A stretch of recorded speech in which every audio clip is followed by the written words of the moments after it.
Alrighty, here we go. Kerbal Space Program. Let me just publish this on Discord.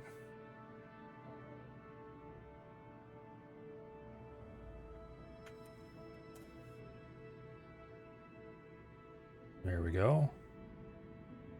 Let's see, anywhere else? Nah, those will do for now. Alrighty.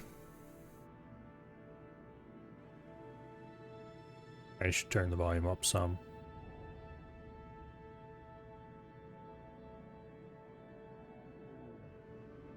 Oh, it's just the music is turned way down.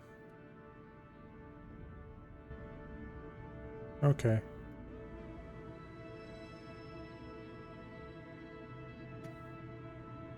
Oh, let's see. This is campaign number 2, if I remember correctly.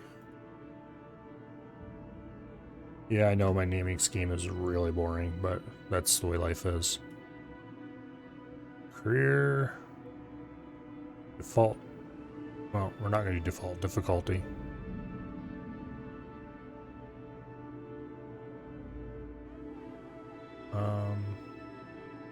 Okay, we definitely want that off.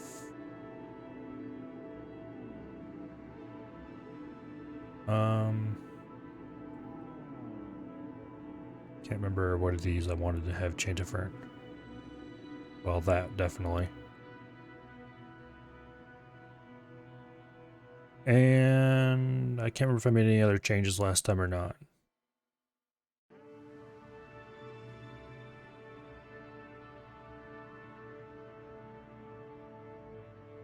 Okay. I suppose that's more or less what I want.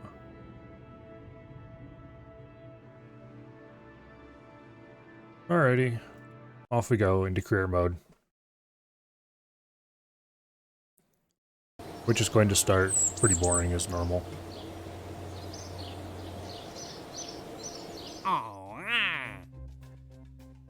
Okay. Take those two.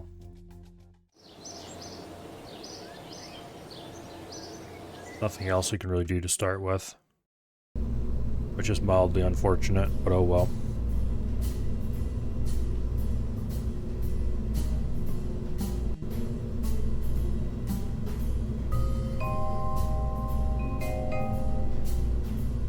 That wasn't in my last game. And I thought I had the DLC installed.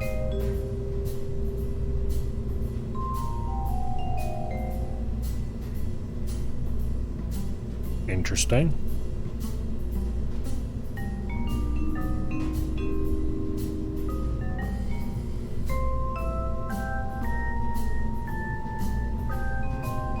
Apparently, I didn't have the DLC installed properly when I started.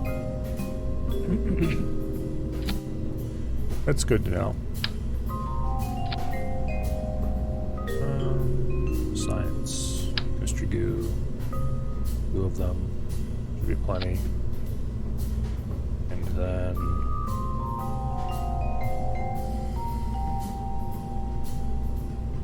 there we go. Parachute. It's been a long time since I played this game. More than a little bit, anyway.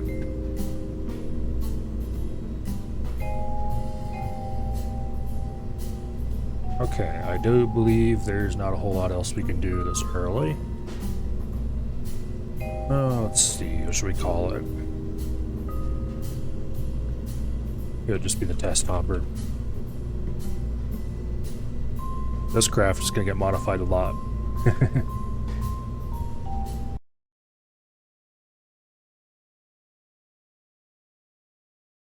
Oh, I should have removed the monoprop.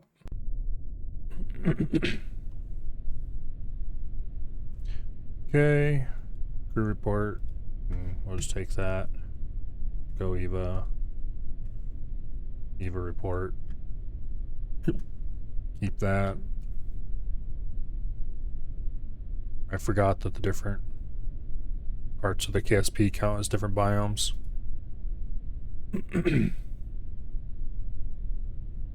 Alright.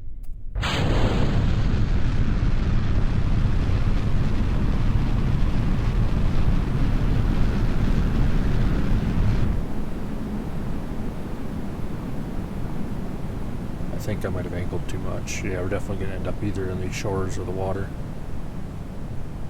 That's fine.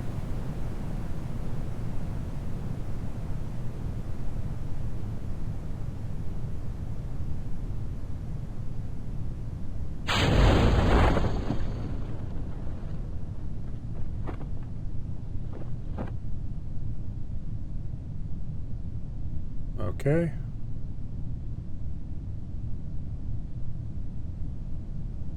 That's no moon.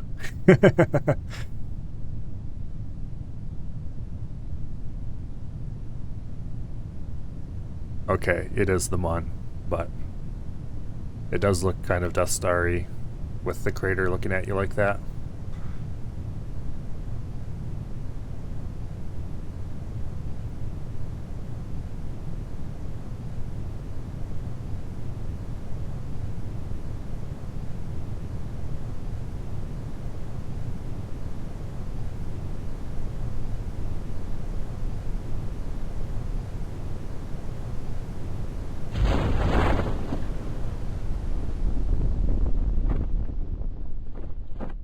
Okay.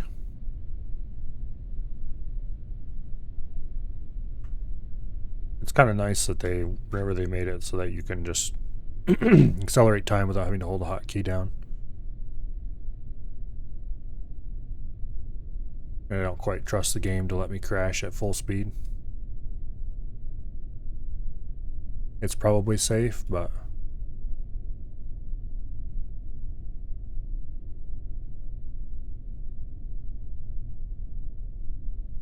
let's roll on her side a little bit.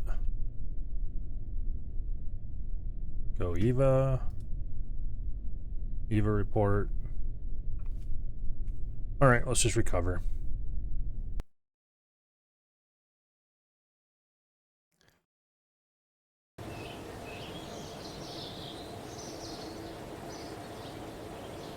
.29 science is good. Made a little bit of money from that.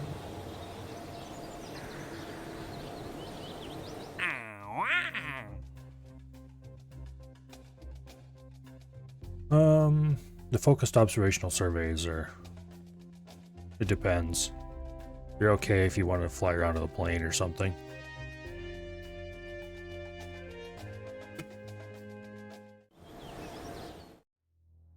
But first... I don't know why they even put a price on these first ones.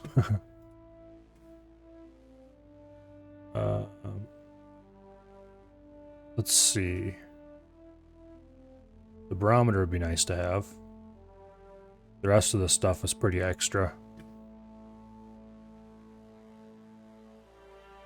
Decoupler, but that's not really going to be useful until we have... Well, maybe. Yeah, let's go for this first, just for the barometer.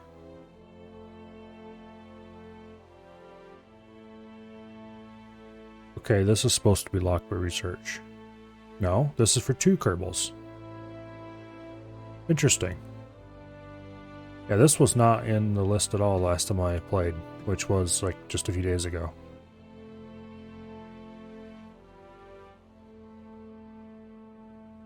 Also, I don't think this was listed either. So apparently the DLC parts didn't load properly the last time I played. That's interesting.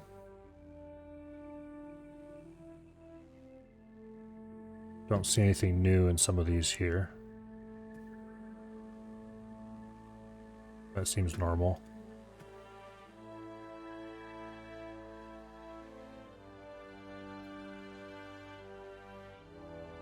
Well, engine plate. Yeah, that was there before, I think. Okay, these parts definitely weren't in here before. Yeah, the DLC didn't load, at least one of them.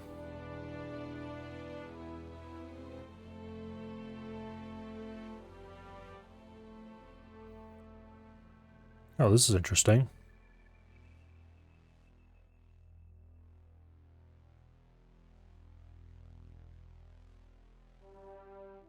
There's a lot of interesting stuff in here. Top tier. Still doesn't look like it has anything particularly amazing in it.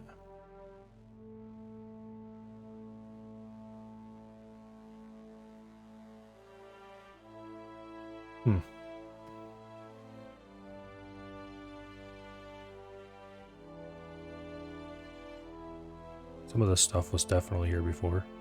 I remember this.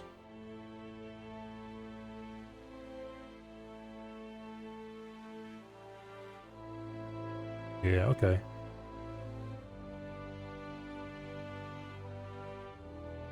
These were in the list before. I don't remember what they did though, or I've never used them. Never got that far in the tech tree after they were added.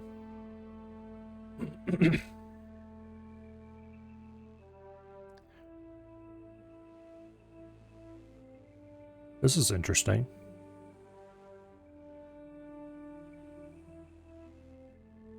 I suppose.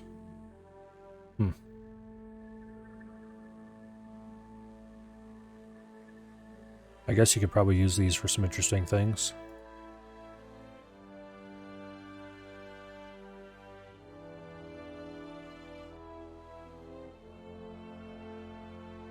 A different rover wheel. Cool.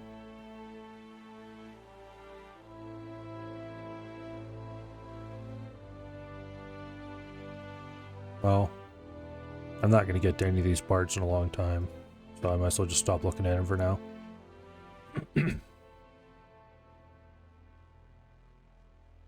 Particularly the ones that are up in this high in the tech tree.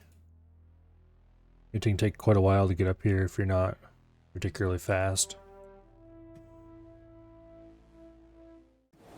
Okay.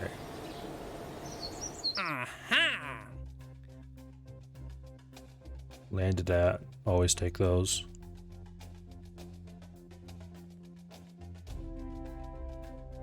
Okay.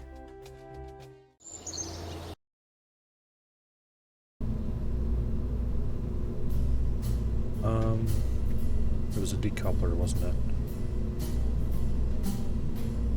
Was it this one? STD12 coupler, okay.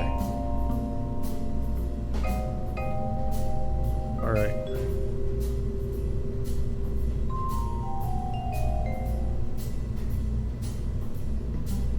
Okay.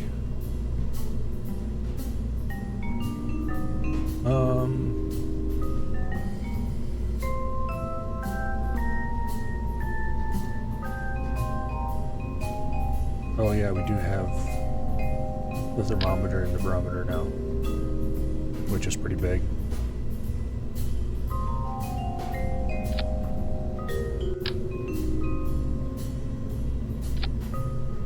Alright, a little more science.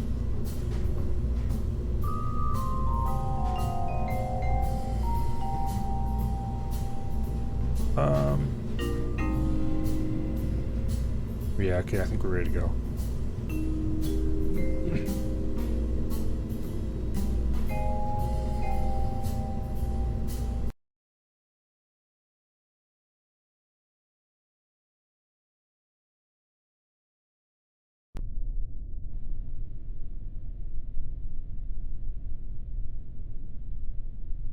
I don't know why I'm throttling up, it doesn't make any difference here.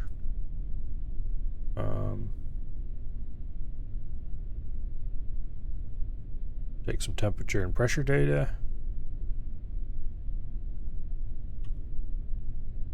Gas is on.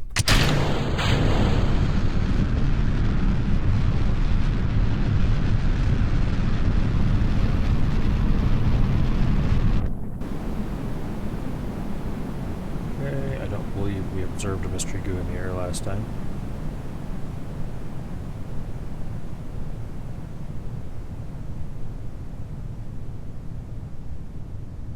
Now hopefully we land at the KSP somewhere. It looks like we're going to. So we can get some nice and easy ground science.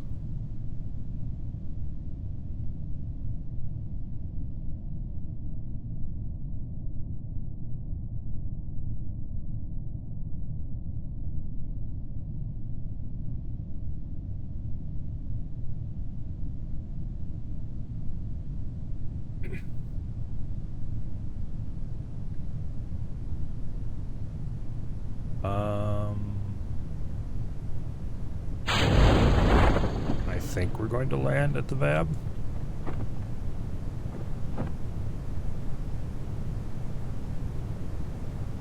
No, we won't. Maybe we will. Hard to tell. We might have to get out and run around with the Kerbal for a little bit to grab some EVA reports if we land just outside of these areas.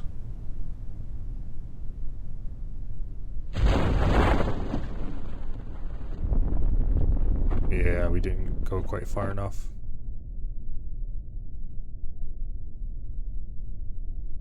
Oh, we can tip over on our side and roll there, I guess. I do remember that there was a technique that some people would use to get lots of early science. To take a bunch of command pods and stick them all together in a stack, and then you just roll all over the KSP getting ground science.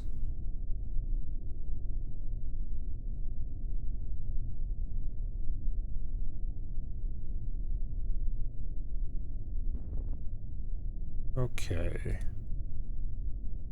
This is from Kerbin Shores. We're not going to bother with that just yet.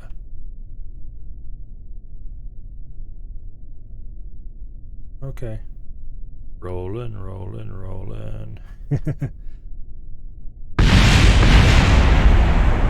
Okay, that was bad.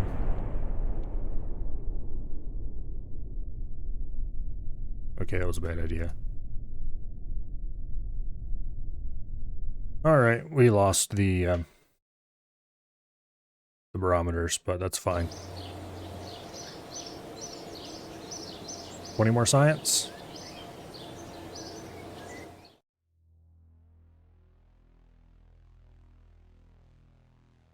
It really sucks that they give you the tiny tank at the same time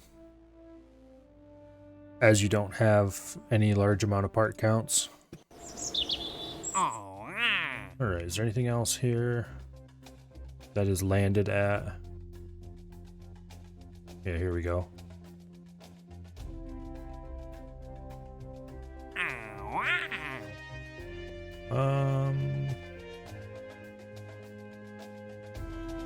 Best splashdown heat shield.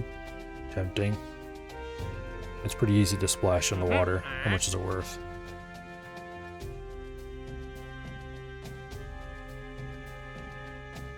Not a whole lot, really.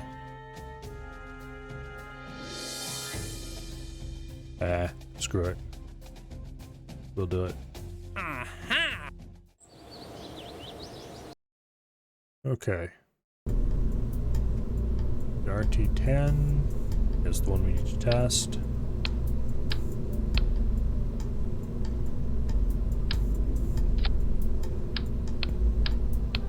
Okay. We'll put the RT-10 on there.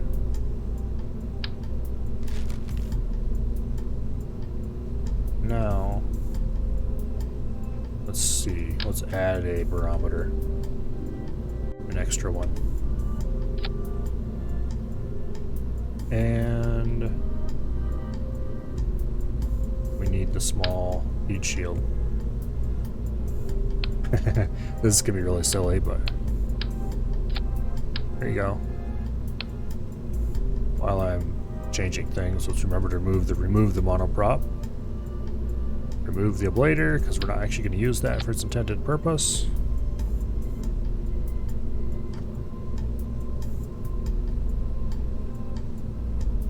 Okay.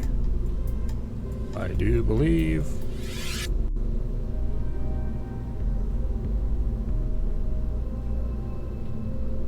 okay. There's probably more science stuff than we need on here right now. Oops. I might have launched with that. Okay. I don't really care about any of this.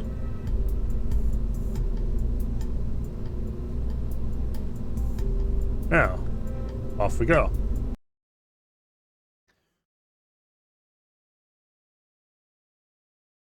Hopefully we'll have enough reaction authority to get out over the water before we pop the chute.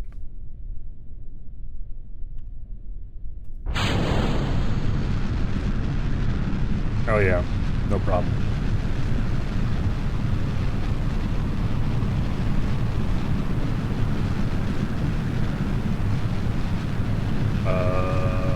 Okay.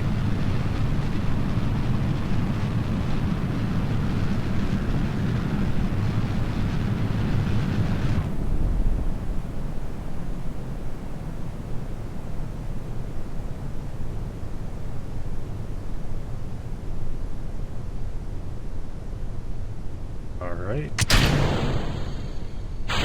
Shoot. Burn off SAS.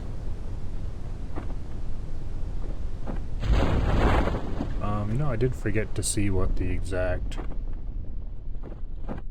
Okay, it's the standard run test thing.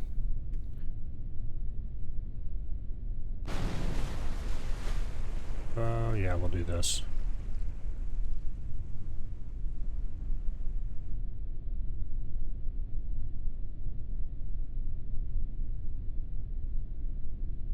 Okay, temperature is per biome. I had forgotten that.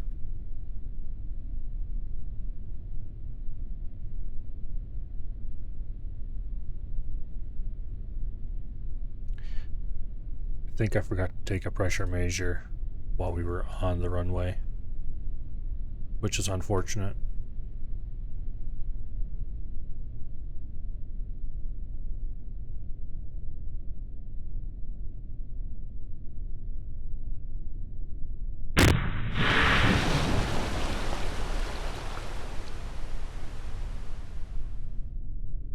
Okay.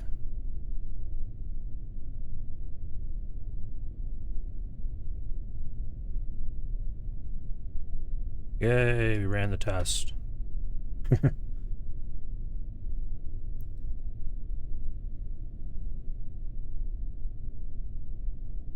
And finally...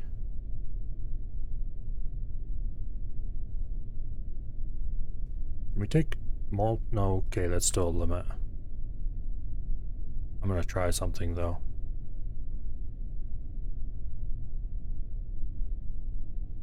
We'll take the data. Go aboard again. Okay. I honestly did not realize that you could do that. It was worth a try and it worked, which is awesome.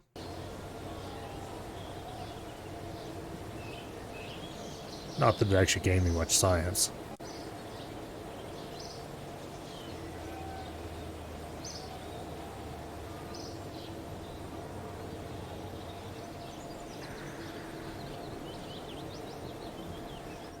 Okay, what else can we unlock?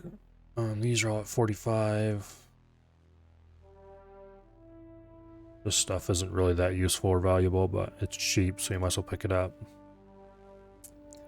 Another launcher too will allow us to buy some of this stuff.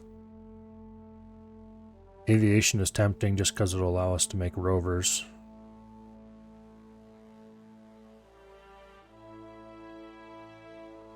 Get some easy, cheap ground science. Okay.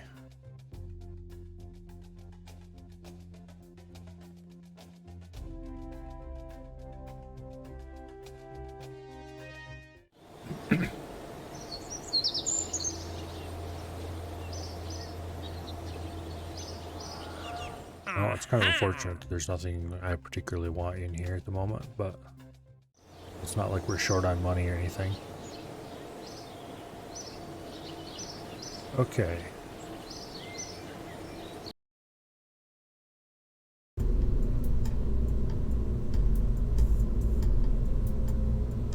Let's see.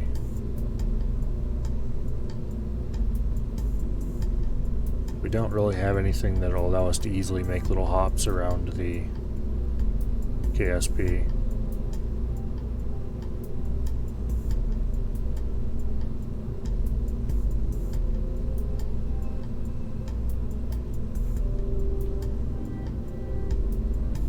I think we'll make another hop with this setup, but with a smaller engine. and without the extra unnecessary heat shield.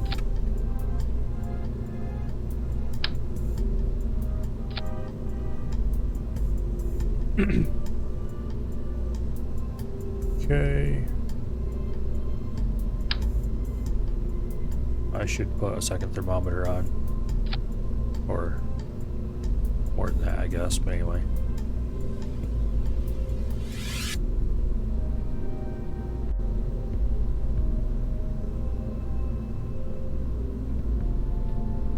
Okay. Let's go again. These early missions are always terribly boring. I think I'm going to go for planes first this time.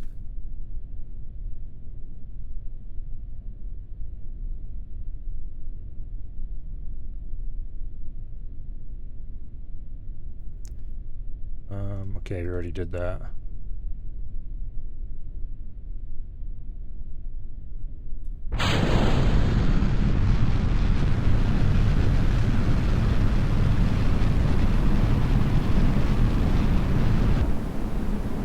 Might as well keep that.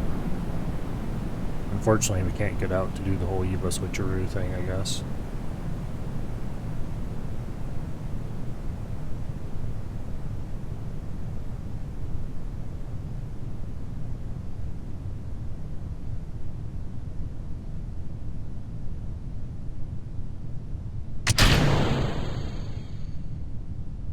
Okay.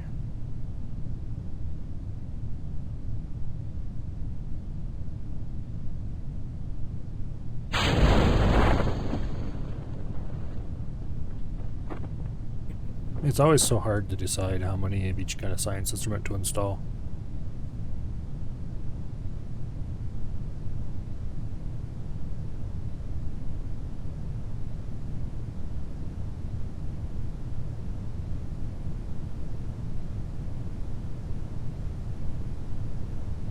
Yeah, we can't do crew report unless I want to do an extremely dangerous EVA, which I don't. I suppose I could give Jebediah his own parachute and do it that way, but that just seems really ridiculous.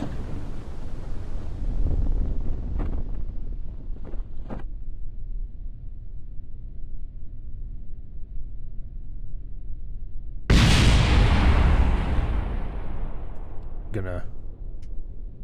Oh, well, thanks, game.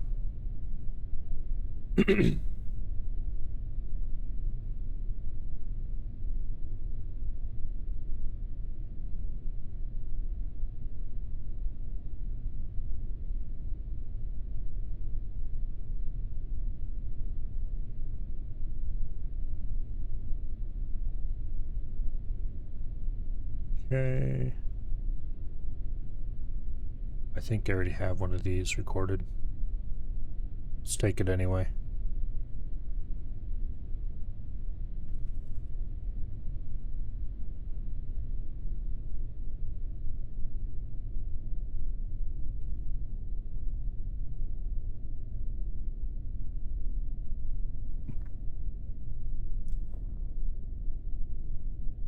Okay.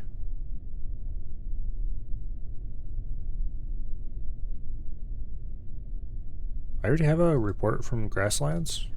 Interesting.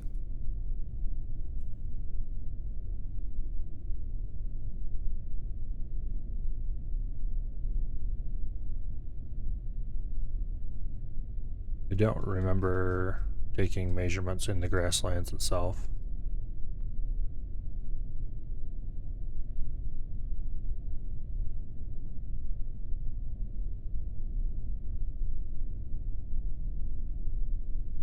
We'll just do that, even though it's probably worthless. Alright. Recover vessel.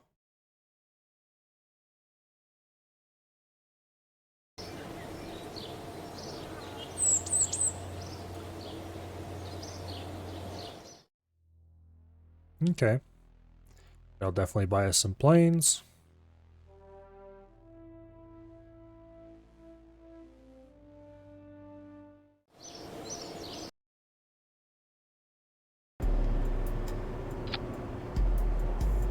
Let's see.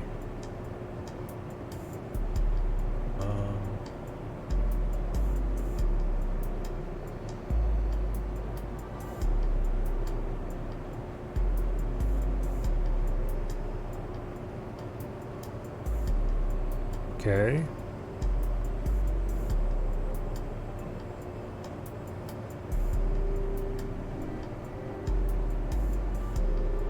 I remember.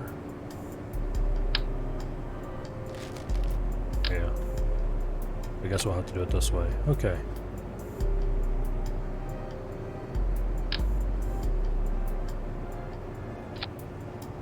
Okay.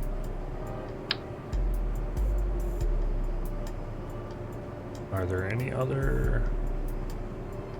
Not really. Okay.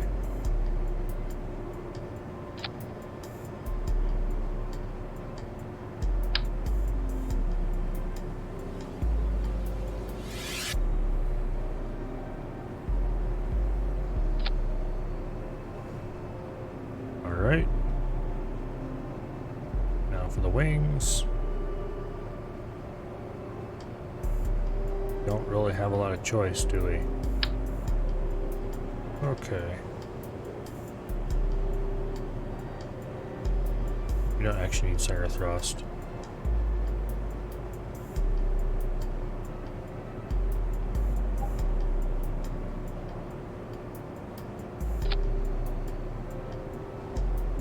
Also don't need swept wings.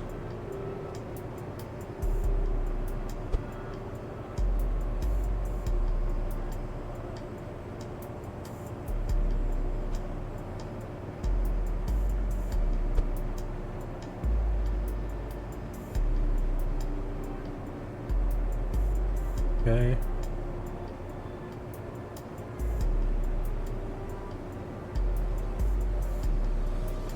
Alrighty.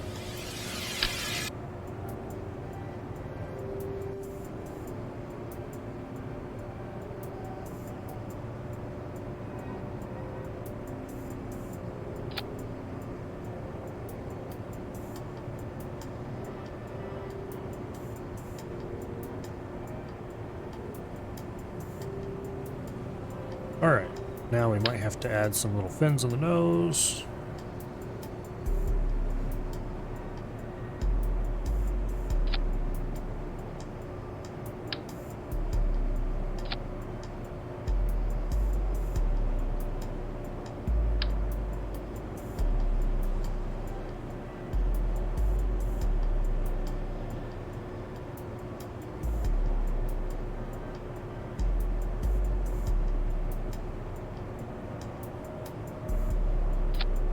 Okay. Now.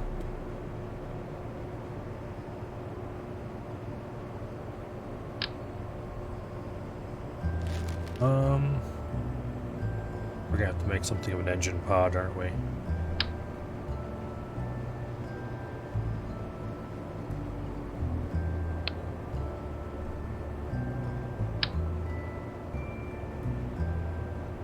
It's the wrong engine. Here's what we want.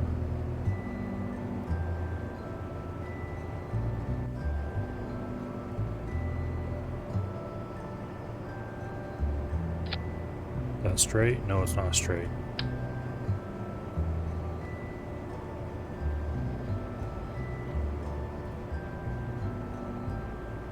Think that's straight?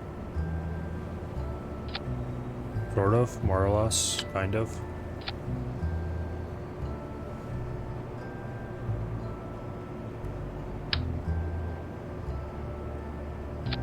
Okay. That looks like it might sort of work.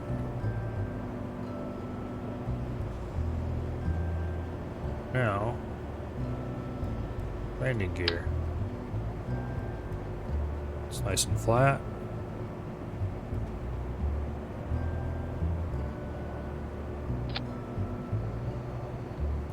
Okay.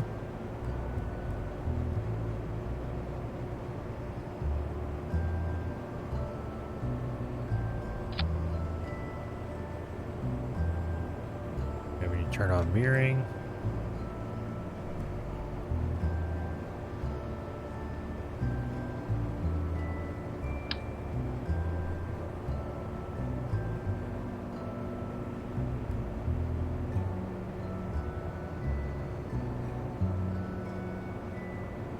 Okay.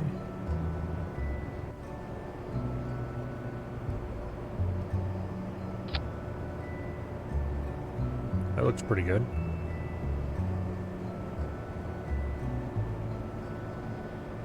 I give that about, at least a 50% chance of working.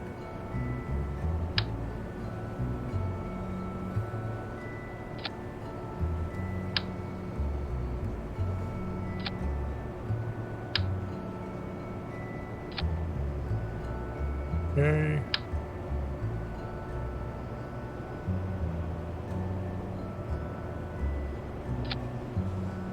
All right.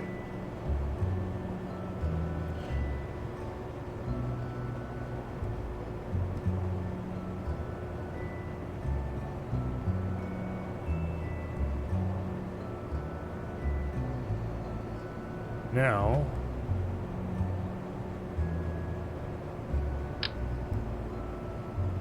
because sometimes I suck at landing and don't feel like going through all that,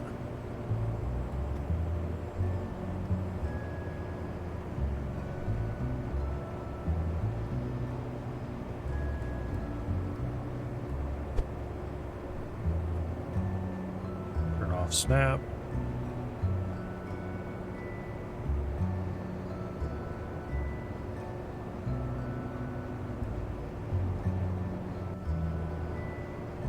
Okay.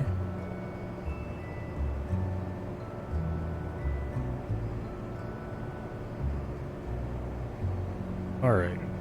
As close over the center of mass as we can get.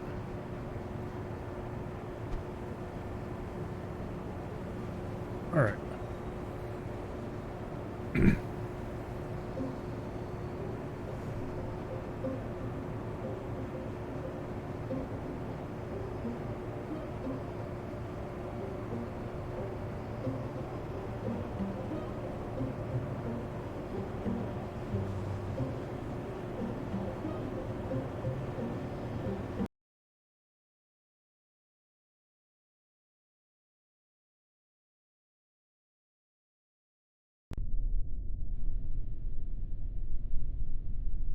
Okay.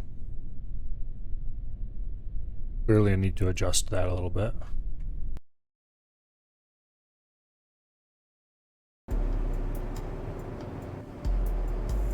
Okay, where's the center of mass? Yeah, I picked like the worst possible place to put the landing gear, it looks like.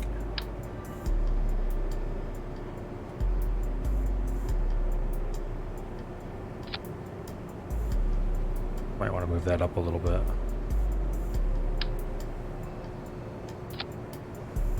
Okay, that looks better.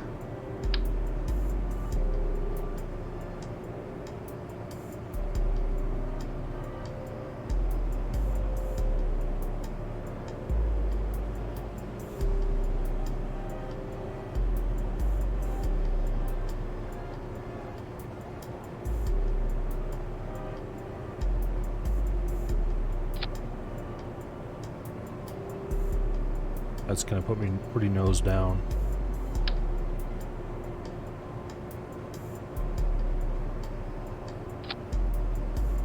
Oh, not quite.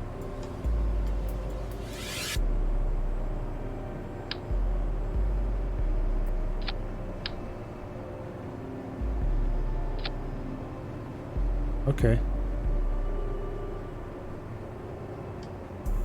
That'll probably be a lot better. We better go check through this. Missing ladder, don't care. Unused monoprop, that's something we can remove.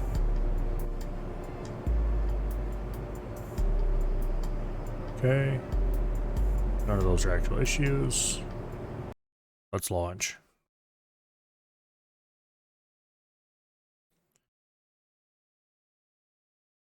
It'd be cool if we could land at the island airfield.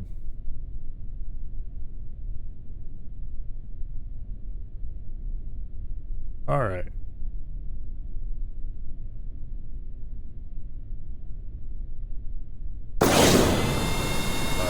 Staging.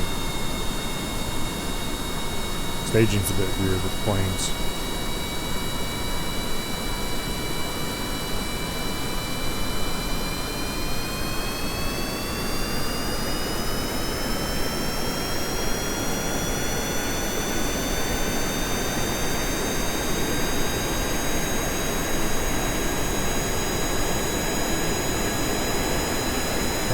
off the ground.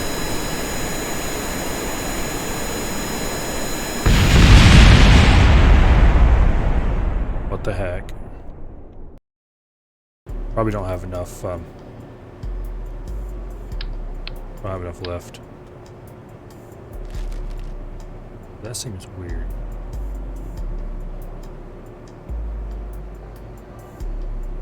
You know what? Let's remove here.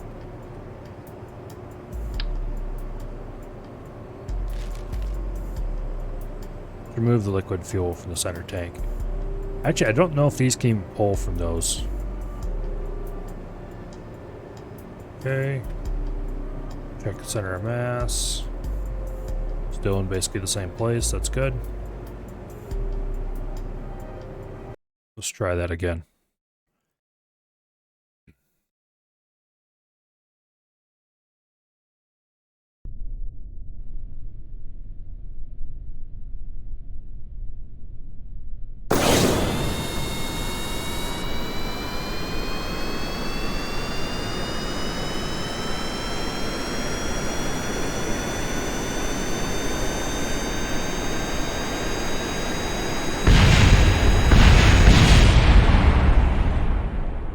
Okay, so we have to be careful about pulling our nose up. At least we can pull our nose up now.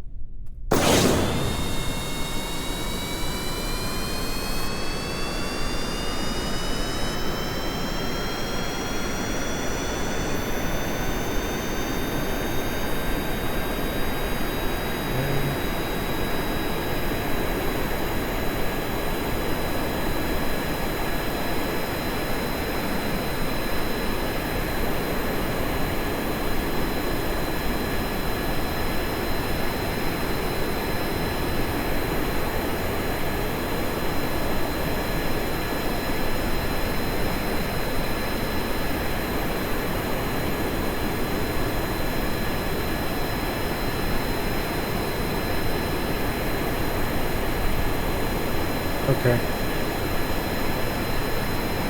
We should be able to land down there airfield pretty easily.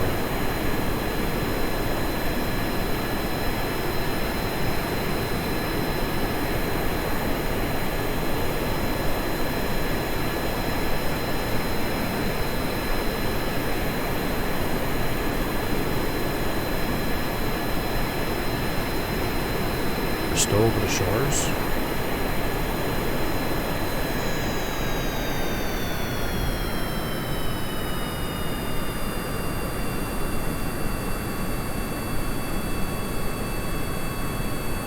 Okay, I must have already taken that experiment. Crew report, I already have that one, okay. Okay, useless.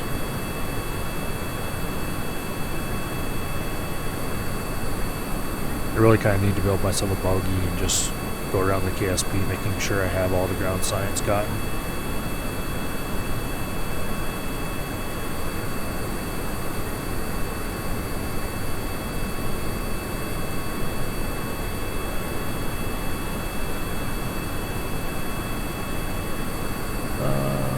Okay, here we go. Vertical speed indicator.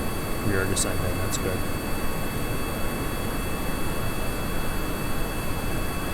Probably throttle up a little bit, but I don't want to be too high.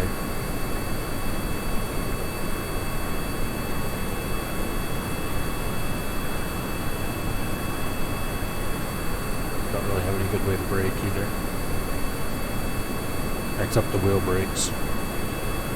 Air brakes would be better though. Sadly, I don't know where air brakes come on the tree. Not for a while, I don't think. Still, this little thing flies fairly well. It's a little twitchy, but...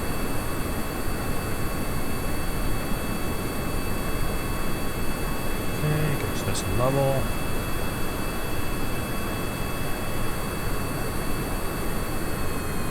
Throttle down all the way.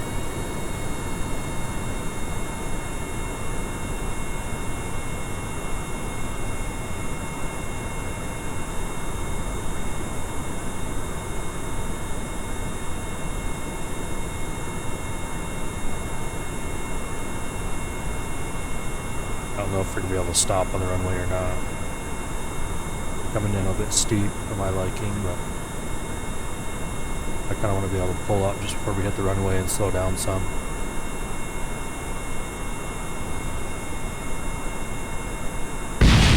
Well, that sucks.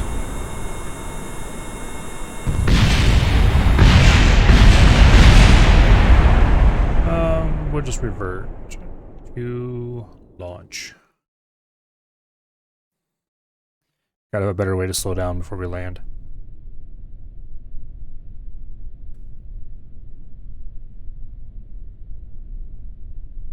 Have to remember to take all these from the runway measurements.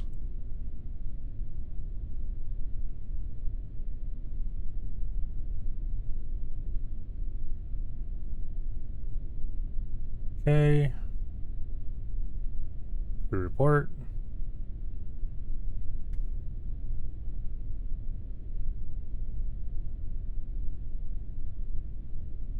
Okay. Take data. Board again.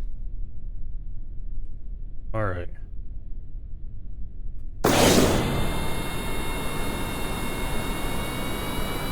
Got all the runway experiments done now. That's good.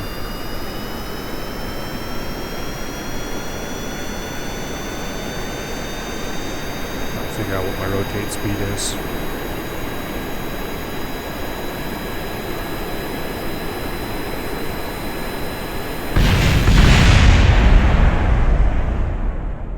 Okay, this is gonna suck. You know, I should just take all the experiment measurements and then recover the plane without actually launching.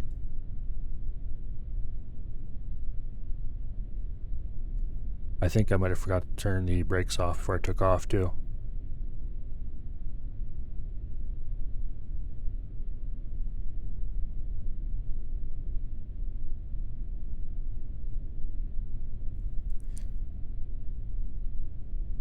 Okay.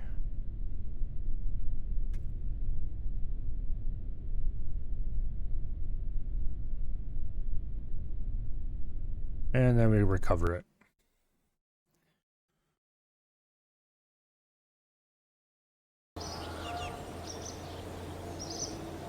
$18 science, very little. That's fine. Now,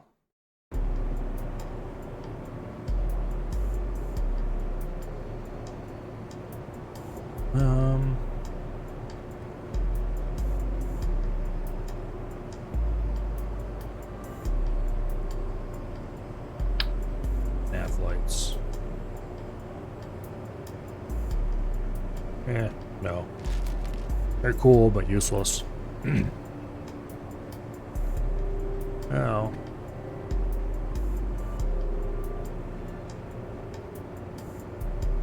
let's just go ahead and launch right like this.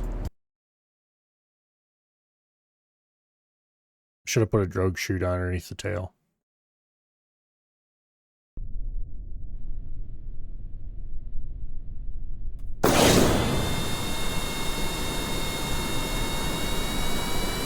Okay, focus on staying straight on the runway, rotate close to 40 meters a second, I think.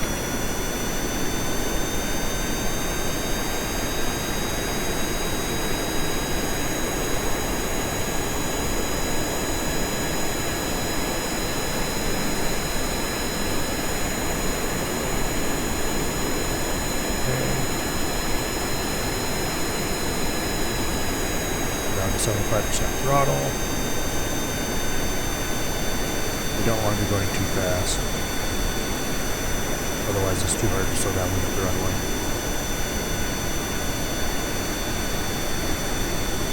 KSP doesn't have the most realistic plane simulator.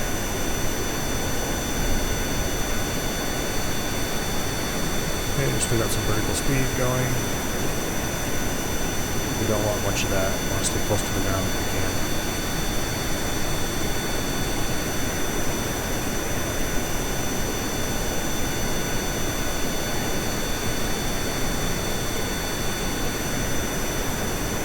I'd like to stay as close to zero vertical speed as possible.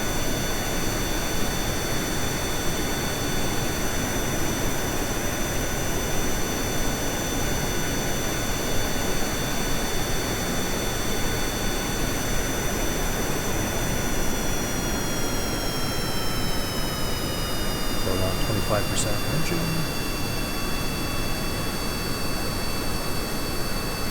As long as we don't start losing too much altitude, we're good.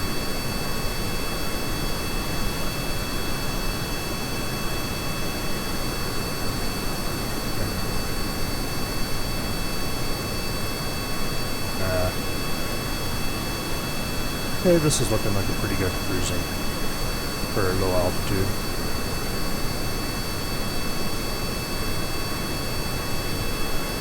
Probably want more altitude actually, but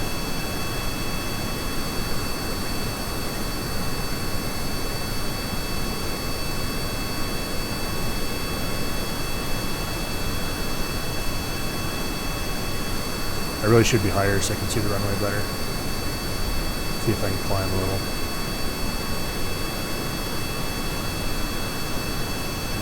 Okay, I'm still not straight with the runway. It's over this way more. I'd like to lose as much speed as I can before I try to land in this crappy thing. There we go, we can see the runway now.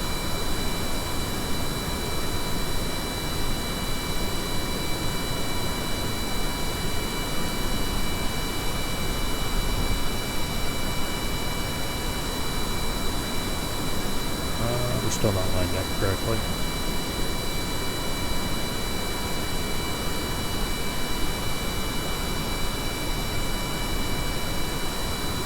Oh, I can turn it down a little since I land this thing.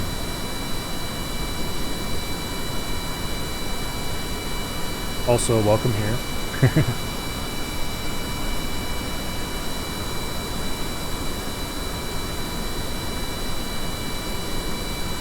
I admit, I forgot to check to see if my mic versus game was okay before I started this one. I probably should have done that.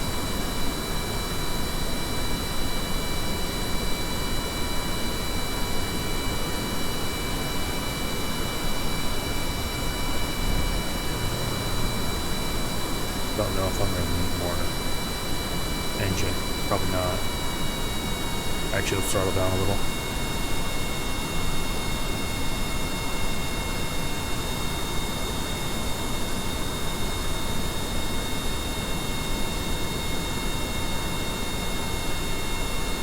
Oh, we might actually be able to land successfully. Maybe.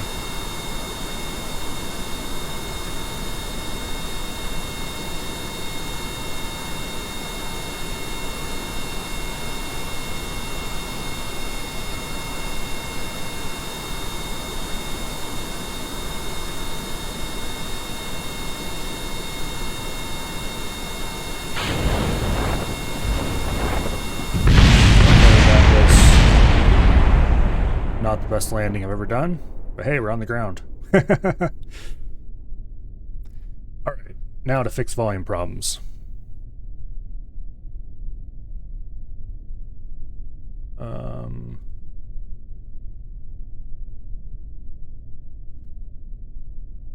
Okay. Of course, the game is not making noise right now.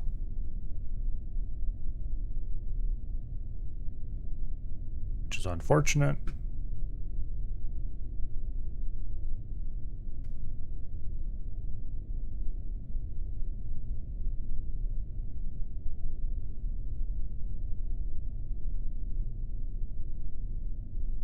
Oh, okay.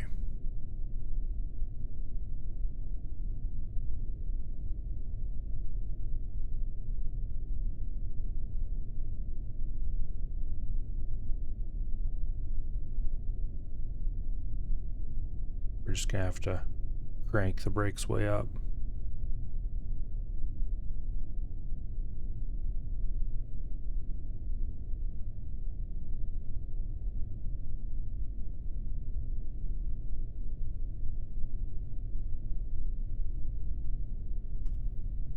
I wonder if it's the SAS that's doing that.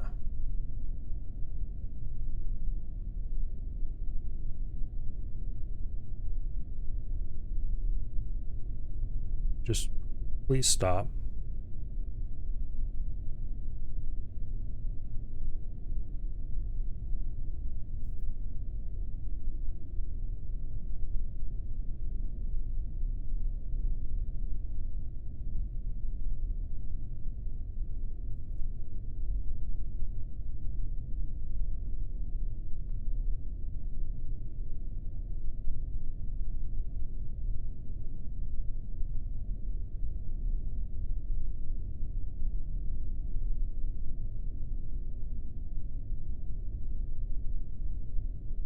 Honestly, what is wrong with this thing?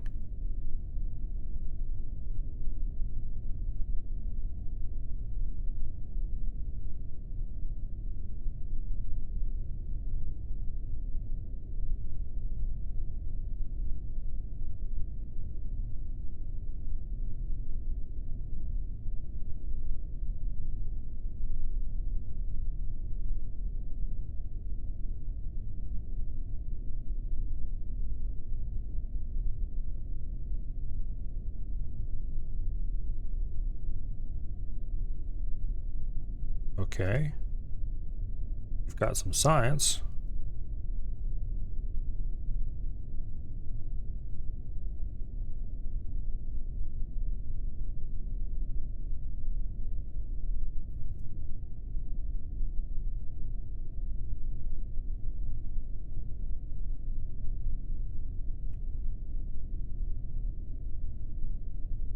Finally. That took quite a while before it stopped moving around.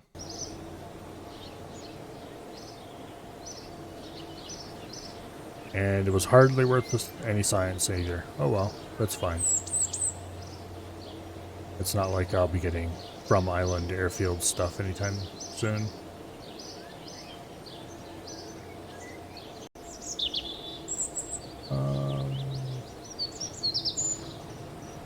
Here we go.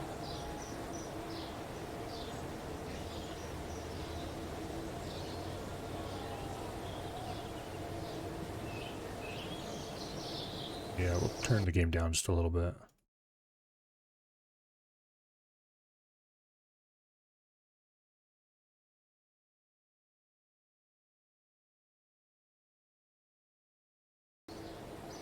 Okay, how's that? Maybe a little tiny bit more.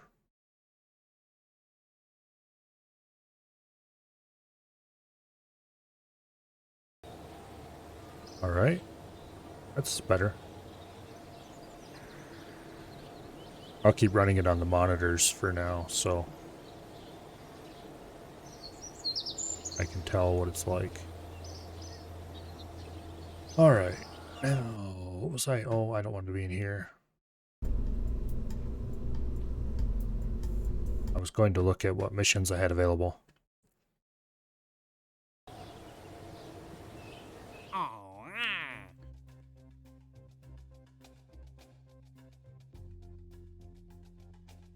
I should probably quit goofing around on the ground and get out of the atmosphere.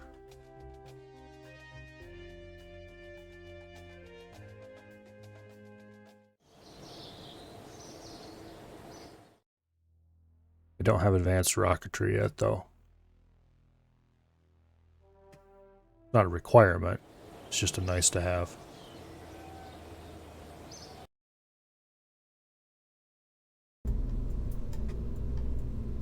Oh.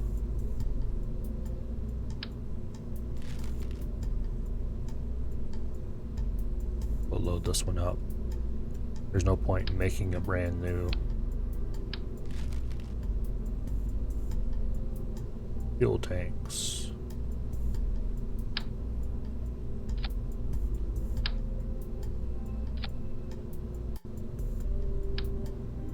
Remove some of this extra science that we'll never use.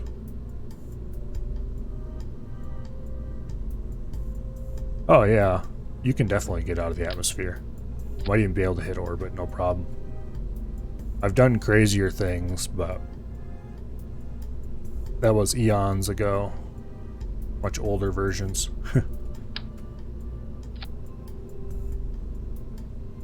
Anyway, welcome here. I hope you find this at least mildly entertaining.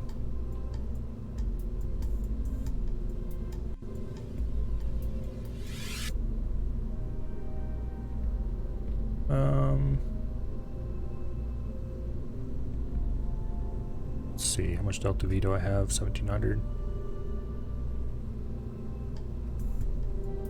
I think we can probably afford to slap a couple boosters onto it. What's our thrust weight ratio? 2.8. We'll see what it's like after we put a couple boosters on.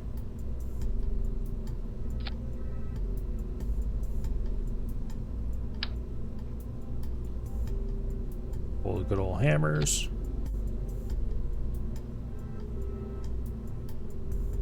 Okay, we still have a thrust weight ratio of 3 if we fire the hammers and then fire the swivel.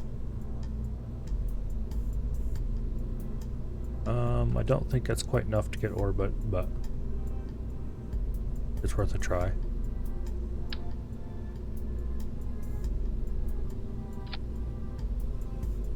What's the worst that can happen?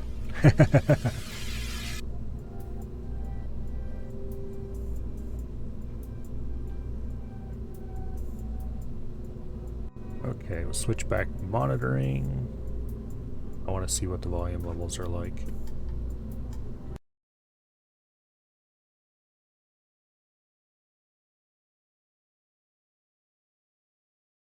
It's certainly a fun game. I picked up the recent Humble Bundle that had it in it, and I owned KSP before, but it was the non-Steam version, so it's nice to have it on Steam. It's just stock. Okay. The volume levels are more reasonable than they were. It's good. The game was a little bit too loud earlier. It still is pretty loud, but that's fine. It's a rocket launch. It's supposed to be loud.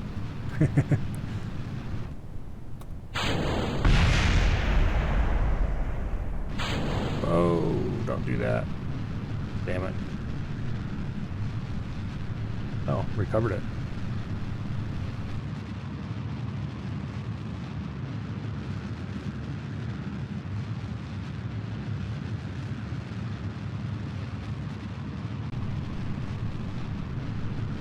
It's a bigger deal when you're streaming because then you have this little thing called people being able to hear you talk. I had it turned up higher and then it was like, it's a little too loud. Anyway, we'll see what kind of altitude this gets. Unfortunately, I haven't bought the facility upgrades that let me see what my altitude is going to be, which is an unfortunate oversight on my part.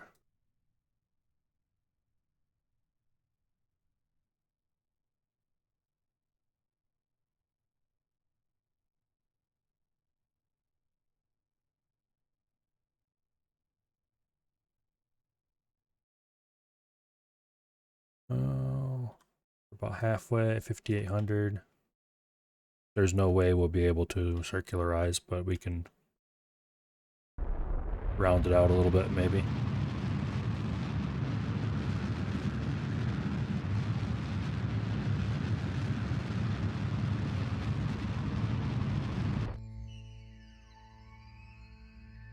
Well, if I put a couple more fuel tanks on,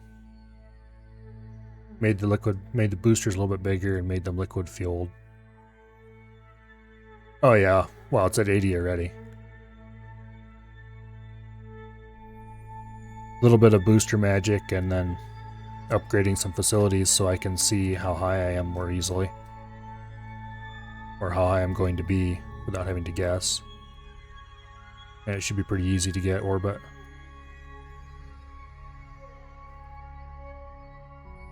I remember reading about a guy who, as his very first launch, got to minmus. But that was back in the pre-career days, where it was just science. And before the RT5, where you just had the RT10 as your first launch booster. He managed to set it up with enough of those solid fuel boosters, just kind of stuck together somehow in a big quivering mass, that he was able to actually launch to orbit, make it all the way to minmus and back as his very first mission. Like, well, how in the world did you do that? You don't have any decouplers. Well, you'd have the next engine burn the previous engine away. I can't imagine the amount of effort that would be required to do something quite that insane.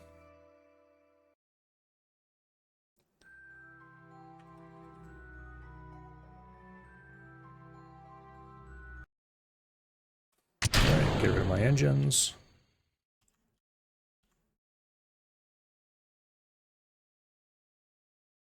Get all ready for re-entry. I probably should have put a third set of science instruments on here for wherever I land, although that is looking like it's going to be water, so I already have those experiments done. I really ought to go look and see if I can find that thread again, because it was pretty amazing. Just crazy amount of dedication required to do something like that. Far beyond what I'd ever be willing to do, that's for sure. Please don't burn anything up in the atmosphere. Thank you.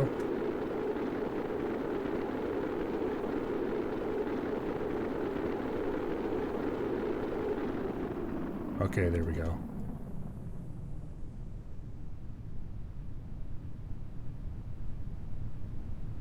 I am not really that much of a fan of the planes. They're okay, but usually when I fly a mission, I fly that mission and then don't focus on any others until that one's done. Which, a lot of wasted time, but the problem with science on Kerbin, of course, is that it's just not worth very much.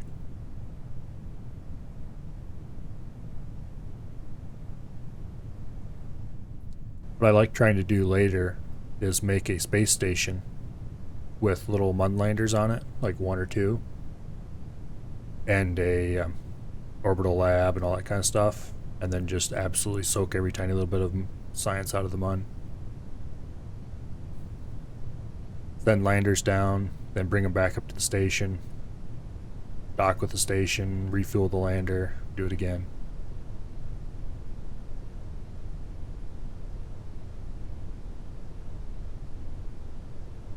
But I haven't played in quite a while, so I'm not sure how viable that is.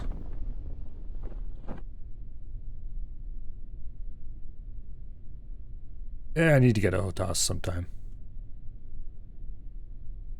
I've never had a good joystick that actually worked well. I've had really crappy ones a couple times, but they just never functioned properly. Probably afford to get a good one nowadays. I just don't play that many games I could really use it in. Alright. Can't remember if I did EVA on the water before or not. Yeah, I did. Okay. No point to this then. Just recover. This should easily get us enough to unlock something, I think. And even if it doesn't, a little bit of tweaking to that craft will get us into orbit. Oh yeah. We can unlock 2 somethings. We're definitely going to go advanced rocketry. And general constructions. The Mark 1 crew cabin helps a lot with Ferry Kerbal 2 type missions. And those can be pretty lucrative. On the other hand, most of this stuff's useless. The Science Junior is pretty nice. And the battery pack.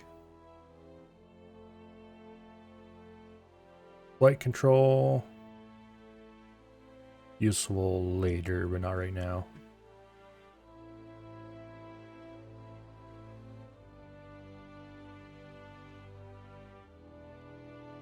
Yeah, I think we'll grab general construction. I usually take this one first, just for the battery pack, if nothing else.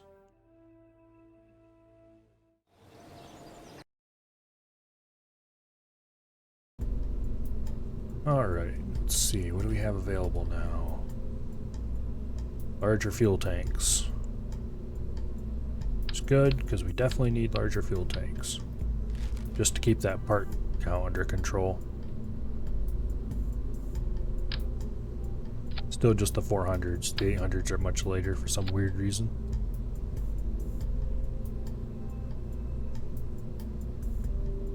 Yeah.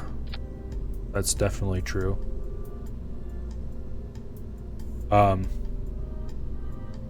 Last time, I started a career like, about a week ago. I messed up a few of the settings, though, different from the way I end up wanting them. I thought that the option to allow launches from other facilities meant that you would then, it mentioned the patch notes, if you land at other facilities, you could then launch from them. And I thought that was an option to turn that on and off. Turns out it's just an option to unlock them all from the start, which was a lot easier than I was looking for. And there were a couple other little things like that I didn't necessarily like in my difficulty options. So I restarted with this just, like an hour ago. Yeah, we're going to do liquid fuel boosters on the sides. Should look good. But fortunately, you don't unlock the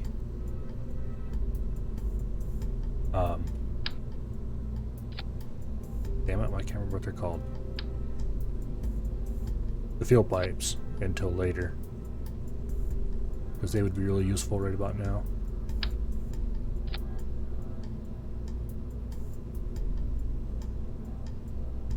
We do have the launch towers, though.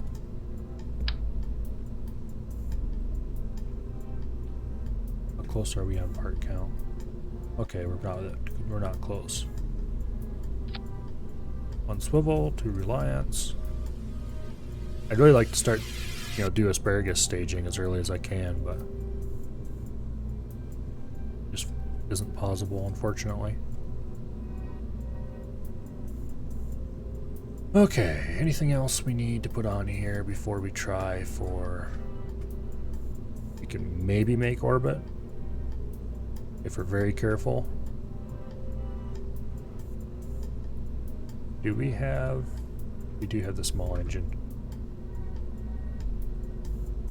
I'm going to put a small second stage on. Or third stage, I guess it would be.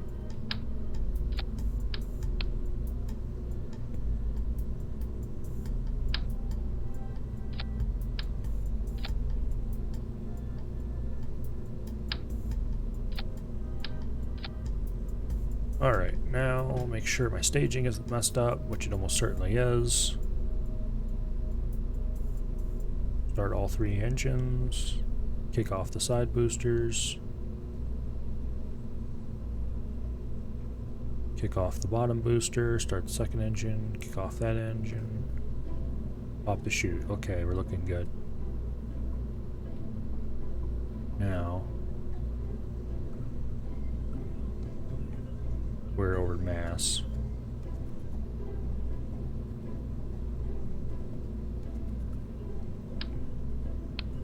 That does not bring us under mass.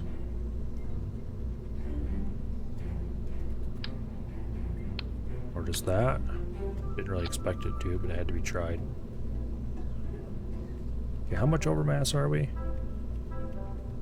A bit over 2.5 tons. Yeah, that's not nearly enough.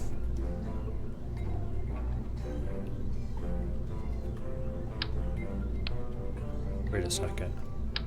Oh, okay, that's the big one. Alright.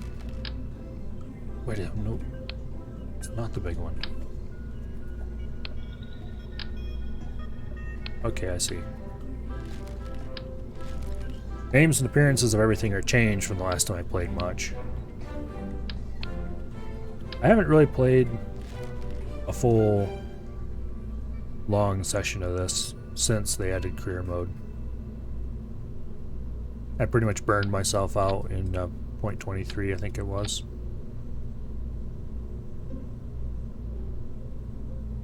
Well, we need the trim weight somewhere. I guess we're not going to have this extra stage after all.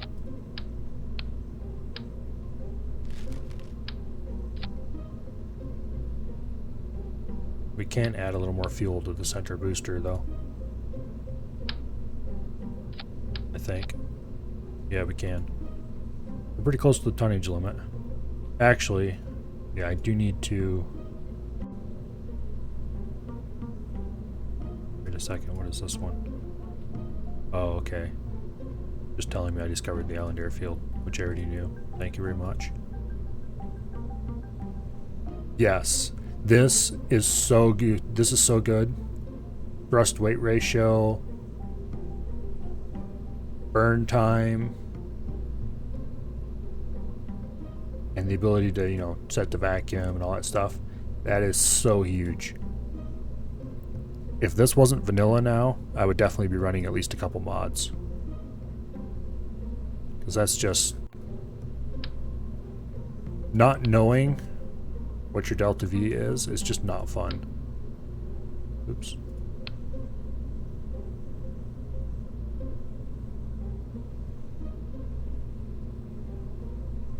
Okay, I think outside of fixing some aesthetic things, which I'm going to do even though they're useless. That looks cool. Okay. Now we need to buy some facility upgrades so that I can see what my orbital parameters and so on stuff like that is. I can sort of afford it. Can't afford that though. Could. But. All right, orbit carbon, orbit carbon. Even though we might not succeed, it's worth taking. Nothing else jumps out as particularly easy cash. Yeah, that's what I used to use all the time. Kerbal Engineer. It's a good mod.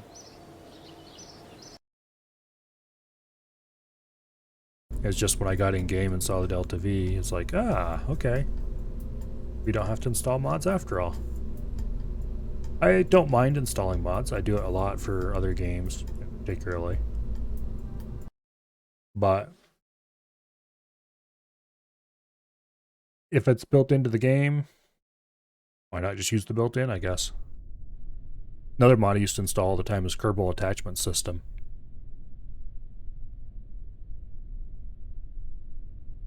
Just because I liked the idea of being able to build stuff off-planet. But I did notice there appears to be some of that built into the base game now, because some parts are like, this can be stored in inventory, and there's some ground anchors and things like that look like they might be usable for building some kind of off-planet structures, or at least attaching them together more securely than just using couplers.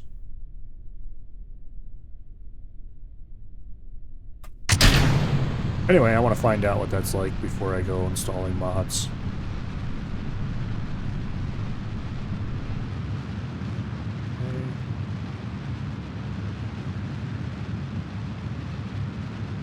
Whoa, okay, I screwed it up.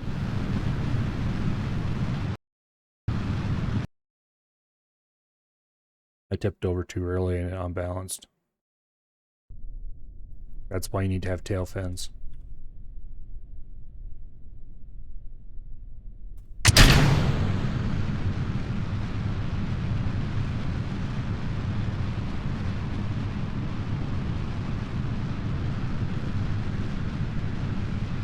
Yeah, I'm pretty tempted to add more mods, but for now, well, the game's in a lot better place to run without mods now than it was last time I played a lot, or even the last time I played a little.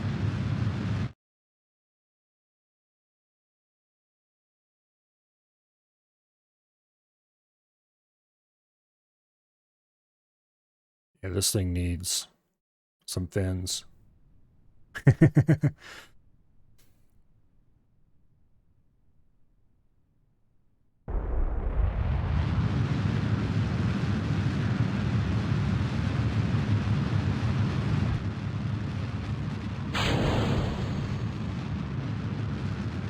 And we let the... I still don't know how to pronounce that word. I've used The life support mod. I'm not sure if it's that life support mod, but I've used one in a game before. Yeah, we're not going to make orbit with this one. I messed it up big time.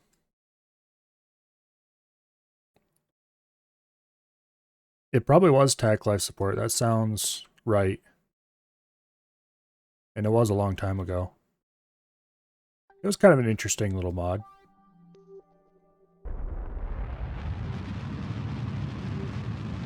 Yeah, we'll just see how circular we can get and then revert this flight. We don't feel like wasting the money.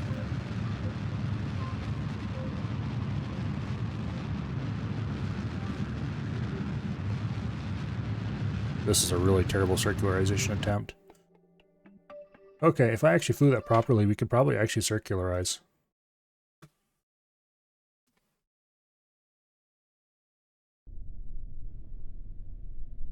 Actually, I am going to revert all the way to vehicle assembly and put some fins on this thing.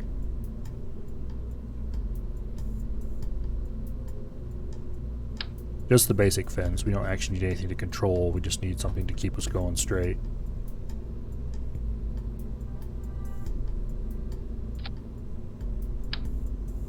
I may regret this decision later.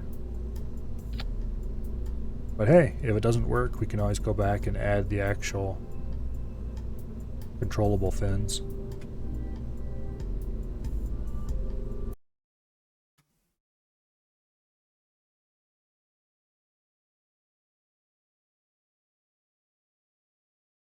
Anyway, with a bit of luck, we should be able to circularize at least, and that will let us unlock a lot of much better parts with a little luck. Probably not, though. Just tilt it over just a bit.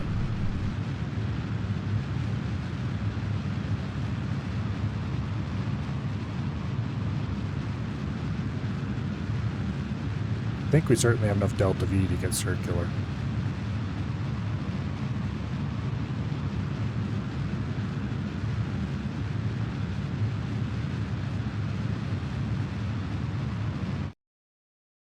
Alright, we're going to lose a bunch of that altitude to drag.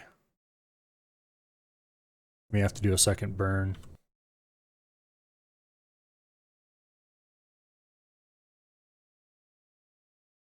I could definitely be flying this more efficiently.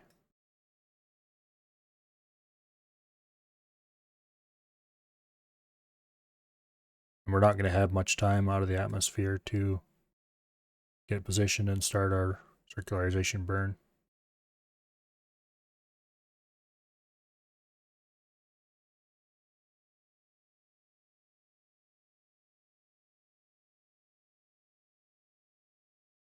Okay. Probably start tipping over now.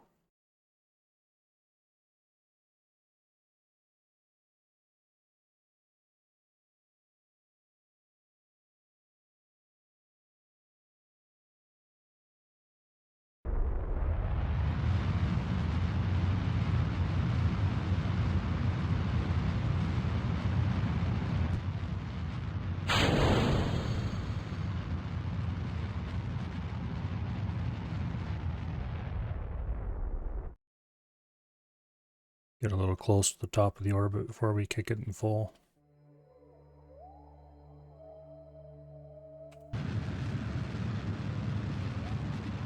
Alright, let's see just how badly I misjudged our fuel.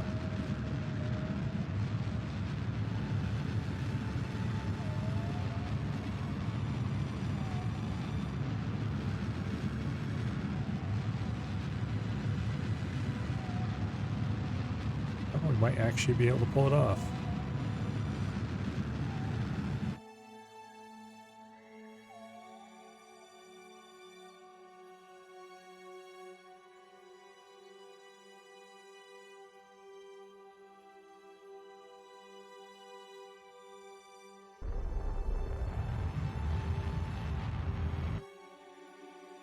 And we're in orbit. That's probably just barely enough fuel to get us back out of orbit.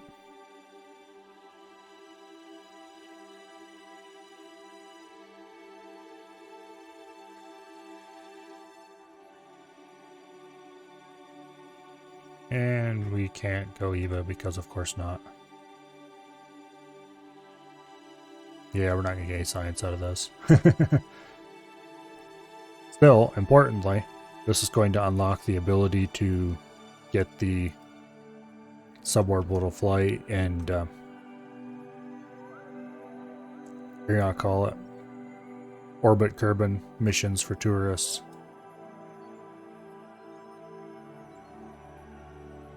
Which I find tourists to be really good money makers. Annoying, but really good money makers. I just need to throw together a bigger version of this, pile together some capsules, and call it a day.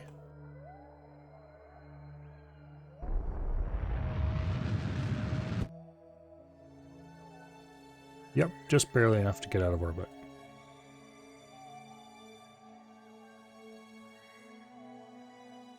Hopefully we don't burn the science off the outside of the pod. And I didn't put a heat shield on, so hopefully that isn't a problem. We're coming in shallowly enough that I wouldn't think we would burn up, but...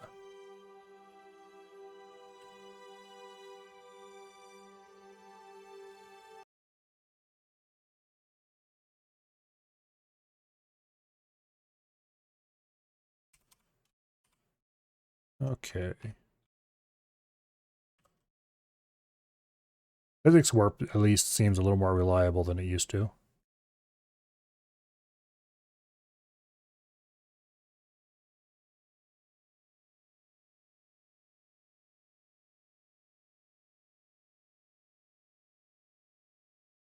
I remember back before career mode was a thing, using physics warp was a very dangerous way to probably kill your Kerbals.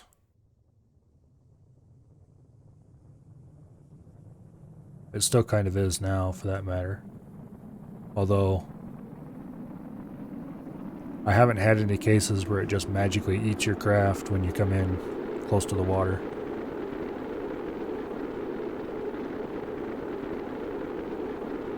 Yeah, we might end up losing our instruments. Not that we really used them any.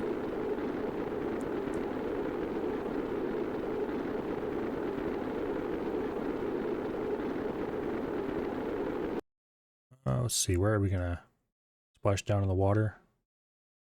Hard to tell. If we don't come down in the water, we might actually be able to get some science out of these instruments.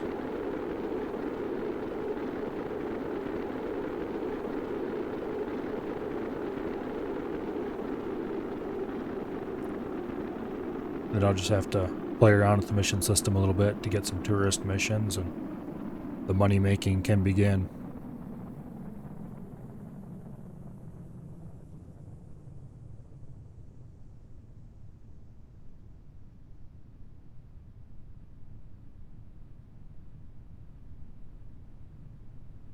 It's kind of the problem with career mode. I still play it, obviously, but I have noticed on my previous attempts that you spend a lot of time grinding money doing relatively easy missions just to get enough to get your facilities up to snuff so don't feel like a caveman with stone tools.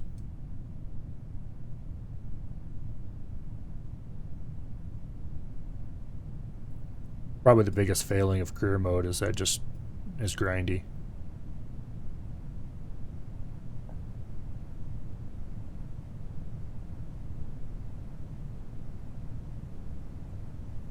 Whereas if you're just running the science mode, doing the same thing more than once is pretty worthless.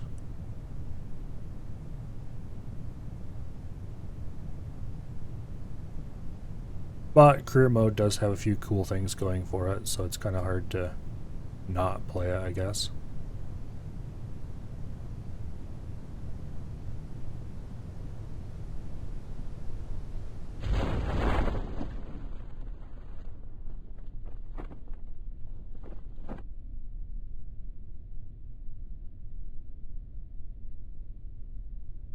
Not sure what biome this is. Probably just grasslands, in which case we're definitely not going to get any worthwhile science out of it.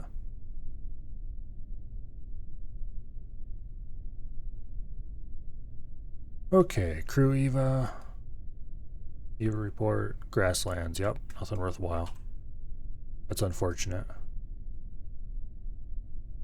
Might as well get the last little tiny bits of mystery goo out of it. I did log temperature here. And barometer isn't... Oh, it is per... Okay. I already did it. Alright, well. That was a somewhat important step. We made orbit. Although we didn't get anything out of it except the fact that we made orbit. Which I guess should be somewhat useful, because Jeb should level up. Wait a second, how much science did we get? 17 out of that, okay. 5 from here, and oh! I forgot, recovering a vessel does get you science, okay. And we got level 1, which is going to be quite nice. That was definitely worth it. Now, are any of these actually worthwhile? Doesn't look like it. Let's get rid of these focused observational survey ones.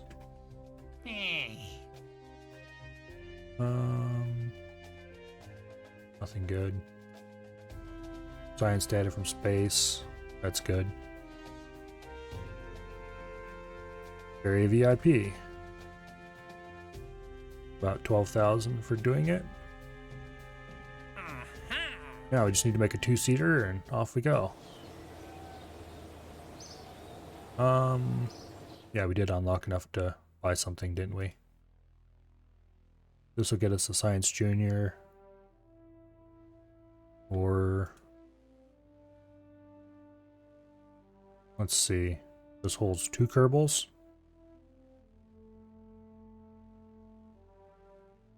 I need to see if there's going to be easy ways to fit a lot of these on a craft, because if I can just stick a bunch of these onto a craft and stuff them full of Kerbals, they're 1.3 tons, whereas, there it is, this is 0.9 tons. Okay, so this is lighter, but it doesn't really have any strength either. Mark 1 crew cabins are probably still a better bet for buses, which makes this less worthwhile as a technology and makes this more worthwhile. Alright. Anything else we needed? I don't think so. We've got a load of cash now, relatively speaking. Flight planning. Oh, okay, yeah, planning maneuvers. Being able to plan maneuvers is less important than being able to see orbital information, but it's still important.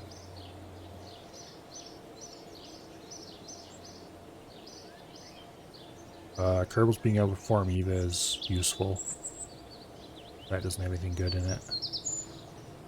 More tonnage, we might actually need that. We'll save our money until we're sure whether we need more tonnage or not.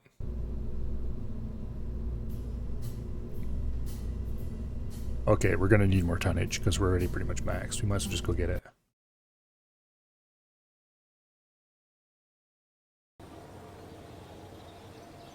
Okay, what else did this unlock?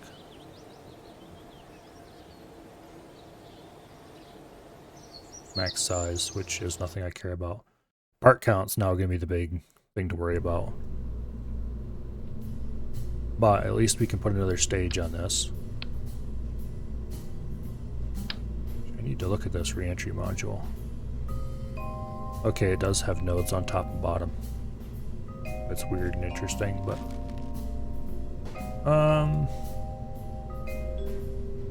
better bet for me is... where's that? Fine, we'll just go down the list and click every one until I find what I'm looking for. There we go. Mark 1 crew cabin with a... Come on.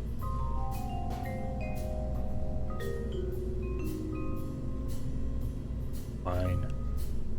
Don't remember where any of this stuff is. There we go. Thermal. That's what it's called. With a reentry shield. That'll let me haul you up in here. Hello, hello. If you'll forgive me, I really don't have any idea how to pronounce your name. But anyway, that doesn't make you any less welcome. And if you like, I could attempt butchering it.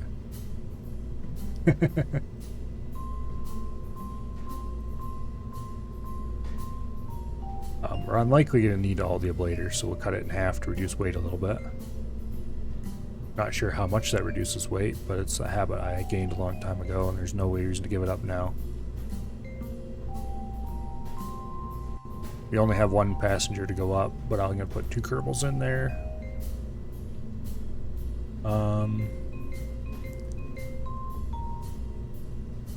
Decisions. We'll take Valentina up, so we have 2 leveled pilots. And then that cut up part count. We're gonna have to remove some of this science stuff.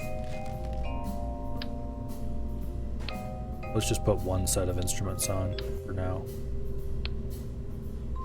It's gonna unbalance it very slightly, but that is the price you have to pay.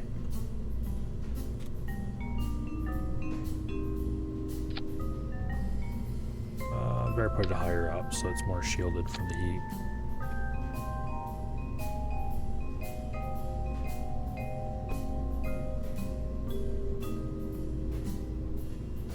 The ability to just move parts around arbitrarily is really, really huge. Some of the weird stuff you had to do back in the older versions to try to get a part where you wanted it was a bit painful.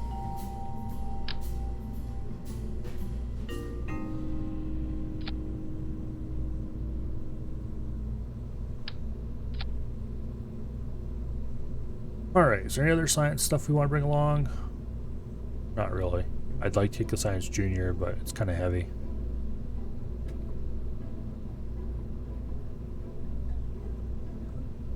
How many parts did that save us? Okay, we're 2 away from too many. We really only need 1 launch tower. Okay, that saves us another part. We now have 3 to work with.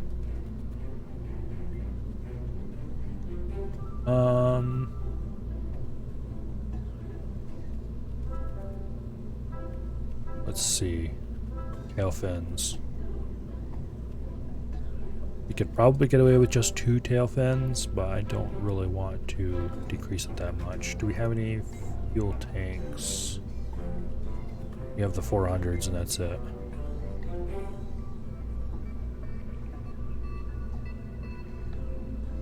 I'd really like to be able to put a second stage on here, but I don't think I'm going to be able to.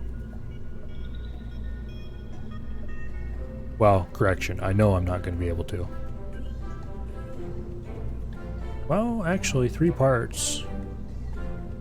I could just manage adding another stage. A thrust weight ratio would support it.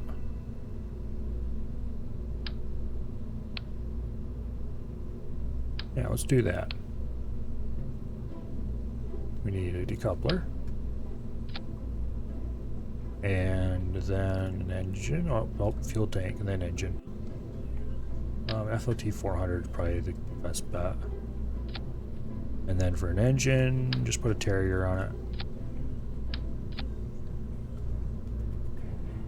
Okay, that should be workable once we adjust these a little bit.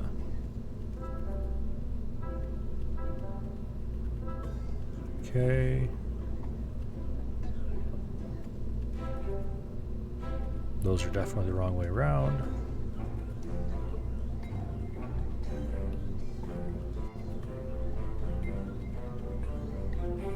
Alright, this is slowly looking a little bit better. What's my thrust weight ratio for the first stage? 2.7, that's plenty.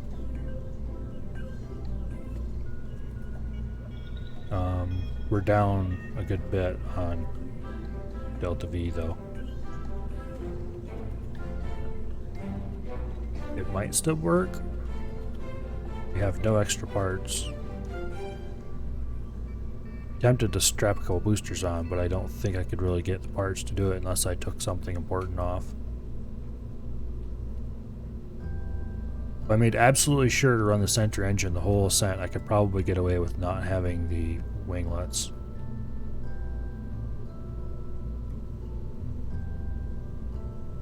Yeah, we'll test this the way it's at right now. Also, I did get new, yeah, I got new contracts. What were my contracts?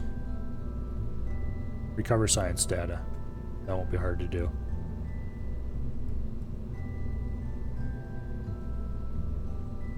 Alright. Time to find out if this thing can make orbit.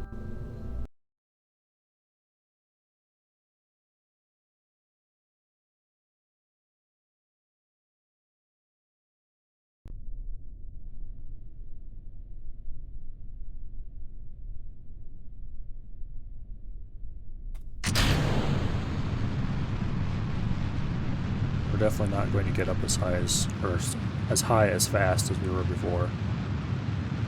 That's arguably good. We got some pretty extreme levels of acceleration with the previous craft.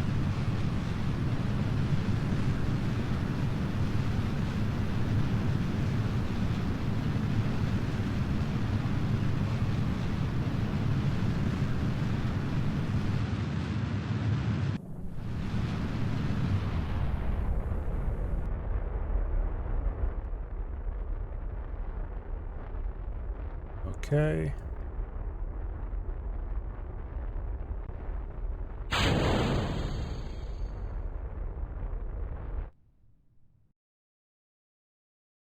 Yeah, we should have angled over a lot earlier, that's for sure.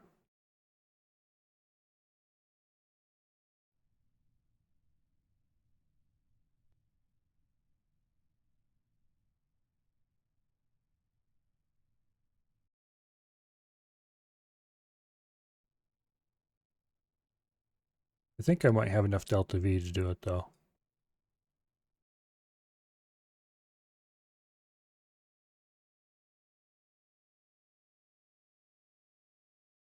I either need to look up some good cheat sheets on how much delta V it takes to do common maneuvers, or I need to start making notes.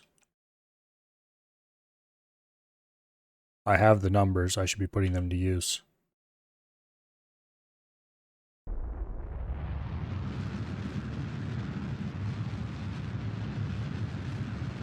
Okay, we'll widen this out a little bit.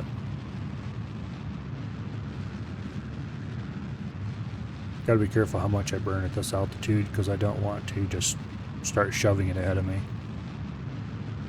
Or burning into the ground to make sure I don't shove it ahead of me.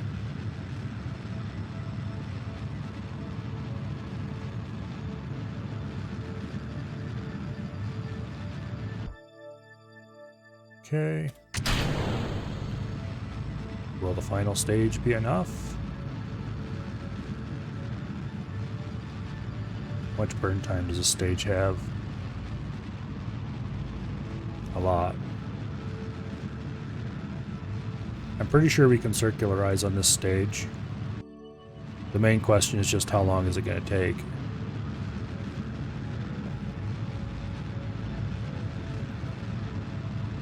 Yeah, I need to do that. I found one at one point that I used to use, but I don't remember where I put that. I had a copy I'd put up on a different monitor, and I don't know what I did with it. It might be in my archives somewhere.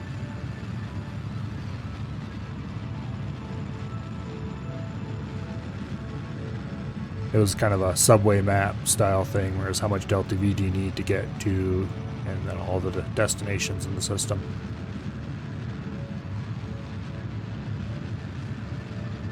Yeah, we're gonna circularize on this.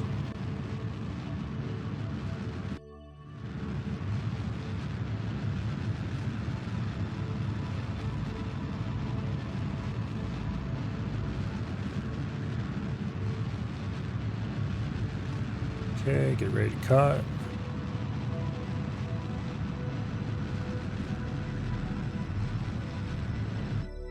There we go. Not the best orbit I've ever done, but that's fine. I had the Delta V, so I might as well just waste it. I don't think there's any experiments we can do from orbit anymore from what we're carrying. Let's just take a crew report for the simple task of, actually, there, we could take a crew report from that one. And discard this crew report so that we can take a so we still have free crew reports to take if we want to do anything like that later.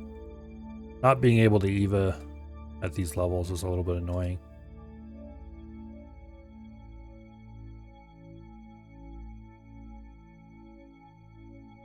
And there's no reason to stay up here.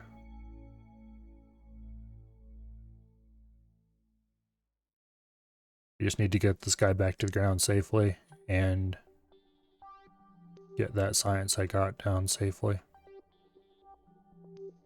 I really should have just grabbed a science junior for this trip. Give me a few science points at least.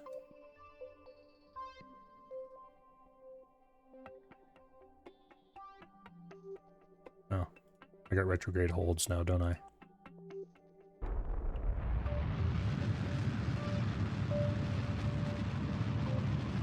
And in just a few seconds, Valentina Kerbal, or Kerman, or whatever it is. Yeah, Valentina Kerman. Her training flight will be over, and she will have retrograde and prograde hold as well.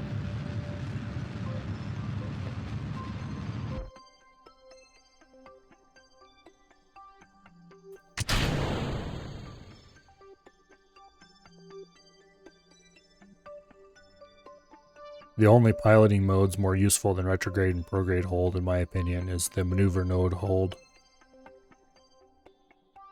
And even that can be slightly flaky sometimes.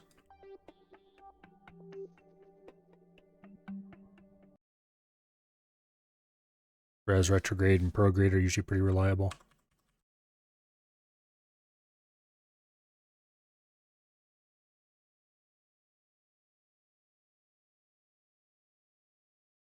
We did take Mr. Goo observations up here, didn't we? Yeah, we did. I wish it wasn't dark side so I could see if we were going to come down in the water or if we were going to come down on the land. Oh, it looks like water. Maybe. I doubt when we get a little closer.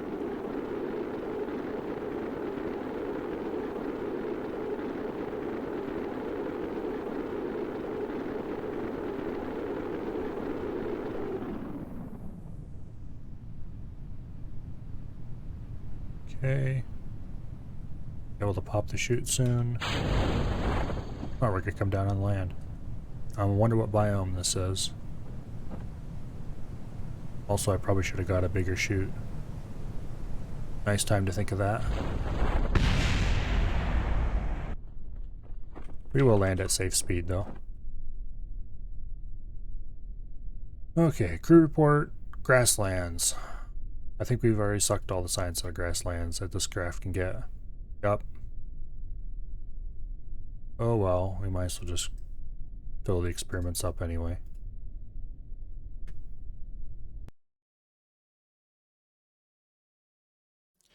We made some money.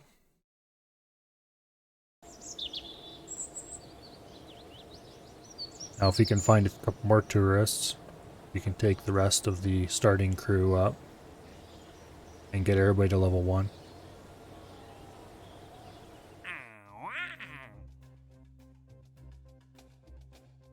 Oh, early access to a thumper. tempting.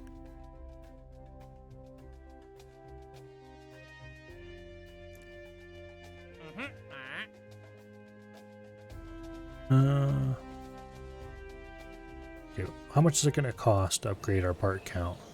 Way too much, okay. We're going to have to do a bunch more launches to make that up. Now let's get rid of these. Okay, this is just suborbital space flight. Carry 2 tourists. Much chunkier amount of money. Yeah, we'll do 2 tourists on this flight. One only wants suborbital. But I don't really care. They're both going to orbit. Any changes I want to make to this craft? Yeah, there's no point in having science on it anymore.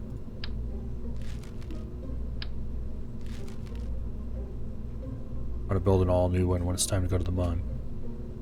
That saved us 3 parts. With 3 parts we can not do a whole lot.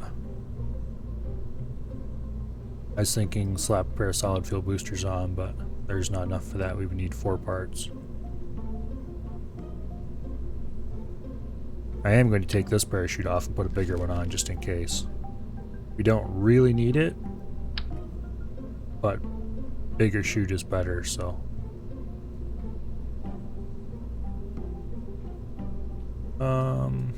Let's put 2 on, just because.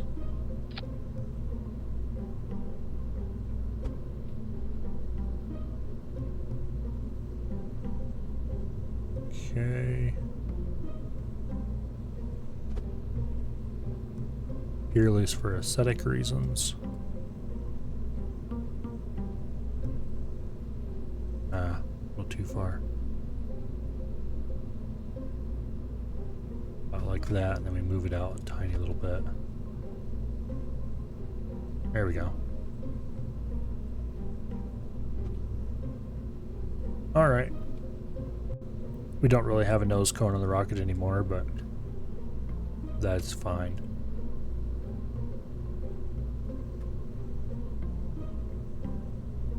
How many parts do we have free? Just 1 now. Oh, 2 now. Okay. Wait. Oh yeah, I removed the chute, so that freed up a part.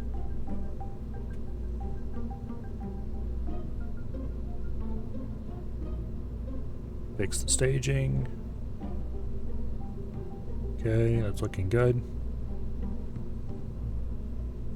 We could add a little more fuel to the side boosters. It's probably the most rational thing to do here. I'm not sure how useful it's actually going to be.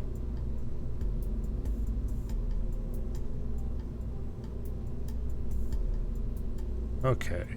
Also, I want to recolor these. Wait, if I want more fuel in these, we can just put 1 bigger tank on.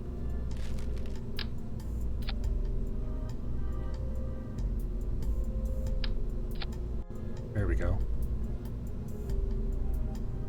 Alright. I much prefer the look of the strutted engines.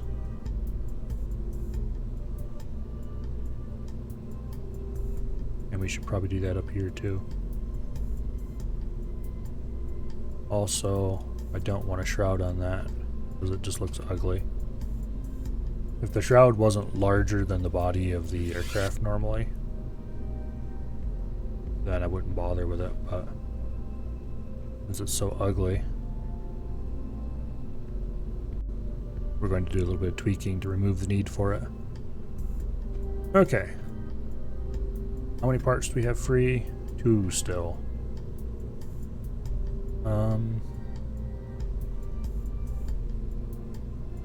If I removed these 2 and just left it without nose cones,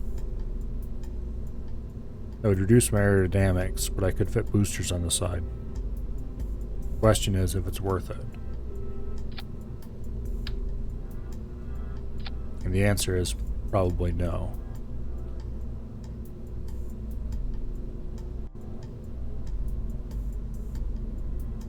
Yeah, we don't necessarily have to max out the part count.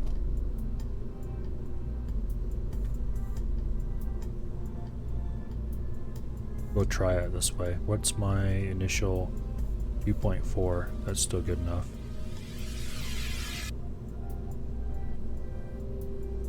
Alright, we'll see if I made it better or made it worse. At this point, I'm inclined to believe it's probably actually made it worse, but... Okay, 2 tourists. Sorry, Valentina, you can't come this time.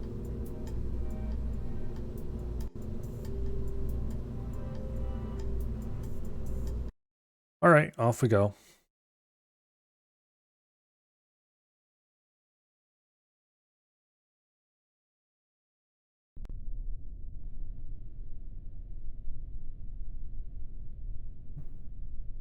What I should do... Yeah, let's revert to low. I should use those extra parts to make the launch process a little bit less wonky. Let's hold it from these. That should be good. They're the right place, okay. Let's go. See how much it bounces when we load in.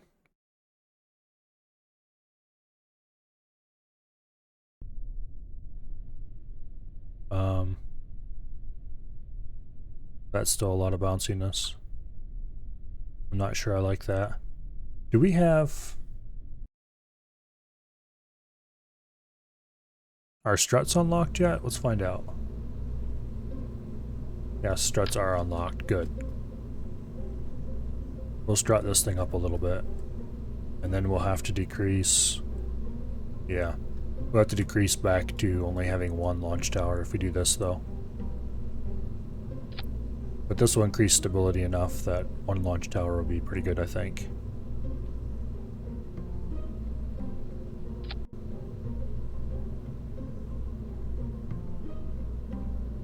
Yeah, we'll see about this. Alright. We'll hang it from here.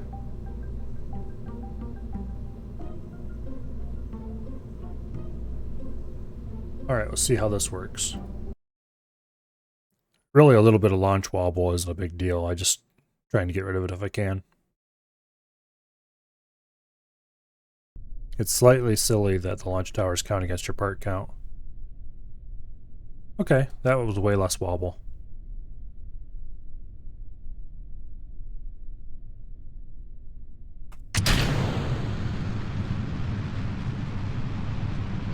I certainly wouldn't want to go too much lower than this for thrust weight ratio. Not for this size rocket anyway.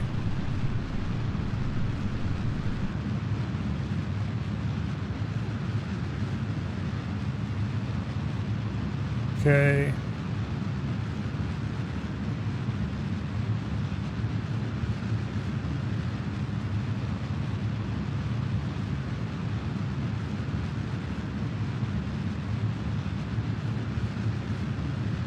This is going to be another one of those narrow ones.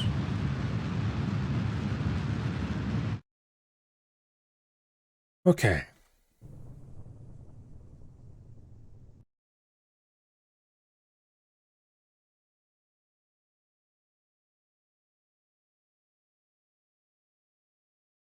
I think I'm getting too much speed low, but...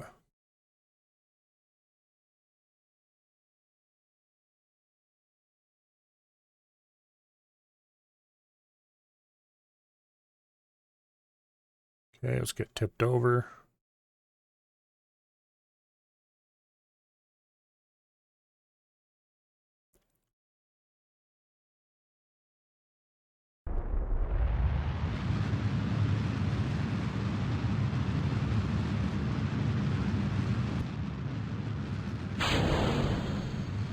Okay. We definitely got way too high on this one. I don't know if I'm enough delta V to or circularize.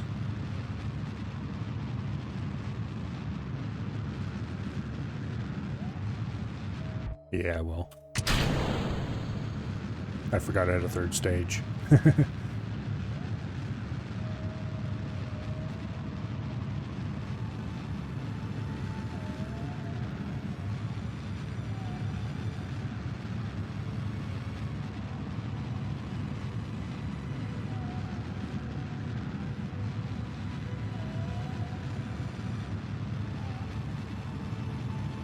As soon as I get a few of these tourist missions, then I'm gonna have to assemble something to go to the Mun quite quickly.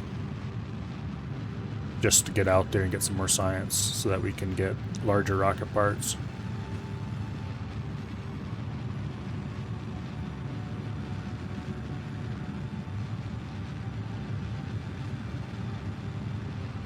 But I'd like to have a higher part. Well, I'm gonna need a larger part count to get to the Mun, I think.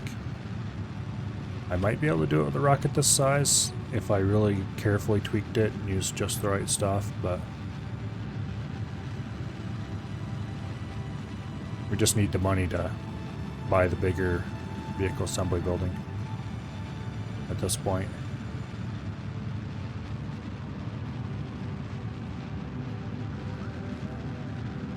We wasted a lot of delta V getting up this high.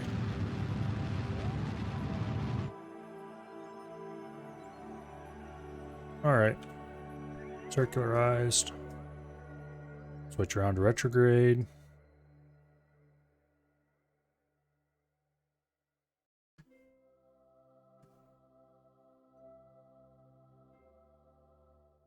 Okay, there's nothing else we need to do up here.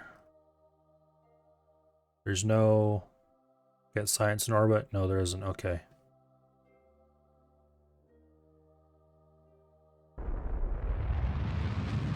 On these missions where we're just hauling passengers to space and back, it always feels really weird.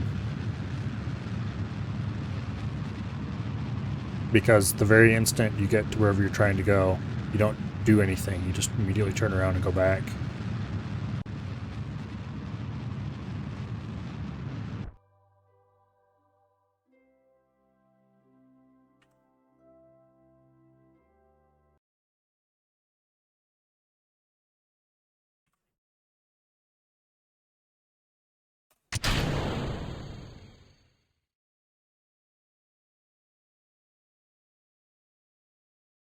Alright, now it's just a waiting game.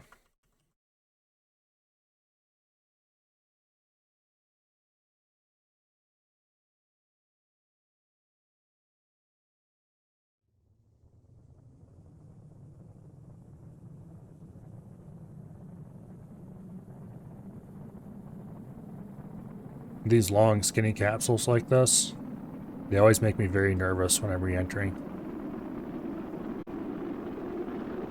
This one isn't even that long and skinny, so it's not that big of a deal, but the ones where you have like multiple Mark 1 crew cabins, those things will flip end to end so fast it's not even funny. And when that happens, it's very hard to recover.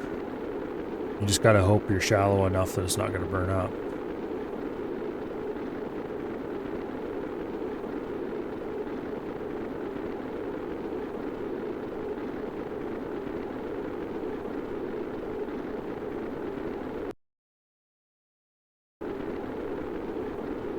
And we don't have any science on this time.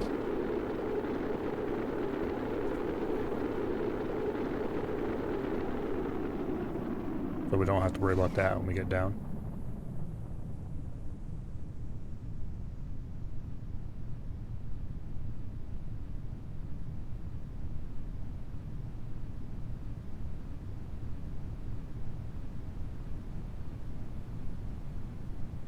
Oh.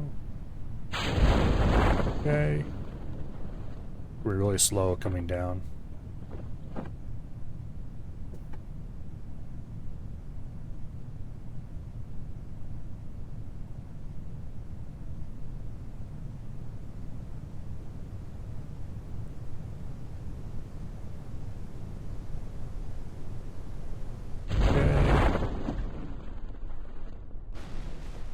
lost a couple meters a second in down speed, but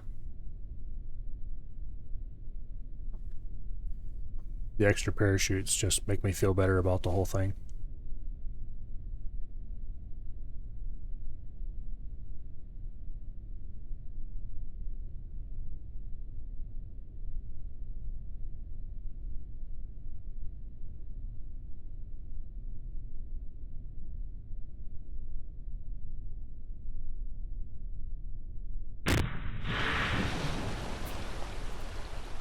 All right.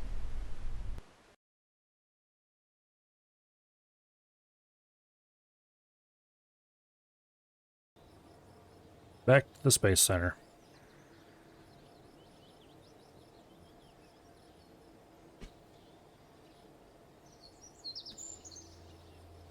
A couple more runs like that, and we'll have enough funds to upgrade the vehicle assembly building.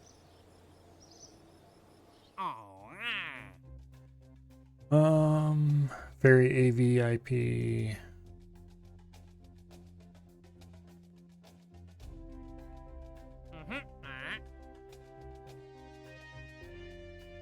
There's a test at launch site, but it pays basically nothing. Actually, we'll take both of these tests at launch sites because they're going to be so easy.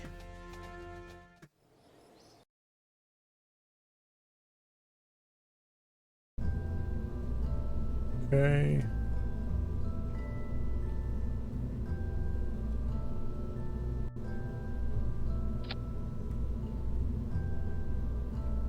We need to test a thumper. And what was the other one? A spark.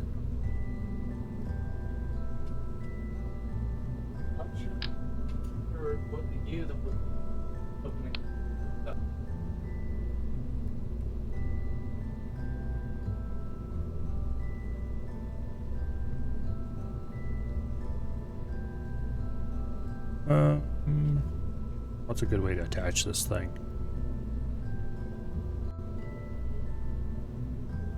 Where is... There we go.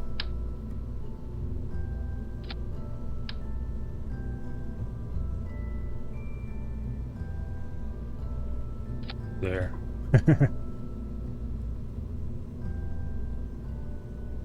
If I remember correctly, and unless they changed it, you just have to activate the part. You don't actually need any fuel for it, so. Let's go try it out.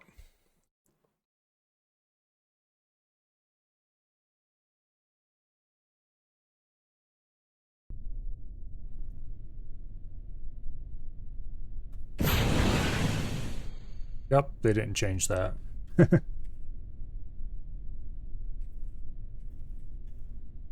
Yes, we definitely tested your parts very carefully.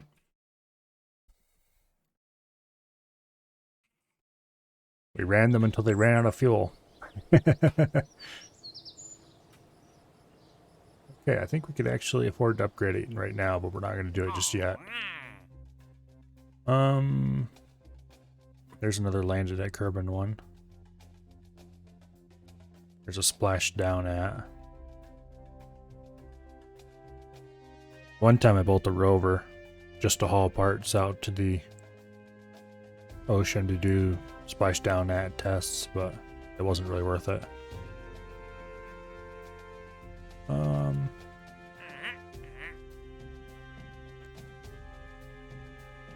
I think we could actually fit a separator and an engine. Yeah, let's do this. Oh yeah, we can't get 3. Well, I guess we're gonna have to quick do the part test so we can get enough people to fill the bus up.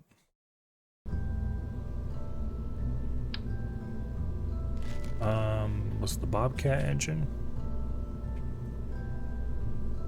Bobcat, yep, definitely. Come on. There we go.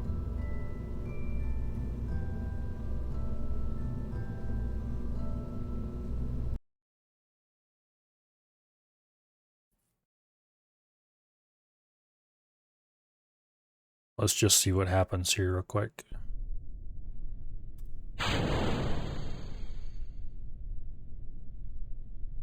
Yep, I tested that.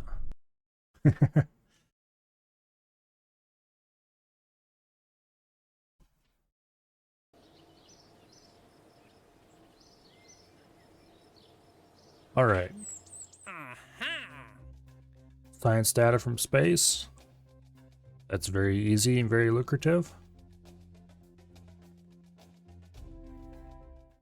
Okay. We're going to waste some time and upgrade mission control.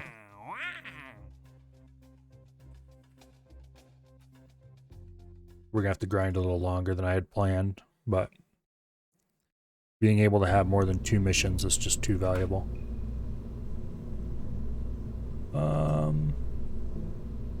There's what we want. I'm not going to dignify this by calling it the actual boss just yet,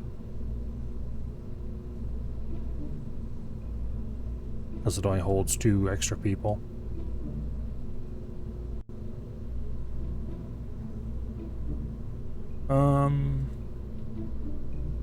We'll cut the ablator down to 50. Okay, we'll cut the ablator down to 60.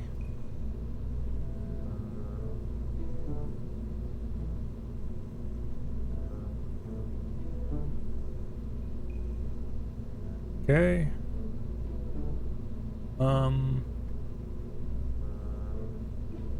Yeah, we don't need to do anything special with this. We just need to launch, make it to orbit.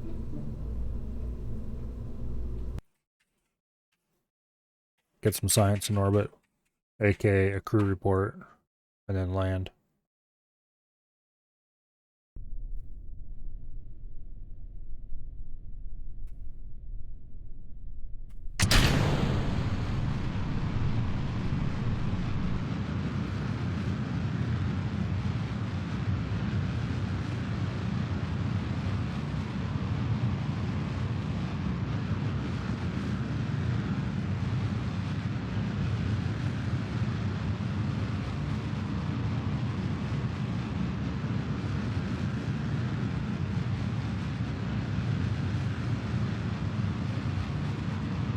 Yeah, I don't have enough gimbal to start doing a gravity turn, which is unfortunate.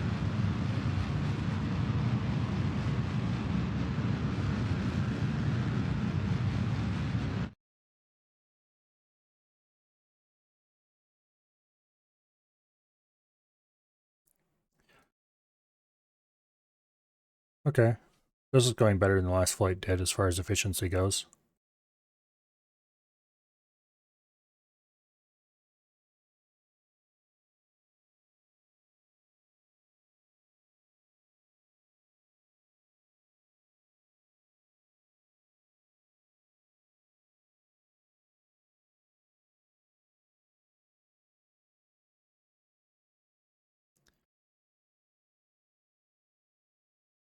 Okay.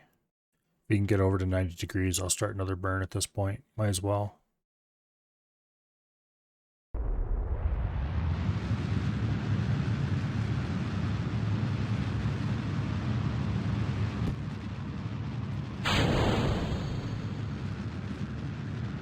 I really wish we could do asparagus staging. That's going to be quite a bit of science off, and we'll definitely reach the mun before that point. I think I might try to do an early Minimus mission this time too.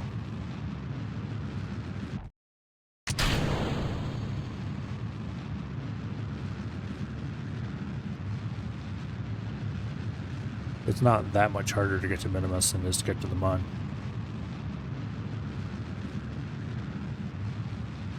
Especially if you're careful how you launch. Oh yeah, definitely easier landing. As long as you try, make an effort to launch into the right plane, then Minimus isn't hard at all.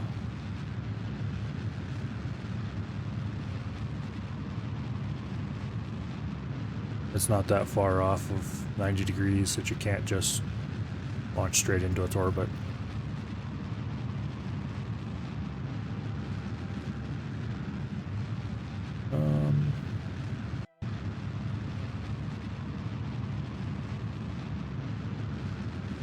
I really hate these circularization burns when you're using the small engines. Because it just takes so long that...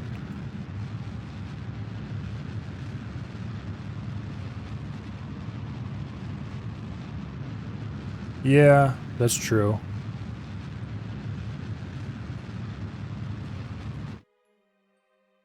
And it didn't cut the engine as soon as I wanted to. Oh well.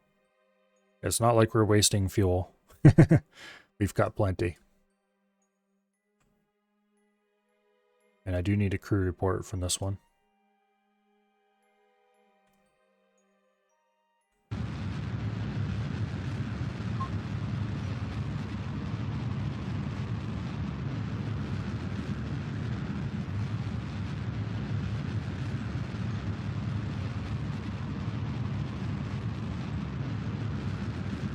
I can't remember what information it gives you when you target an object.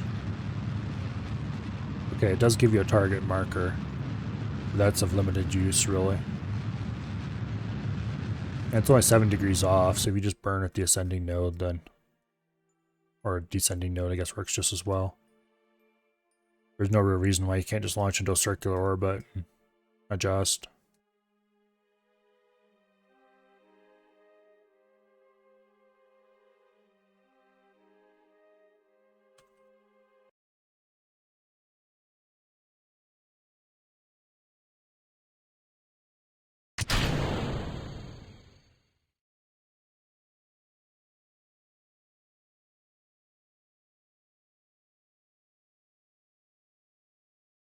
Coming in a little bit steeper than I'd like, but that's why we've got lots of parachutes.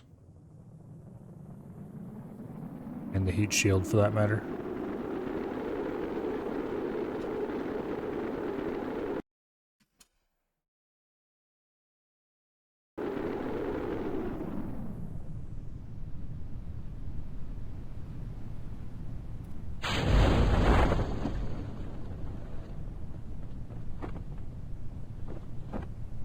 Okay. Another successful mission.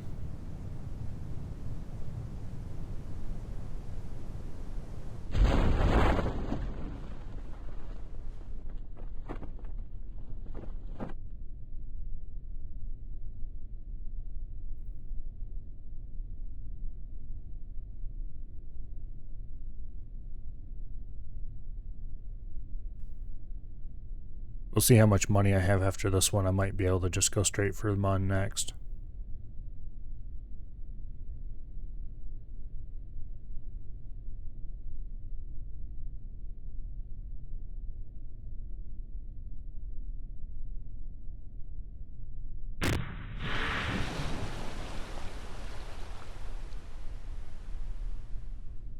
Come on, let me recover it. There we go.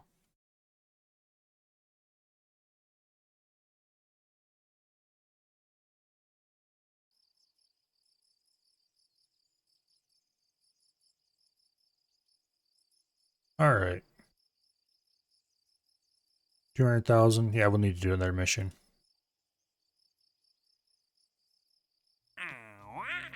Let's see, what options do we have available? Splashdown at, in-flight over, at the launch site. Okay, we'll do that. We'll take care of this part test real quick. Oops.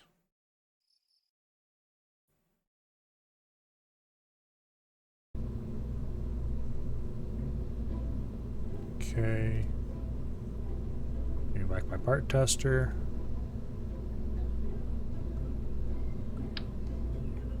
Now, what part do we need to test now? Skipper. Part of me doesn't want it to run this part test, because the longer I don't run the part test, the longer I can keep using the engine for free. But if I design a rocket around having this engine for free, it'll only work for one launch. Nah, it's not worth it.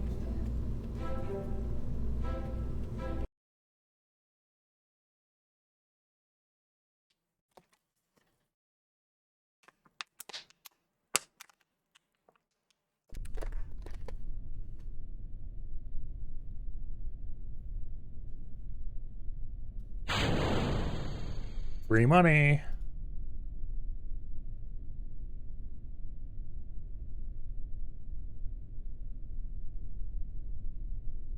$15K for doing nothing.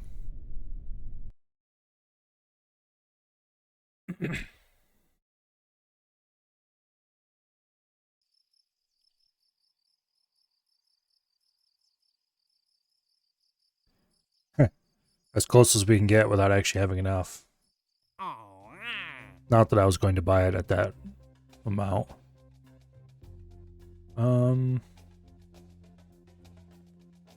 If it wasn't so easy to do, I'd never take this. Okay, we're definitely not ever going to do this one. Stack separator orbiting. Nope. Not going to happen. Also not going to happen. 4 tourists. They all want to orbit. This can be like 100,000. Oh yeah, we're definitely going to do this one. Okay. Anything else in here that we really... This one would be almost worth taking just to have early access to the part. Carry 2 tourists. Yeah, we'll take that. Okay. That's kind of ridiculous, but...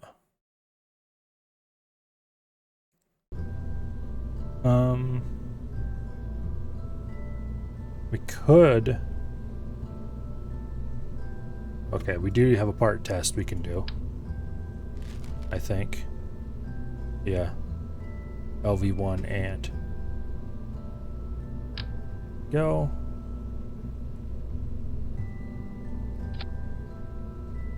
Is there anything else? Just 6 tourists that want to orbit Kerbin. We'll take care of this part test and then we'll come back and maybe spend some time designing a higher capacity bus.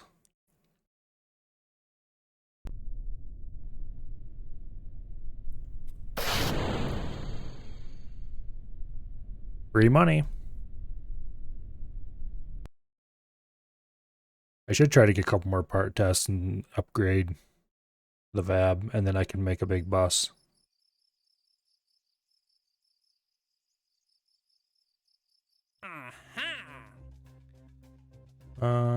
Two tourists. More tourists. Even more tourists.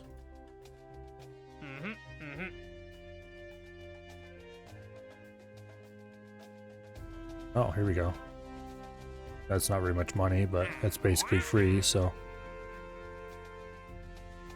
3 tourists.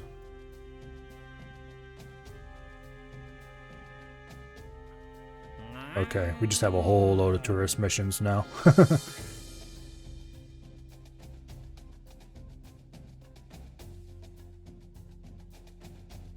Alright, we'll just leave it at that. We'll do this part test, and then we'll work on a bigger bus.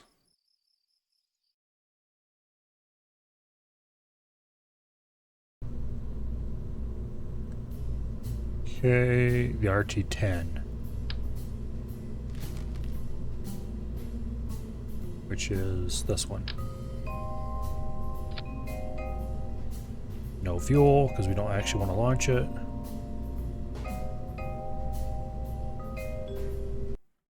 There we go.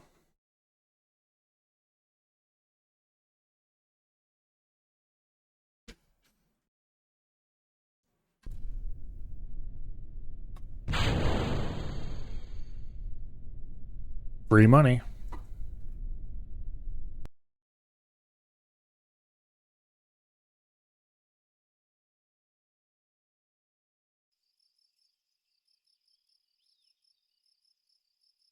Okay.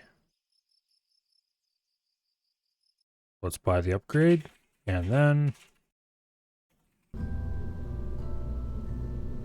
12,000. How much is the bus? 14,000. Okay, so we can't even launch the bus right now. We'll just have to do more part testing.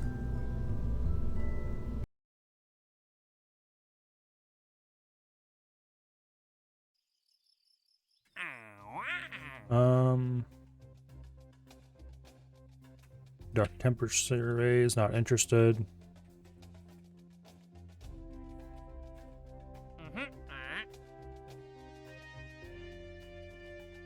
Splash down at, I don't feel like dealing with that. Okay, we just have all tourists now.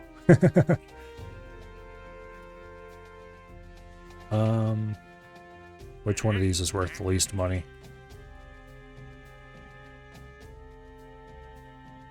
That one's worth a lot of money. As that one. And that one. Okay, that one's junk. Please stop giving me tourist missions. Science data from space. Nice and easy.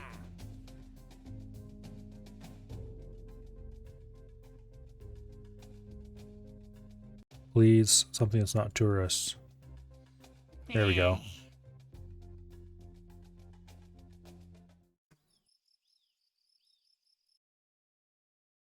Okay. One quick part test. Okay. The Bobcat.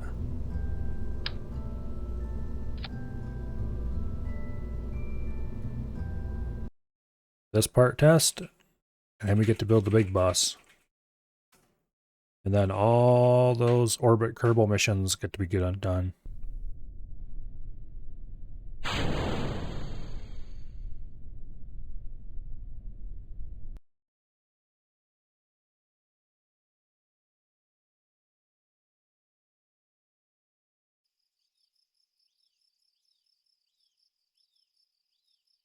Alright, that should be enough to launch a big bus.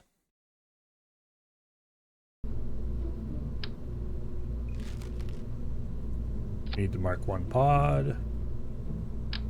Rockamax adapter.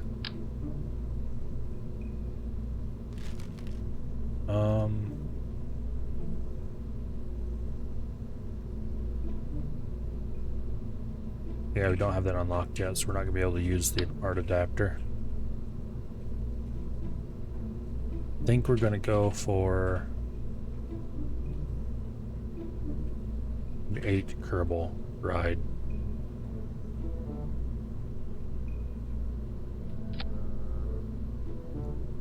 Okay. And then the utility? Yeah, it's utility.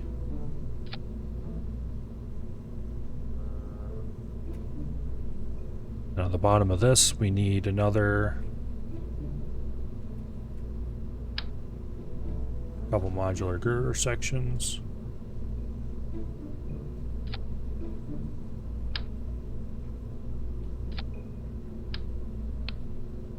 Yeah. We'll put 3 on to be safe.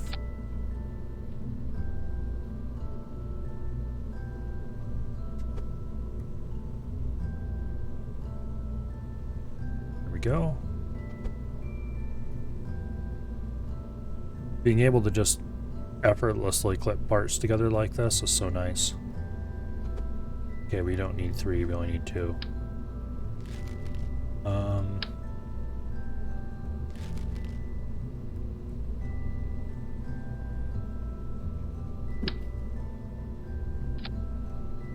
Okay, Rockamax adapter. Clip it together.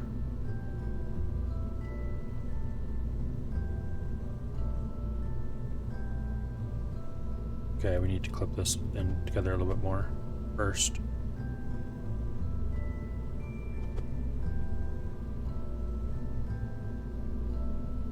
Okay. Now, this is going to be tricky to bring in because of aerodynamic fun and games. Oh, I forgot you can't put that on there.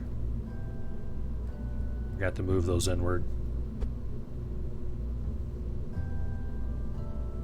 There.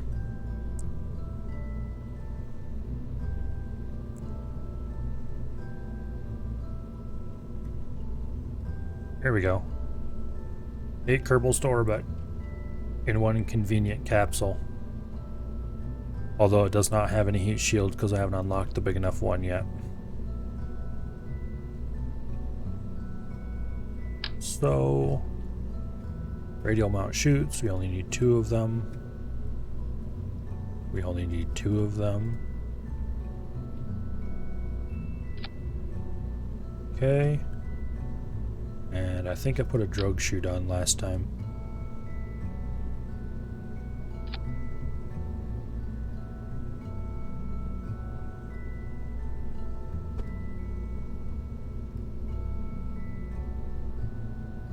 Okay, there we go.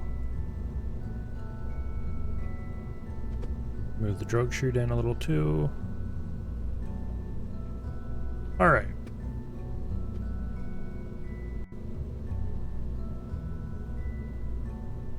How many parts did we consume? 17. That's not too bad.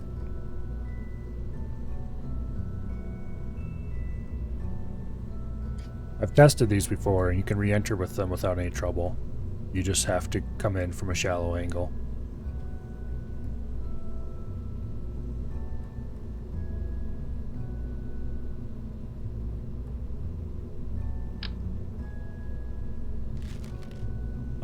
I thought the big fuel tanks were unlocked already. I guess not. So we're gonna have to do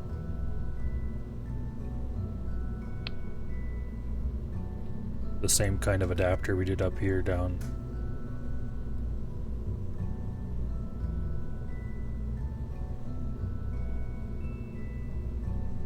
Actually, we may not be able to launch this capsule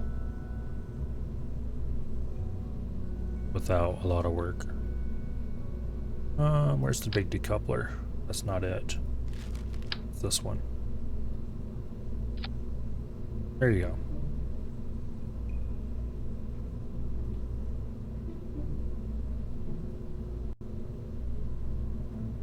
Rogue chutes first, then the main chutes.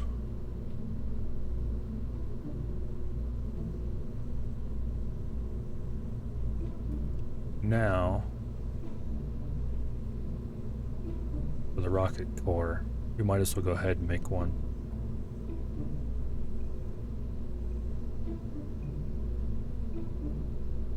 Yeah, we're gonna have to use FLT 400s, which is gonna suck.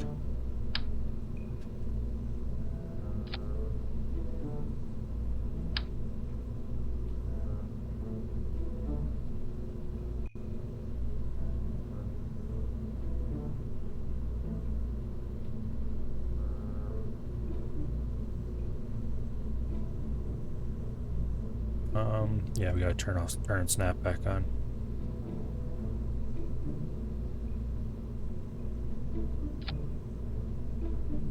Okay, the engine's gonna be far enough apart, I think. A little farther apart might be better.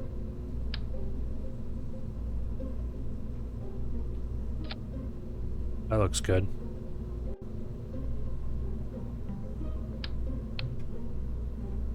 Let's see. Fuel tanks, FLT 400s. Do a little bit of part moving.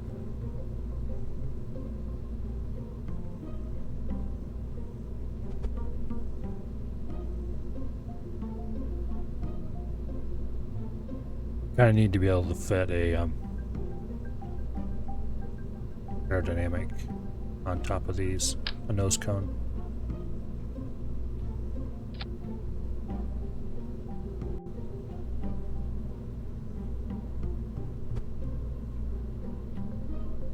Move that down a little. Move this up a little. There we go. It actually doesn't look too bad.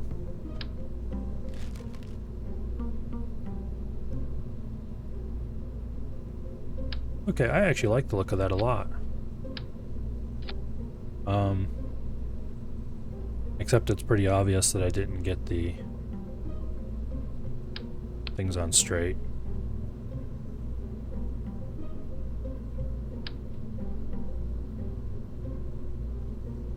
Congratulations, I just completely broke it.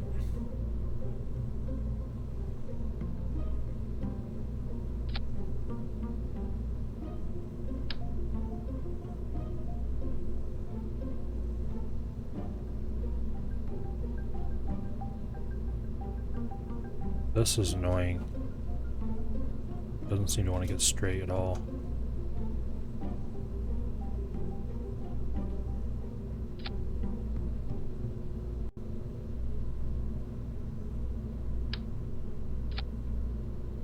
Don't know if we're going to be able to get this straight at all.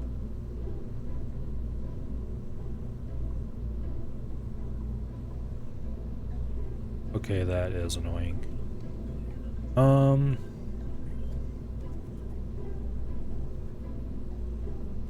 It doesn't change anything. Okay, fine, we're going to do something really complicated then.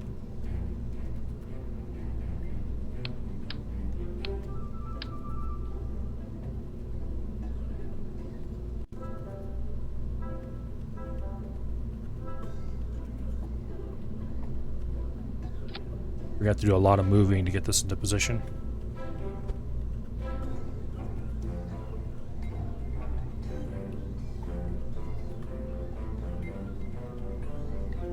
Okay.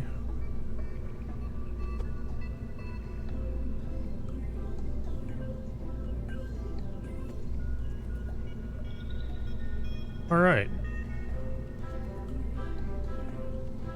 Now we're back to where we were, just this time without the weird janky angles.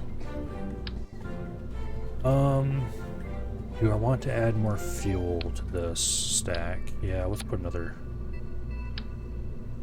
That's something of a monster. How much delta V? That's almost as much delta V as the previous rocket had, with no boosters. We're definitely going to have to tie these stacks together, though, with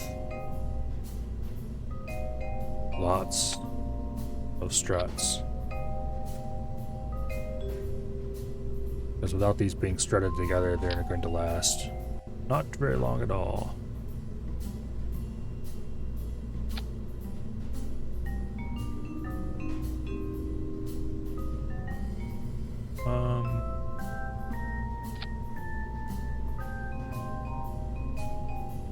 Okay.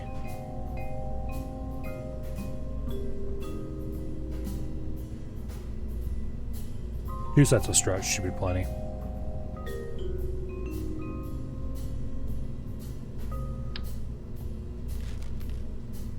How much is it going to reduce my thrust to put the swivels on? A little.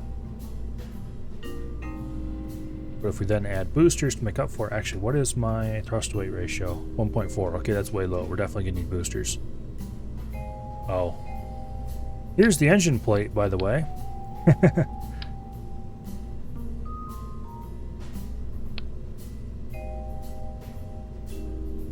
I thought these were in the engine category. I built this whole thing the hard way when I had the engine plate unlocked already.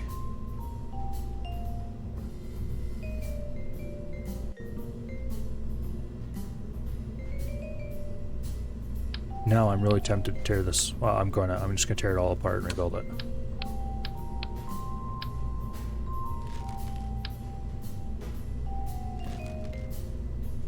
Okay.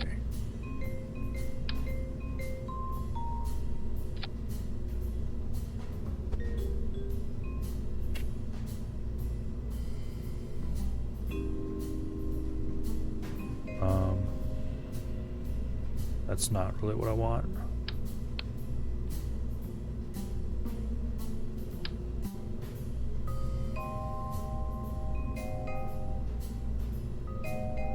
Okay.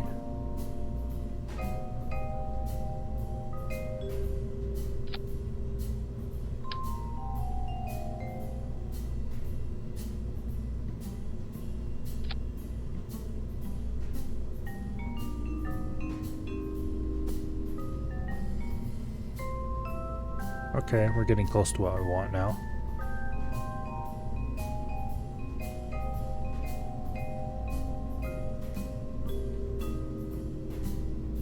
bit. Turn snap back on. Rotate these so the windows are all inside.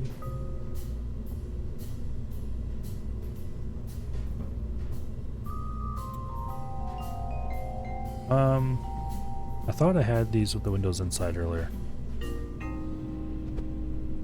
What did I do different? Okay, let's try this again.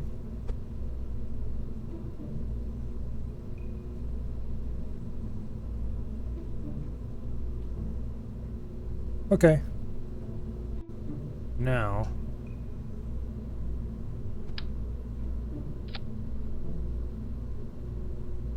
we need to reduce that significantly.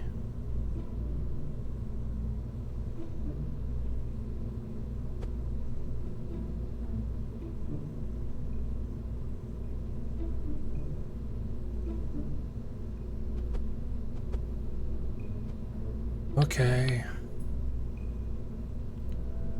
Where is...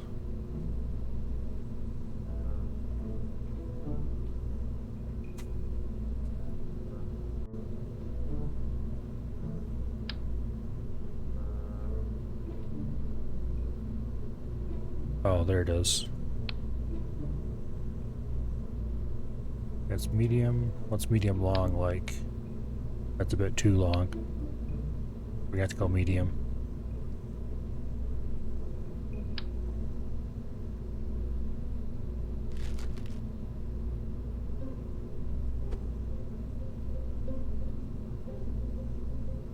Okay.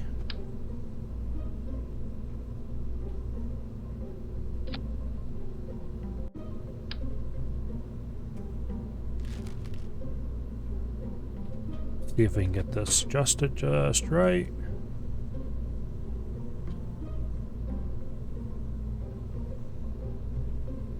Oh, I forgot I needed to put on the decoupler. Oh, I already have a decoupler. Duh.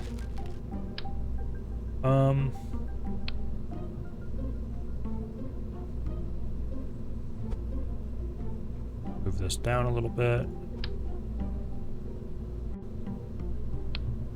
We're gonna have to adjust this to short. I forgot about putting the Rockomax adapter on the bottom.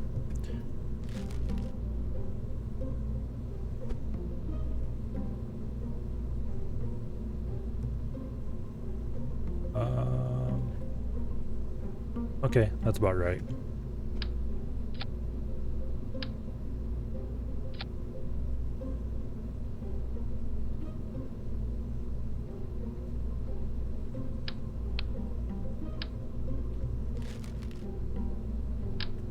Engine plate. We don't actually need a bottom node at all, so we'll just turn that on short. We want quad nodes.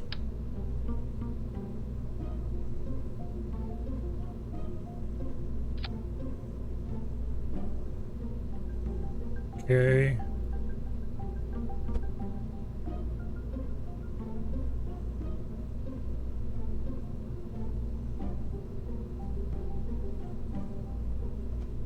These things are really unfortunately set up for doing offsetting like this.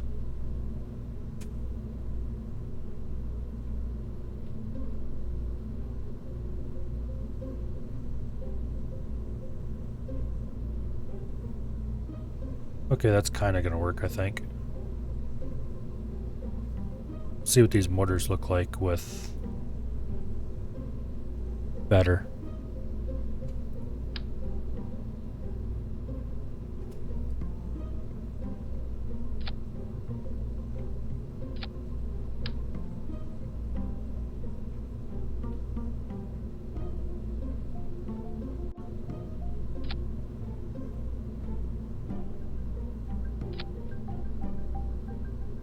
Oh, that worked okay, I guess.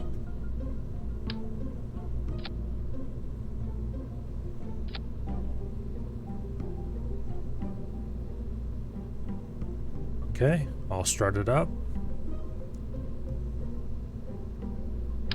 put nose cones on, which we can't do because of this setup. Forgot that drawback.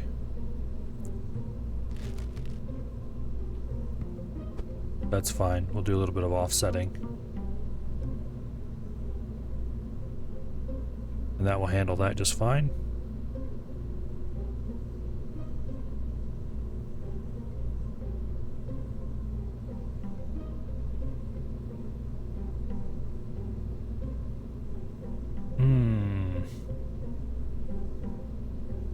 I should have fixed this properly from the beginning.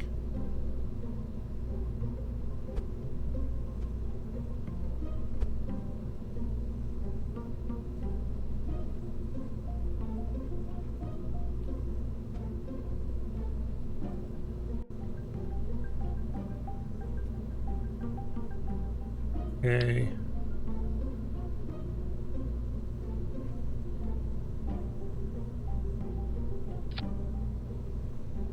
That was a little bit too far.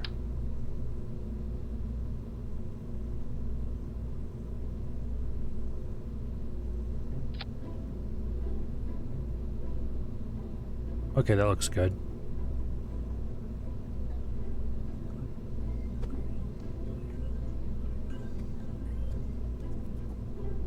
Using absolute offsetting mode, we can now do fun things like move these in and out evenly. Ta-da! That works much better.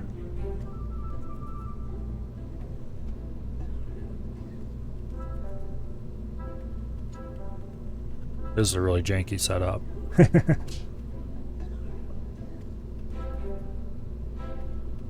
where's... Oh, that's interesting.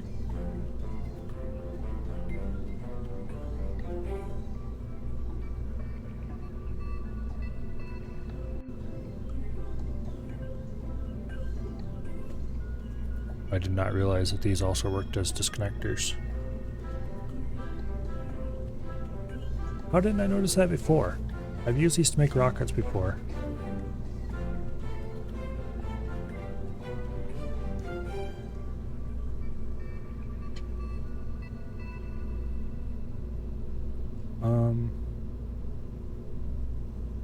I wonder what these are going to pop off.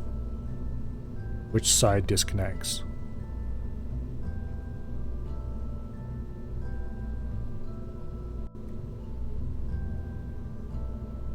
Is there a way to tell this we don't want it to be in the staging list?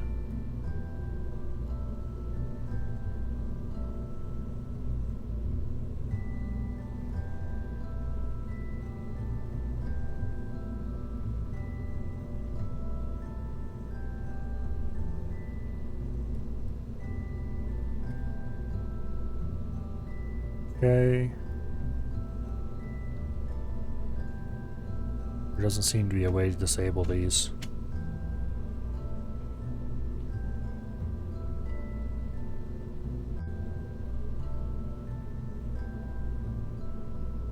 It doesn't like these decouplers. That's fine. I don't care what it thinks.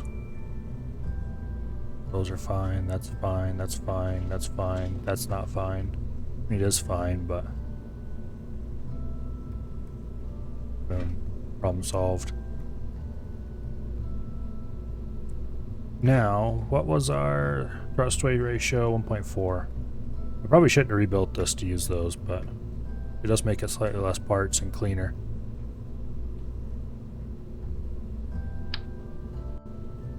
Add some radial decouplers.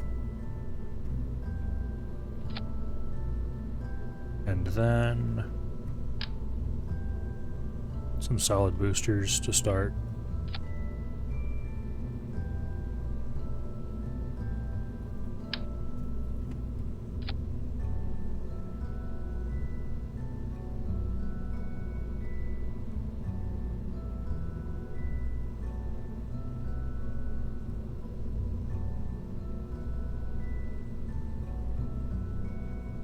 Okay.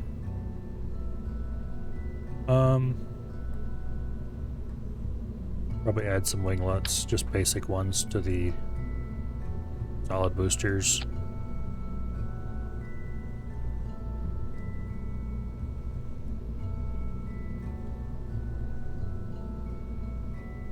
That gives us a thrust to weight ratio that's probably good enough.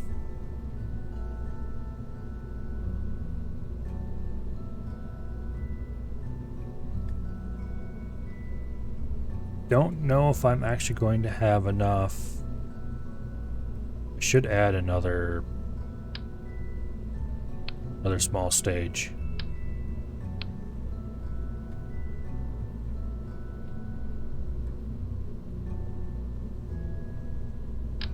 Okay, these engine plates.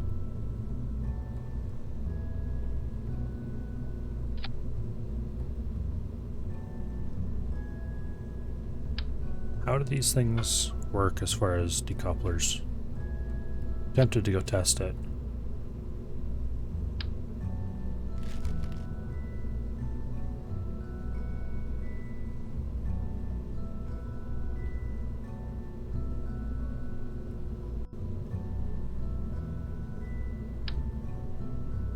We'll put a duplicate of this on.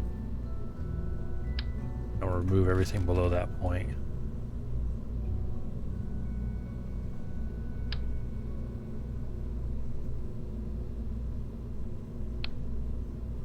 Okay. Engines, put some Terriers on there.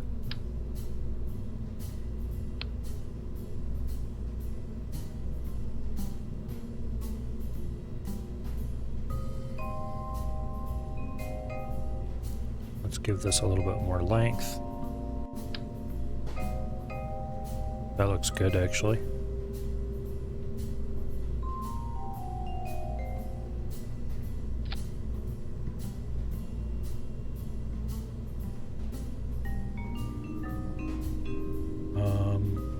What?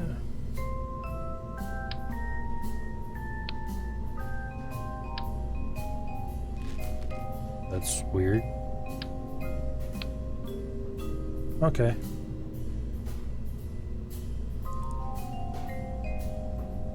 That reduced total delta V.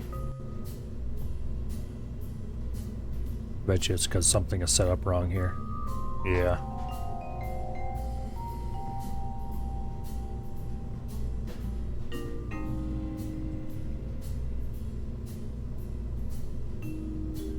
Well, maybe not. Okay, let me blow those off. Let me blow that off.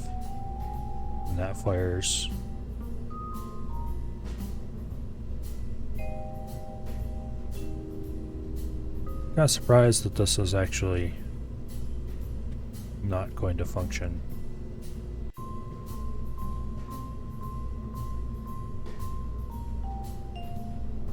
We really need a bigger engine plate is what we need. But that doesn't unlock for quite some time.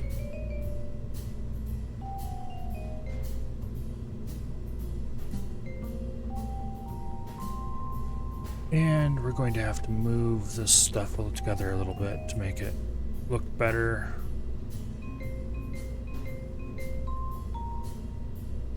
Let's toggle snap off.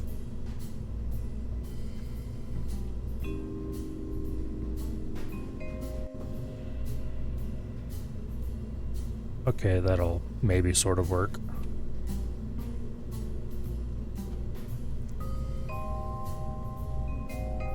All right.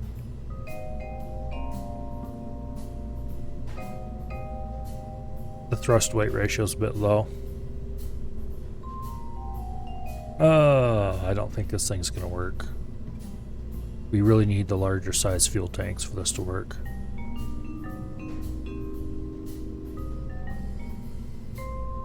Also, I don't think I can afford to launch it at this point.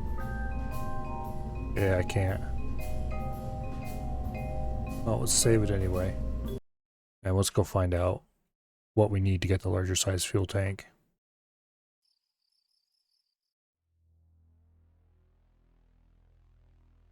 Okay, it's not heavy rocketry. Fuel systems, here we go. I thought the small one, the -8, was available earlier. I guess it isn't.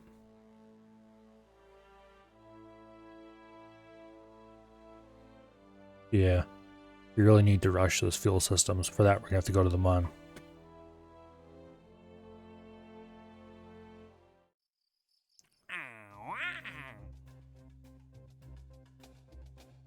Yeah, we're not going to be able to use this thing. Not the way it's designed. Which is kind of sad, because I just spent a whole bunch of time working on it. But hey, it was fun. I was building it using the part tester.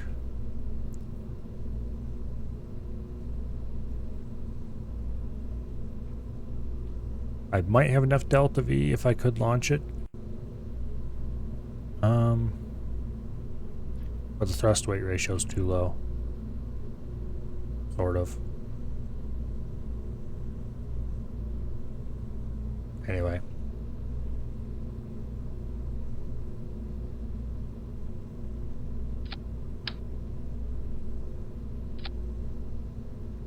Now this thing carries how many? Just 2.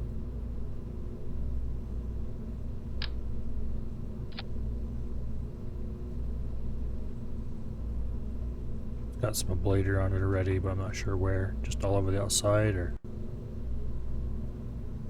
Yeah, forget it. We're not doing this.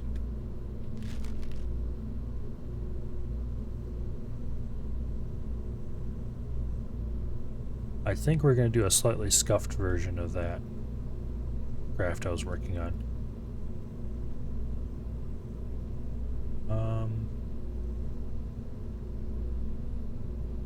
Where? Here it is. Engine plate. We'll put an engine plate directly on the bottom of this. Put triple nodes on instead of quad nodes. And we'll put Mark 1 crew cabins on.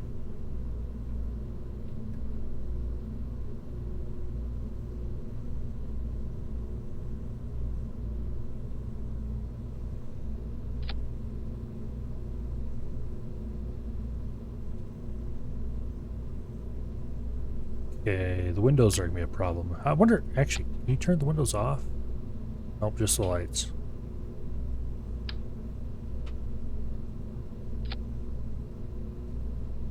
Okay, we can have windows facing more or less outward.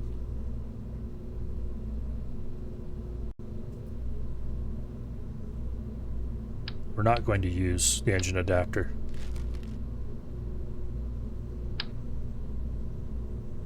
We're going to use the old traditional method. As for all of its problems, the old traditional method does allow you to do some things that the normal method doesn't. Namely, putting nose cones on the top.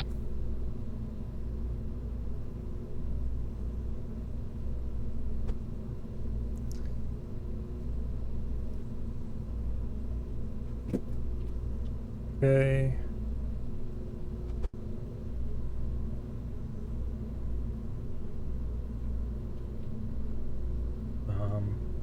There we go.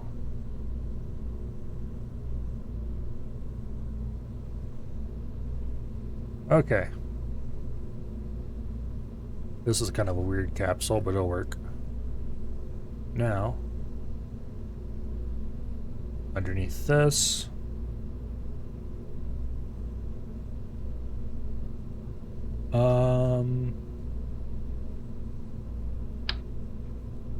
yeah, we're gonna have to forgot to put this part in.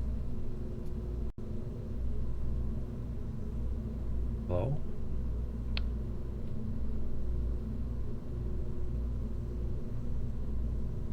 Okay, fine.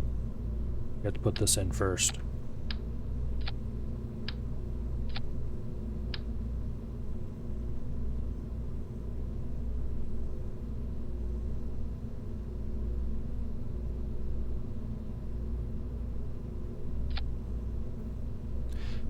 This is very definitely very clipped together.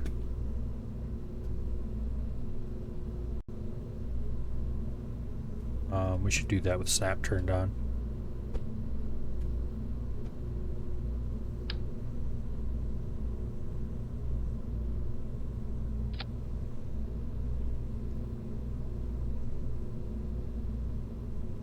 Okay.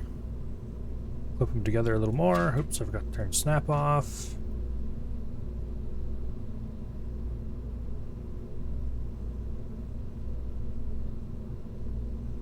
There we go.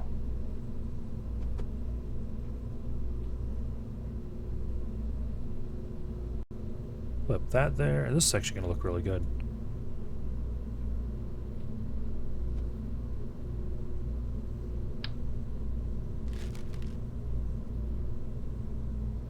Okay, now, can we fit a heat shield on the bottom?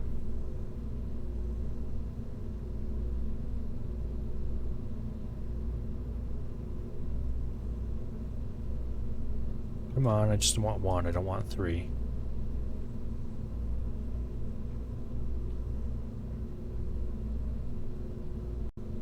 Okay, fine, we got to move it.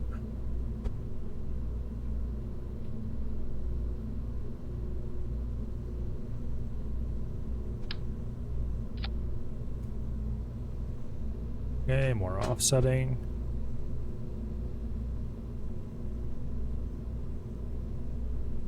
The amount of offsetting that's going into this is slightly ridiculous. And I don't even know if this can properly protect these parts.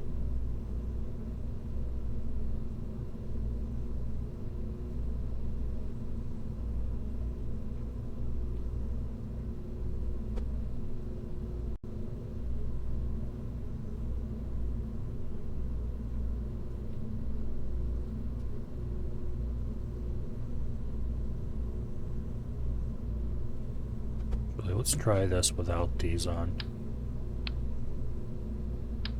Oh. There we go.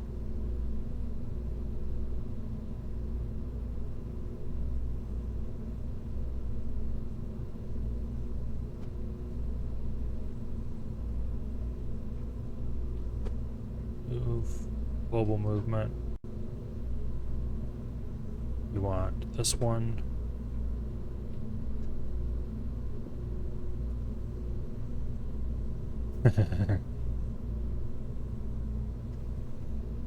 This is very jank.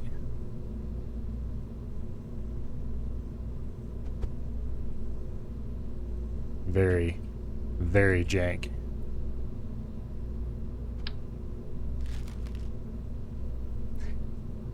Hey, did you know that the Mark I fuselage has 3 sets of windows on it?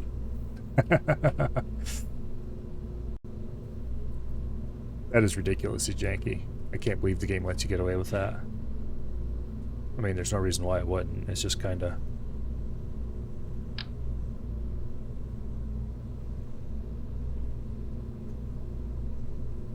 Okay, we'll put 2 parachutes on, and then want to add 1 radial drogue on the back.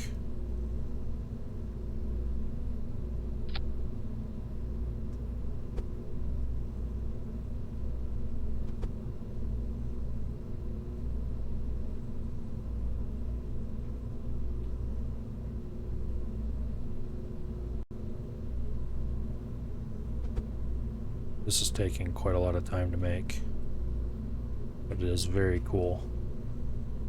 Janky, but cool. Alright, now, decoupler. That works really well. And then, where is, oh yeah. FLT 400 and a Terrier. Set that to truss mount. That gives me about 1,000 dV in vacuum. Okay, that's acceptable.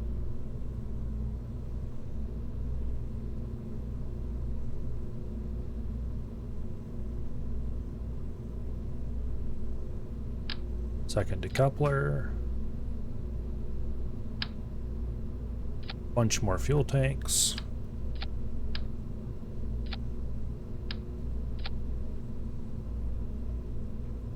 Tempted to put more fuel tanks on, but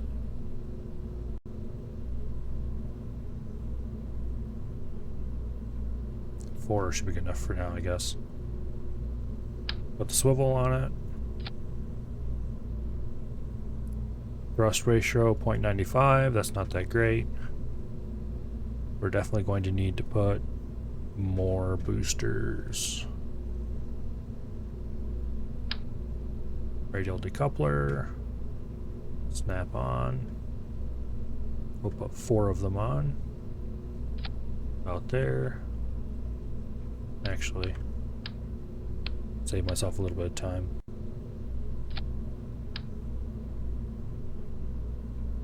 Okay, so I didn't actually save myself any time. Maybe a little. Engines, get some LVT 30s. Nothing obviously wrong at this point, I don't think. Let's double check. Unused monoprop, that's the biggest. Okay, how much DV do I have? Quite a lot, actually. And it's not even firing everything in the right order. Thrust weight ratio of 2, that's marginal. And it drops off to 1.35, which is also marginal.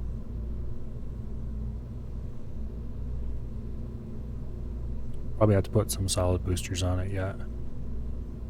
We don't have the long reach decouplers yet. So we'll have to put these on the outside of the stack, which will definitely require some strutting to keep the whole thing from just wiggling like mad on the launch pad.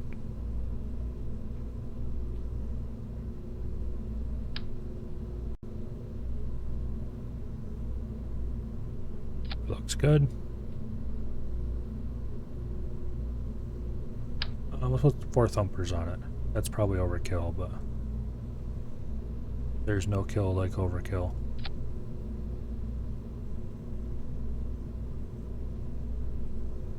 That's not straight at all. That's very not straight. Okay. The reason it's not straight at all is because the initial boosters weren't put on straight. How's that look? Better.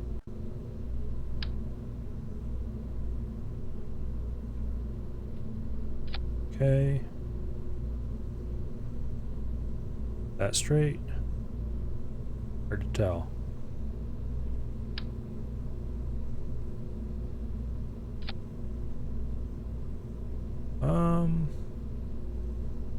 I think it's sort of straight. This is going to be a very wide, weird rocket. It's nice to not be bumping up against the part count immediately.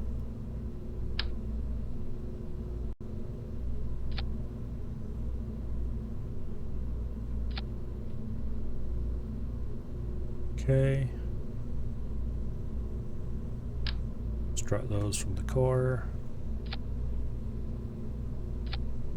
Strut those from the core. We should firm it up a good bit.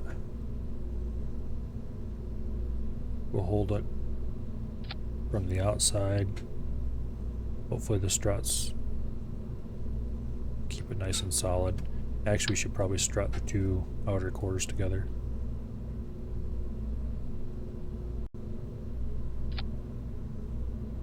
Okay. That's good.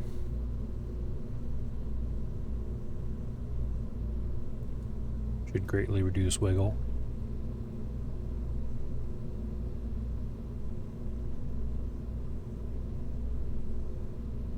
Want to move this up. Move this together. Move that in there. Move that in there. Okay, what's my thrust weight ratio going to be? 2.49, much better.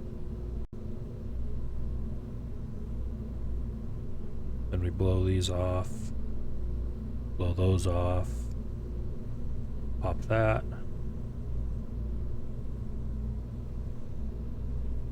Ignite the engine. Pop that. Drogue chute. Normal chutes. Okay, did I adjust the ablator amount? Yes, I did. Well, this is very slightly more money than what we can afford to launch.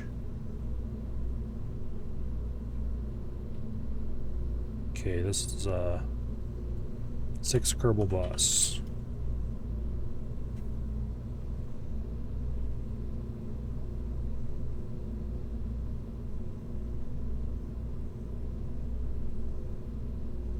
It's not gonna let me launch it. Nope, it won't. Okay. How can we save a little bit of money? Well, step 1. If we can only put 2 launch towers on.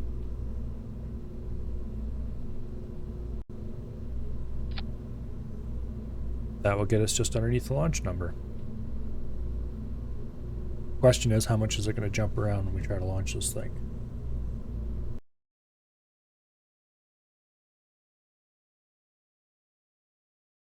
I have almost no confidence that this is going to get safely off the ground. No, it's not wiggling too much.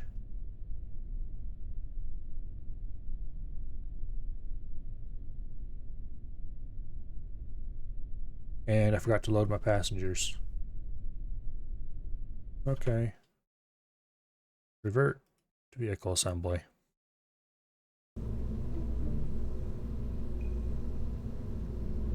Got to get all these tourists on.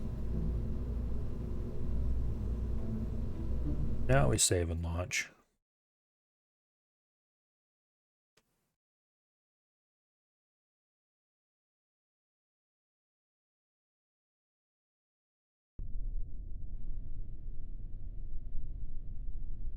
SAS on, max throttle.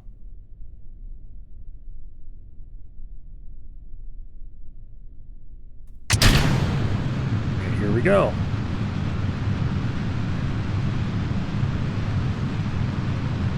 All the engines are running. Solid fuels are going to burn out before the liquid. That's good.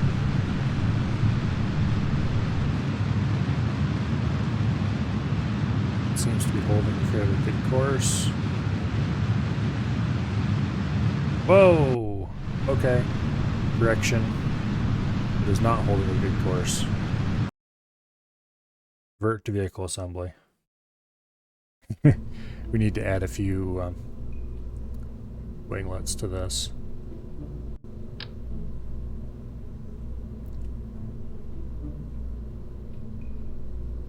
Just the simple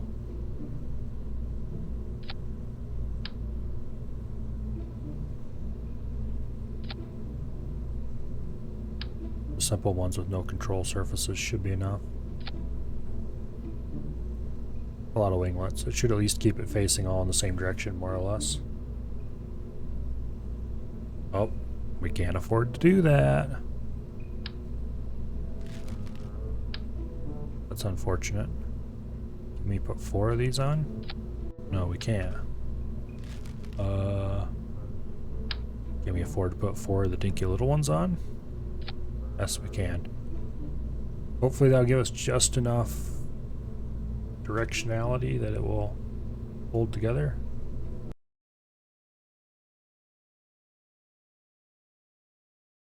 I don't have a whole lot of confidence though. This could take a few tries. Might have to do some more cost cutting.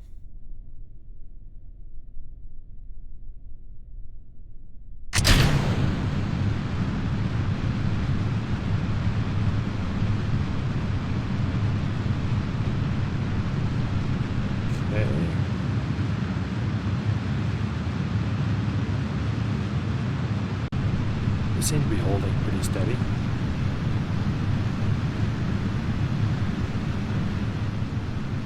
Oh, there we go. Okay. I think if we keep our speed down when we're in the thicker atmosphere, we'll go straight and have not too much trouble.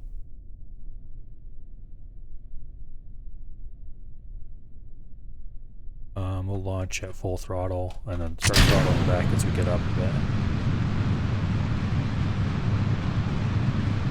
Keep our thrust to weight ratio close to 2.5.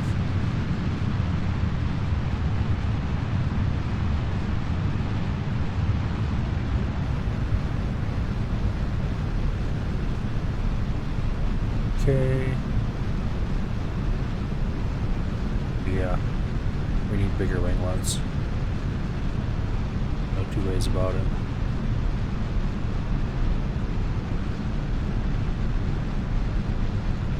Yeah, we can't do this. We just get too much out of control. It might even be a good idea to use controllable winglets.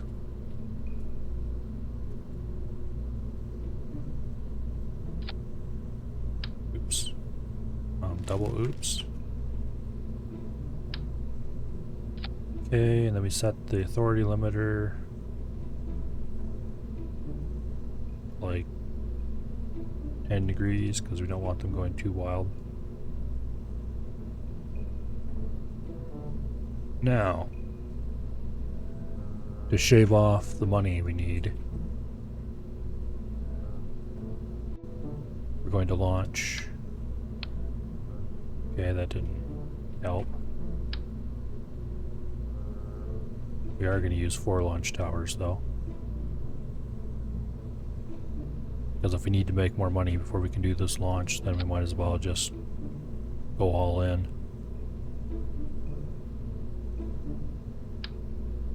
Actually,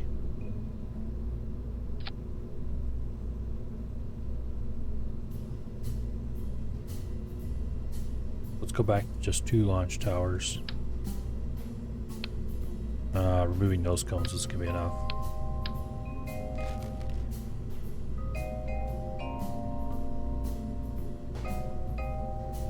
Okay. Go back to having the proper number of launch towers. Stick them all to the core, where they'll be nice and secure.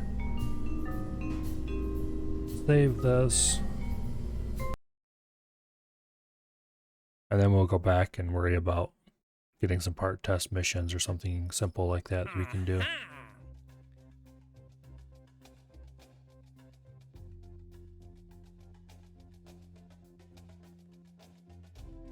All tourists.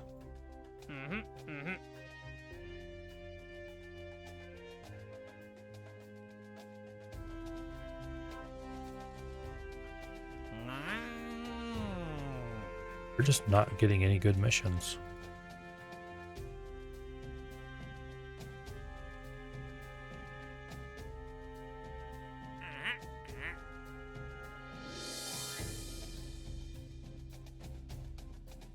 Come on, give us something that's not tourists.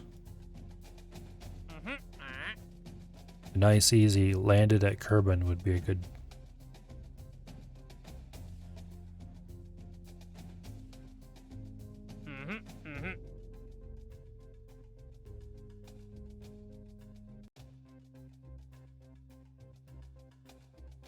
Oh.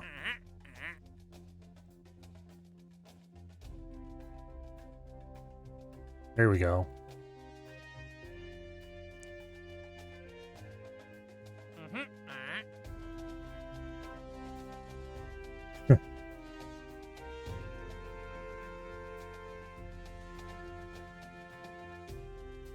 Okay, we've got 2 nice, easy part test missions.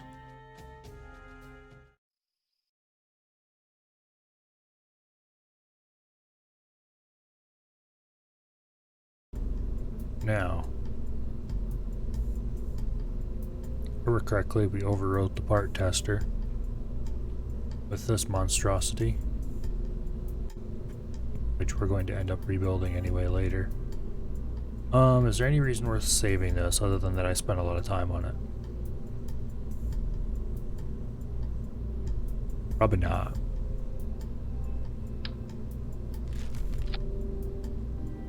Okay, what parts do we need to test? A spark and a hammer.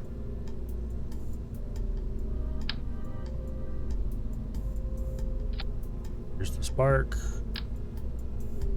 There's the hammer. Set it to have no fuel. Set both to trigger in the same stage. Save and launch.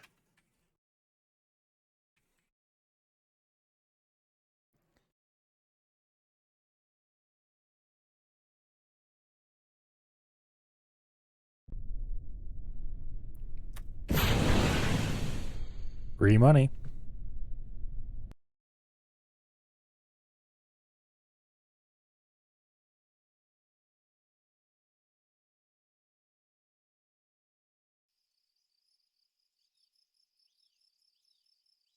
Alright, that gets us up to enough funds that we can test the boss.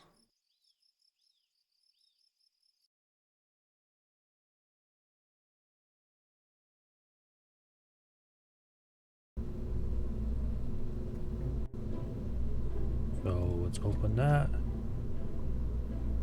Fix Kerbal boss. Load.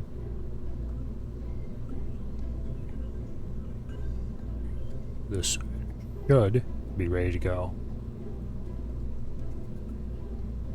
as soon as we add the tourists.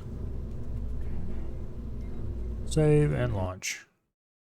Now hopefully with the larger fins we'll be good.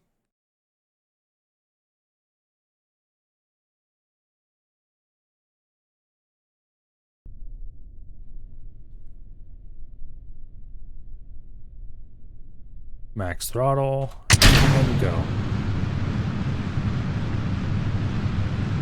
We are going to be throttling this back as we go. Keep it about 2.5 thrust weight ratio.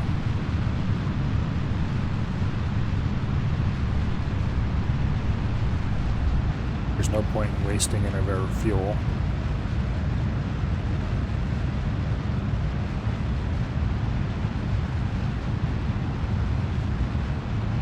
We'll let it go up to 3.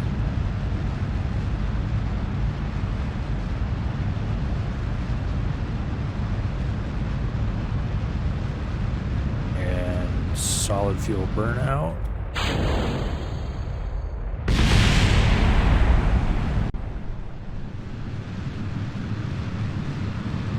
Okay, that's problematic. Revert. I should have been watching it when I ditched the solids, but I think the problem is that we lost all of our control authority. Which means we're going to have to move the launch towers outward.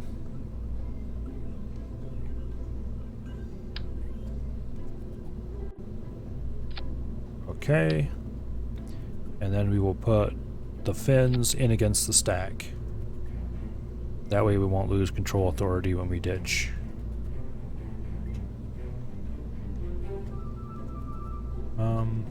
Okay, yeah.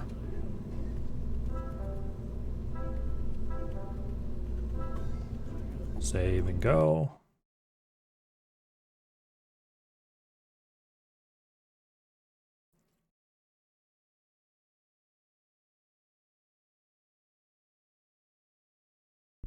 With any luck, we will have something functional.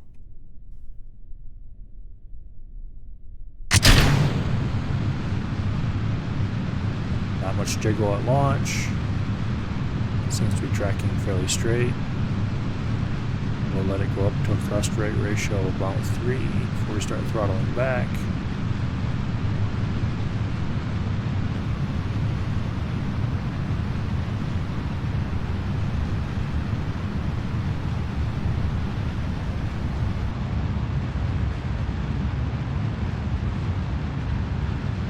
Reaching solid engine cutoff soon.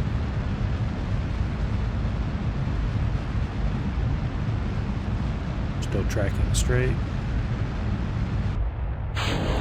Solid engine cutoff. We appear to have escaped without losing any parts.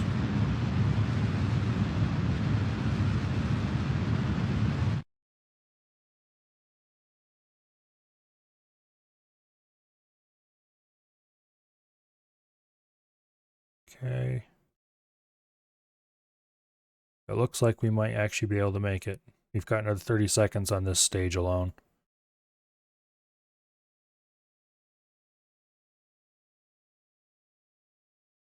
Let's get it angled over some more. Boost a little bit.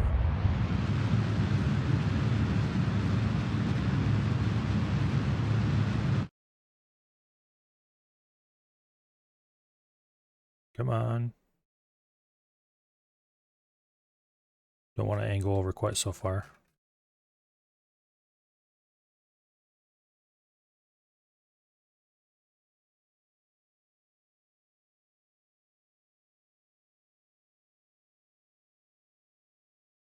without the motor gimbal, it's going to be difficult to maneuver this thing much. It's kind of heavy.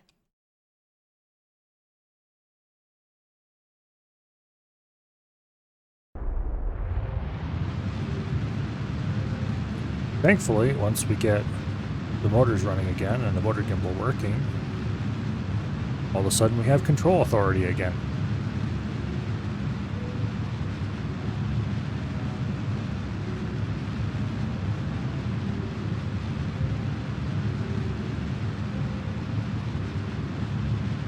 Okay, oh. Second booster cut off.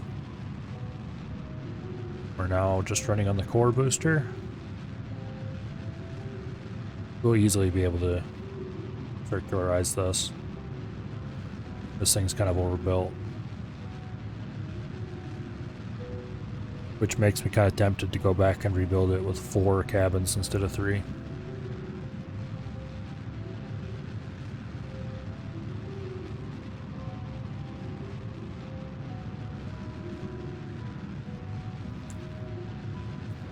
Oh, we didn't quite circularize on the main booster.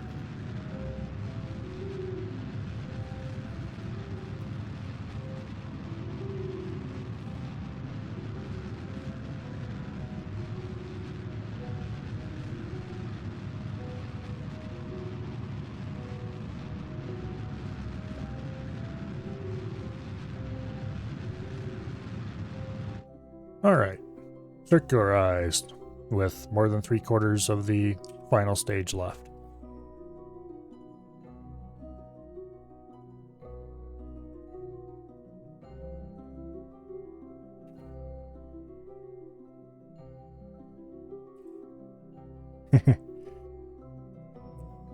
With everything all clipped together like this,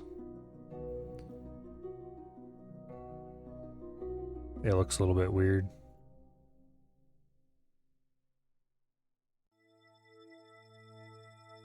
Okay. I think we did have a space science one too, so we'll take a crew report. And then we'll set the retrograde. And we'll find out if this heat shielding is going to work.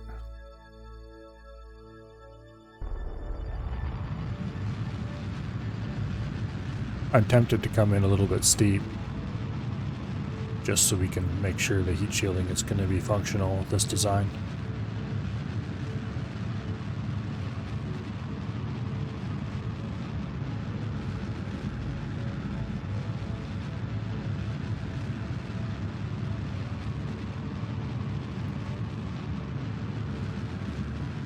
Realistically though, I'm probably going to be ditching the last stage before it's empty. That's very good. It means it'll make it way easier to fly these missions. Having more fuel than you need means you can fly sloppy.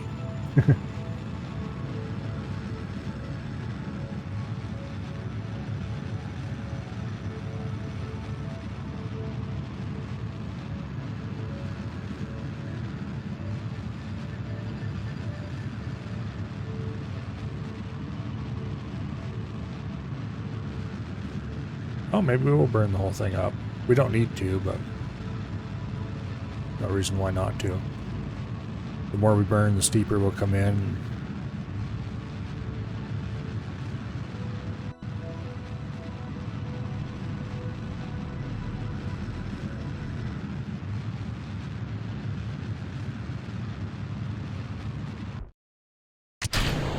Okay, ditch the engines.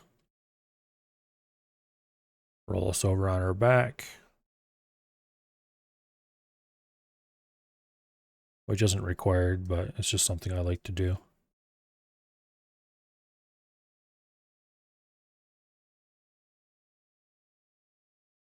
The heat shield should probably protect us just fine, but we'll find out. Also, I don't know how the weight distribution is going to react with this, whether it'll make it want to flip over on its side or...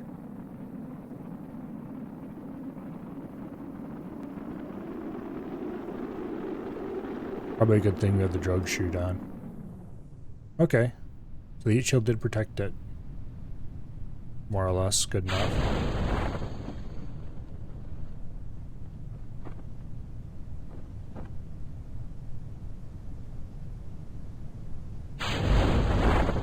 Rogue shoot was completely unnecessary.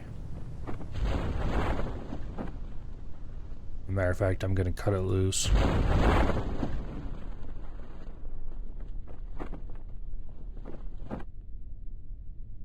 I'm going to tinker with this and see if I can make it a 4-cabin using this exact design later.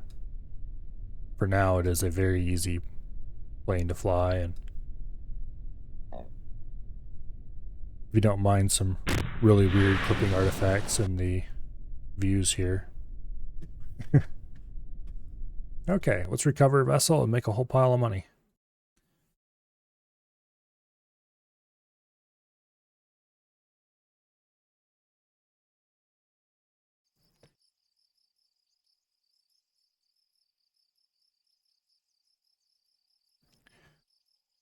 Okay, we didn't get basically any science, which is exactly what I expected.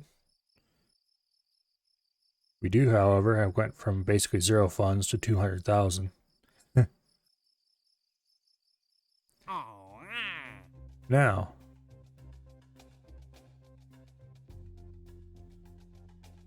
this guy wants to orbit Kerbin.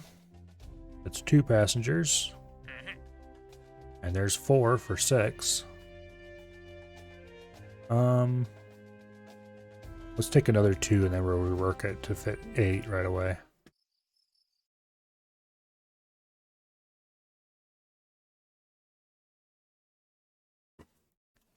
I need to make my money.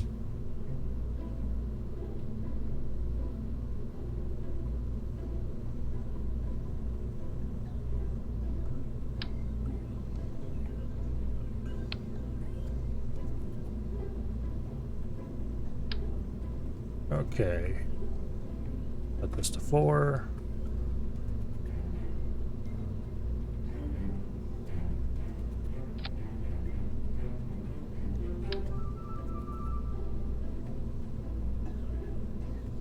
This is going to be very wonky indeed.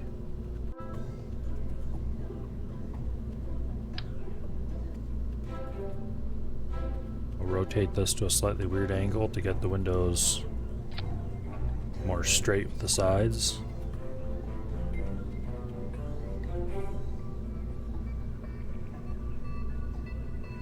then there's going to be a lot of moving. Move these together. Move them up as high as we can without coming through. And move these bits up. And there we go.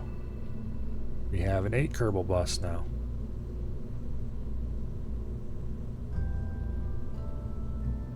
Interestingly, you can't click on the name when you're in move mode.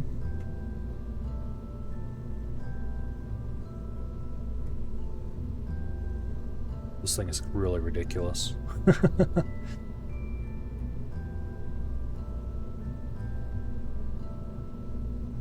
I don't think we lost much Delta V with that.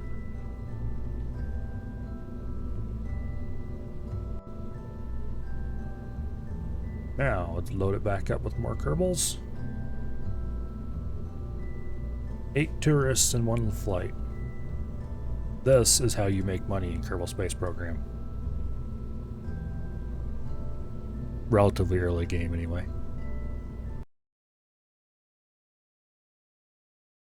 Later in the game, you can do longer missions for way, way, way more money.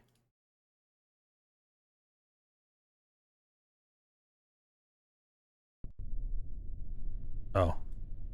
For a second there, I thought Kerbal Space Program might have crashed.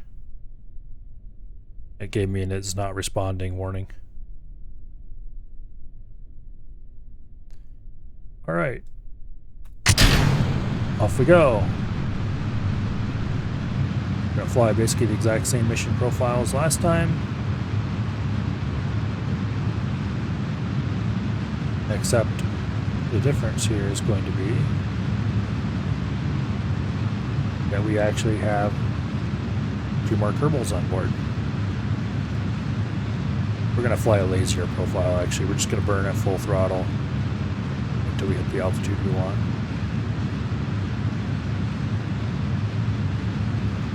And we're going to start gravity turn earlier.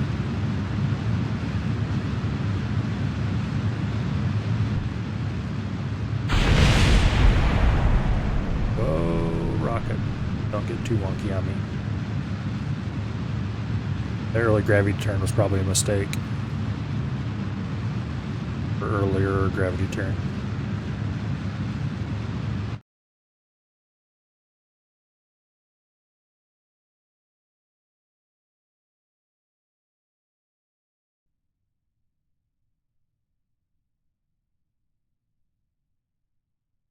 We didn't lose any parts off the rocket.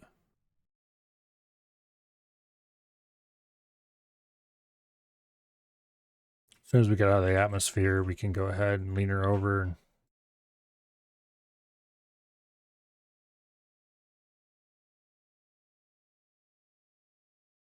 that early gravity turn was definitely a bad idea. Well, I say early. It's not really. It's probably about where you should do a gravity turn, at least from what I remember from when I used to play the game.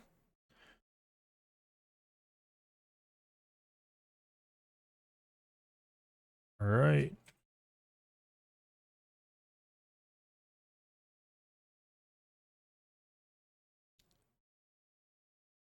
We still have the liquid fuel boosters on, which is nice.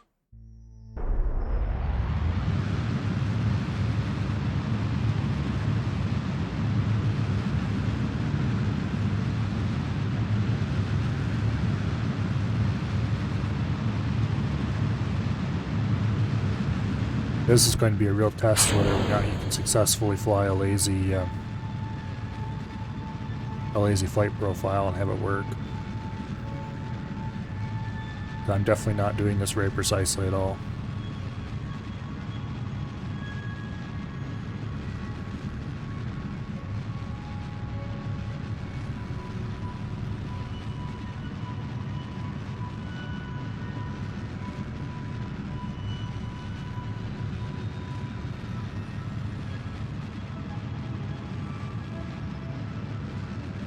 Okay, we're just about ready to run on main engine. And now we're on the final stage.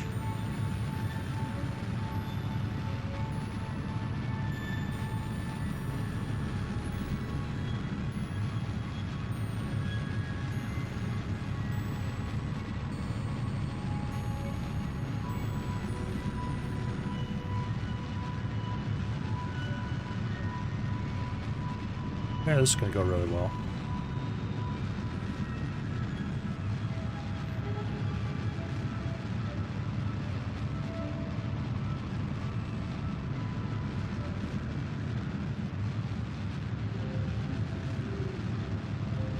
Okay. And there we go. Orbit has been achieved. Still plenty of fuel left. Flip us around retrograde, and we'll just burn up all our fuel getting back in.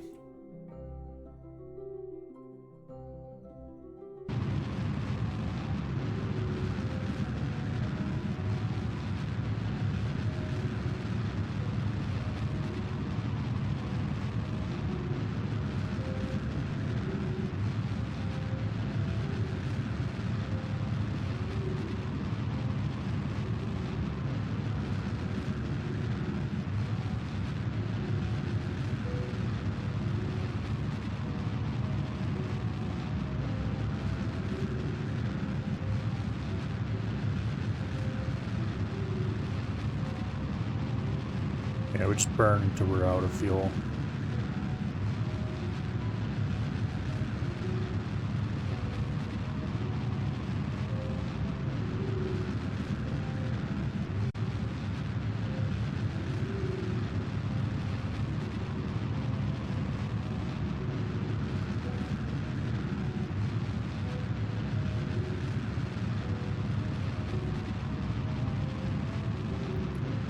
Final stage cutoff.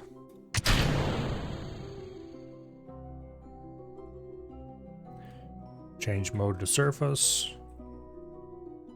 It's already rolled on its back. Now we just accelerate time until we hit the ground, basically. Well,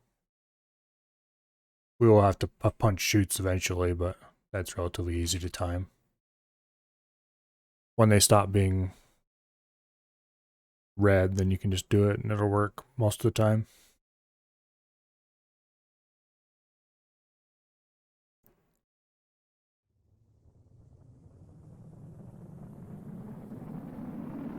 The 6th Kerbal bus was nice and stable on re-entry, so I suspect this one will be the same.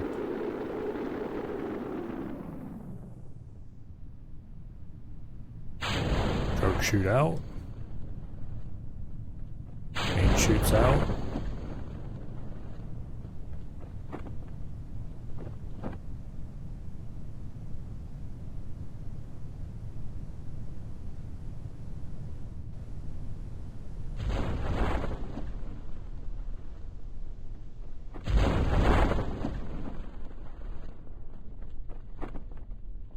And then we just go in and hit the water.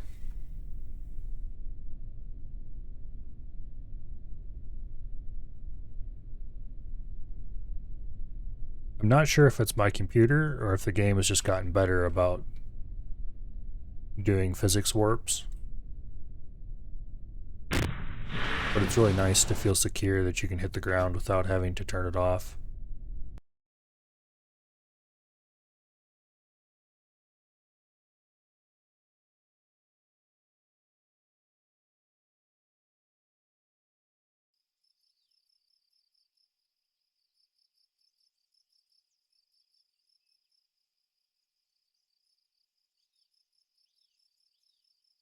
$400,000.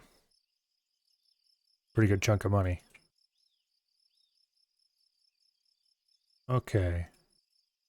We still can't upgrade everything we might want to upgrade, but...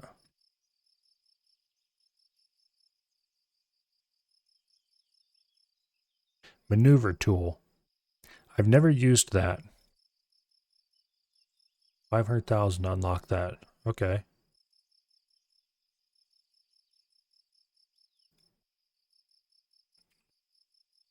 There's really not a whole lot else I want to unlock at this point, except the EVA ability.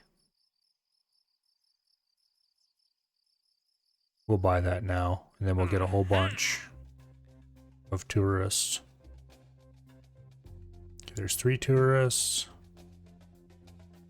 5 tourists, 7 tourists, and what do we have active? Just those.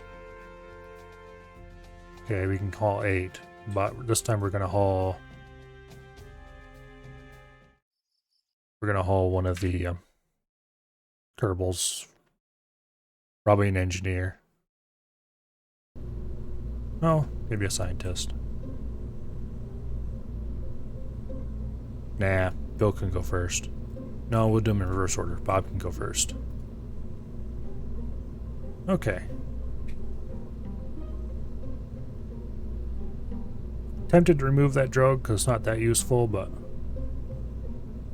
Nah. Why ruin something that works?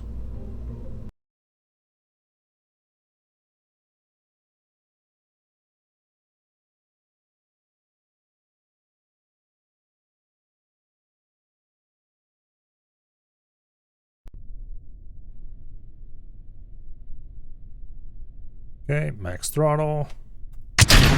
Off we go. See if we can fly a slightly neater profile this time.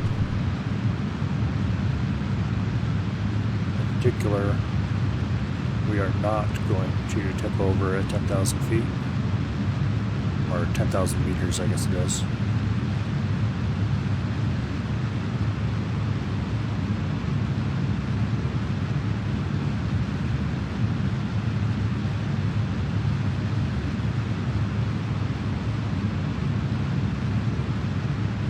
Solid fuel cutoff is coming soon.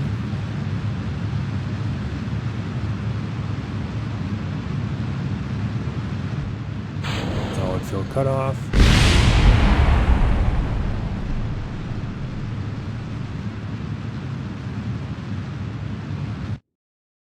Okay. Tipping over at all while in the atmosphere is a mistake.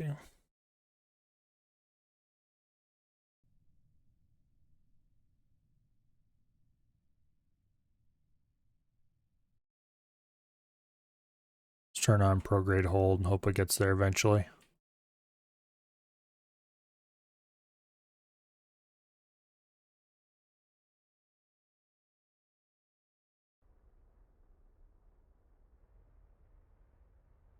Yeah, this is a really bad launch.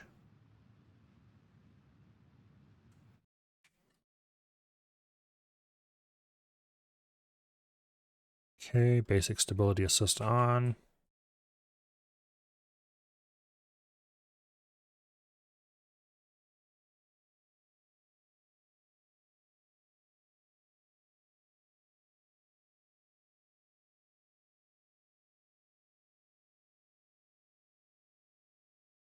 This launch is flubbed much worse than the last one was, but we should still be fine.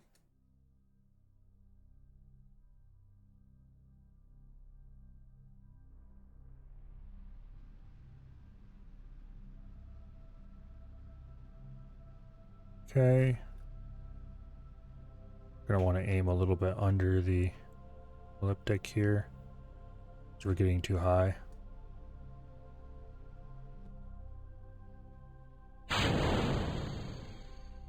Boosters detached. Main engine still firing.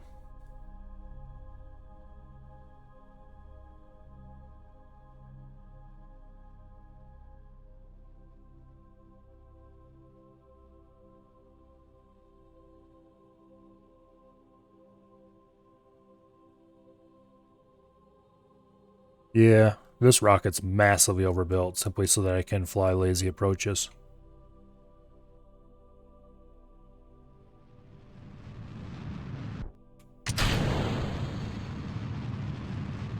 Wow. Also, I just massively overbuilt it because it's better to be overbuilt than underbuilt.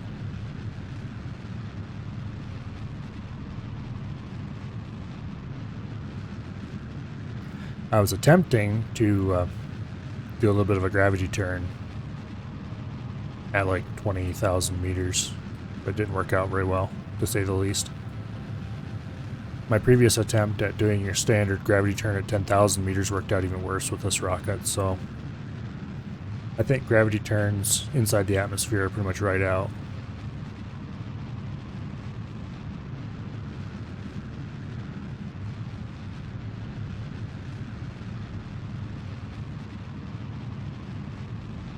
Yeah, we'll be able to circularize this real easy.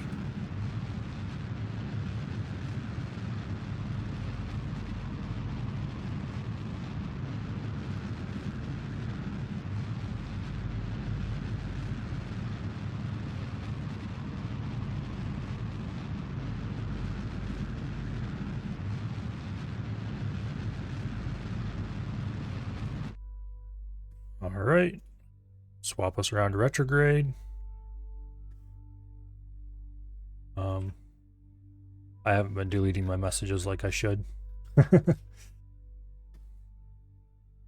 They build up pretty quickly, it looks like.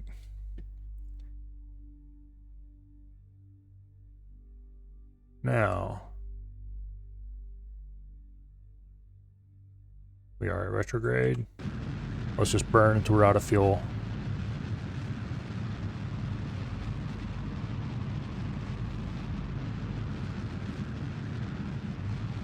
This bus is really easy to fly. I'm quite happy with it.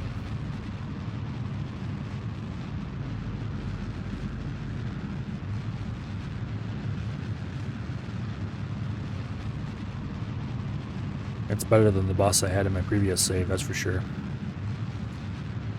As long as you don't mind a little bit of part clipping anyway. Just a little bit of part clipping.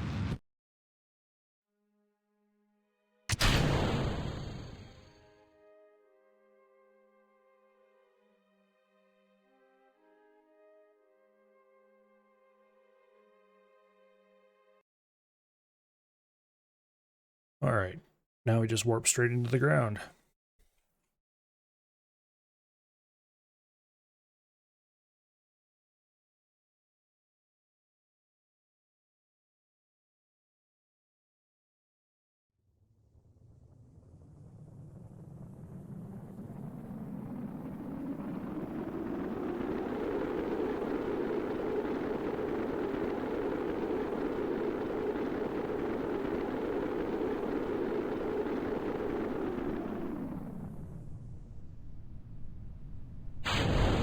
Rogue shootout. Main shootout.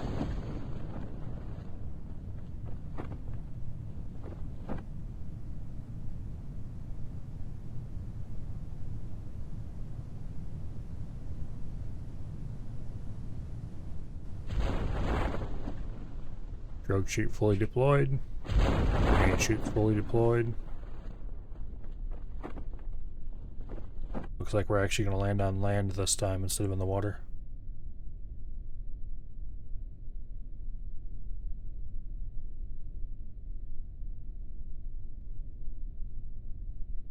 This should get us enough money to unlock the maneuver planning, which I've needed to experiment with because I've never used it.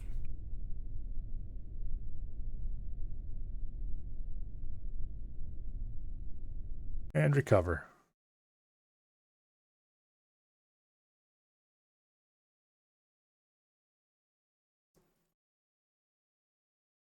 This should be another sizable chunk of cash.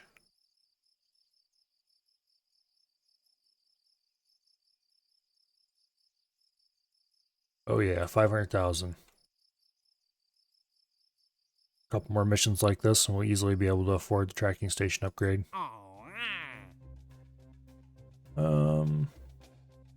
There's 3.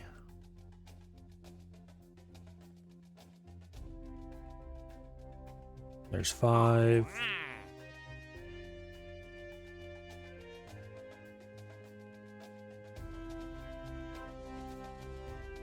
There's 7. There's science data. That's hardly worth it.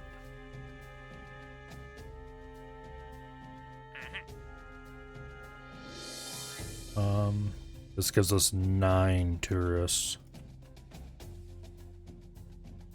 which is 1 tourist too many. But oh well.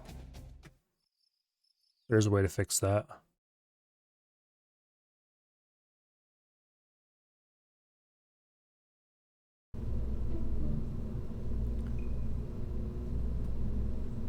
I'm tempted to just slap a stay put Nick on top of it.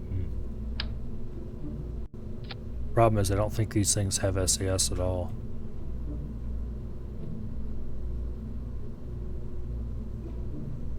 No, they don't.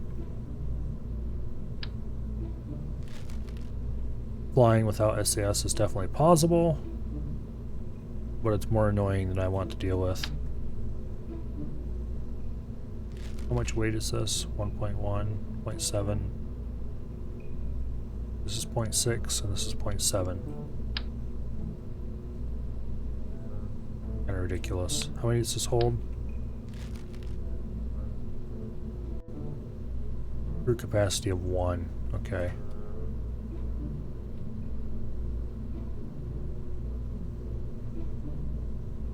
Nah. We'll just fly more missions. Actually, wait a second. Are there any of these that only have 1 Kerbal? No, there aren't any. Okay. Yeah, we'll just fly more than 1 mission. Wait. Oh.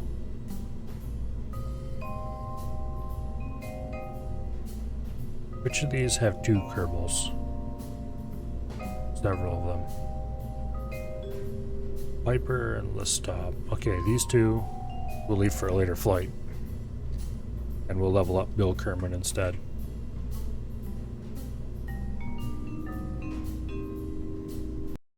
Just a couple more of these rather boring flights and then it'll be Mun time.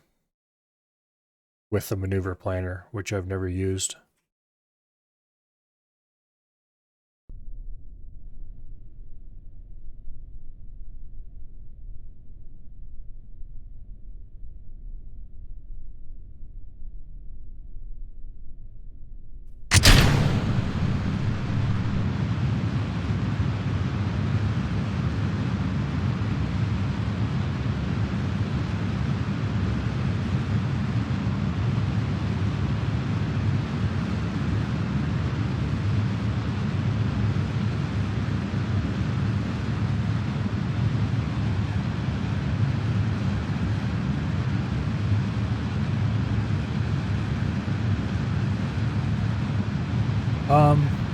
Never used because it was added after I played last.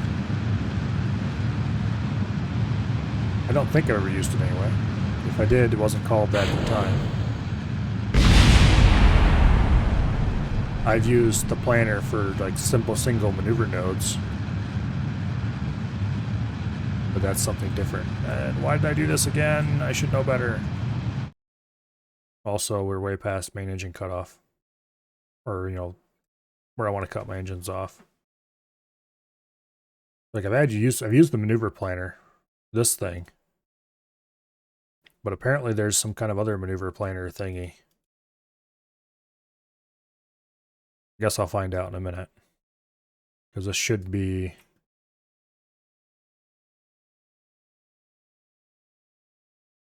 This should be the last mission I need to make the money I would need to buy it.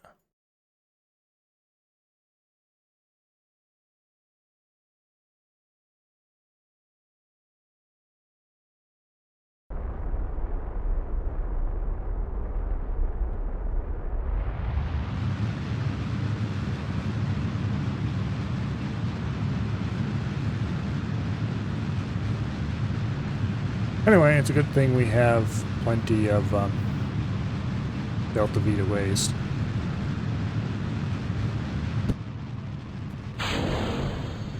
Okay. Main liquid boosters are done.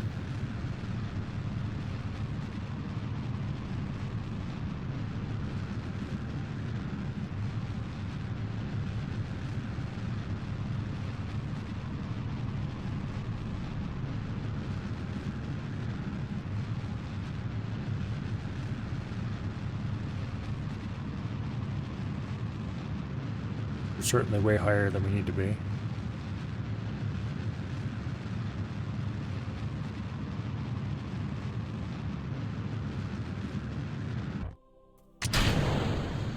Final stage.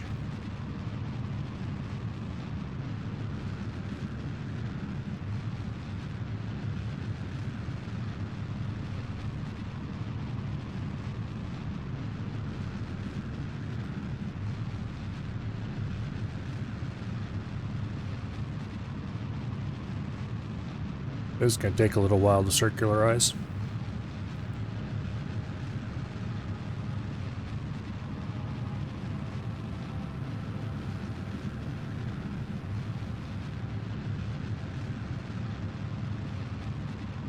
We should have enough Delta V for this.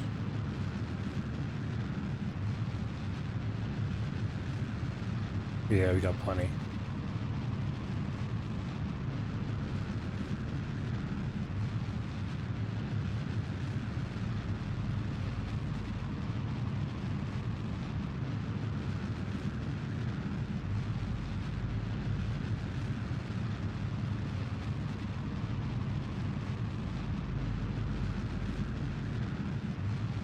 Okay.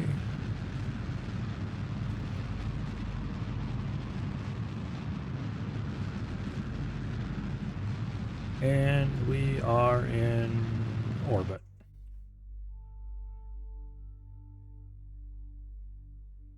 Base retrograde. And full. We need science for this run. Crew report.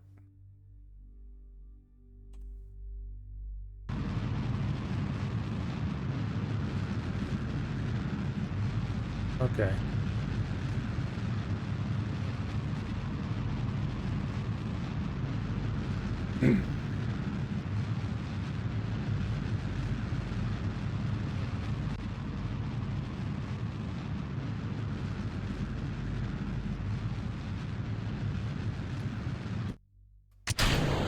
Final stage out of fuel.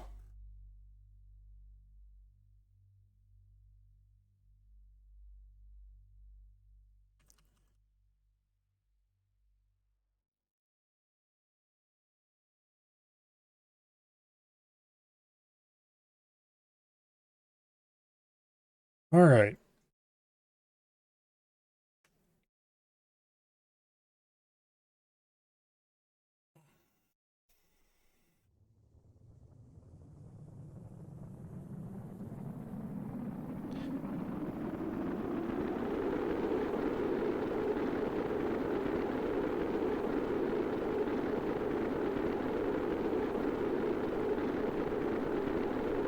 The pictures of the guys in the crew compartments are really silly. With their heads all merged together and stuff.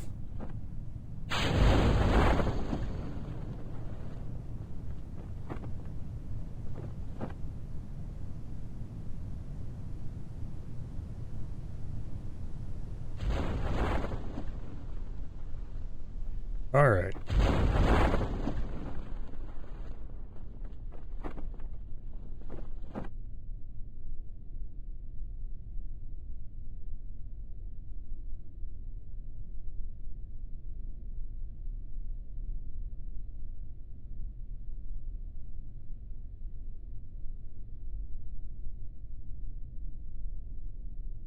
And there we go.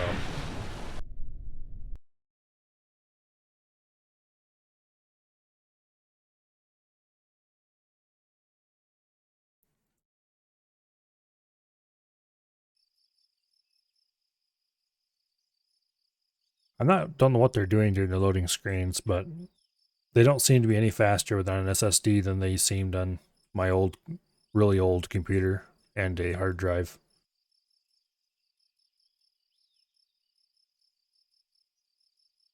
Well, we can definitely afford the tracking station upgrade. The maneuver tool, that's what they call it. Okay.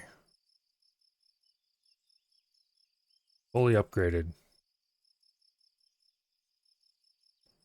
There's not really a whole lot of other upgrades that I actually want any left anymore.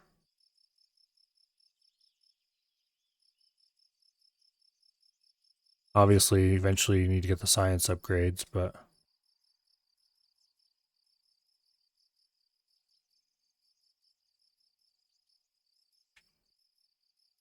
And eventually the tonnage limit on the launch pads can be a problem, but not for now. Okay. I need to get some more tourists, don't I? We only have 2. Doing one last tourist launch, and then it'll be the one launch. Okay, so we've got 2 tourists.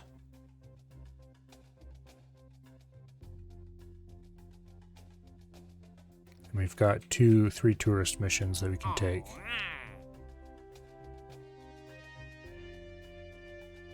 That should give us a nice 8 tourists that we need for a full launch. I think all the Kerbals have been on an orbital launch by now.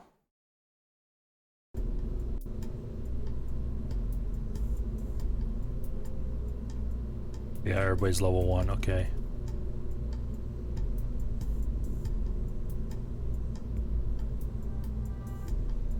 Alright. We're loaded. We don't need to make any changes because this thing's been flying flawlessly over and over.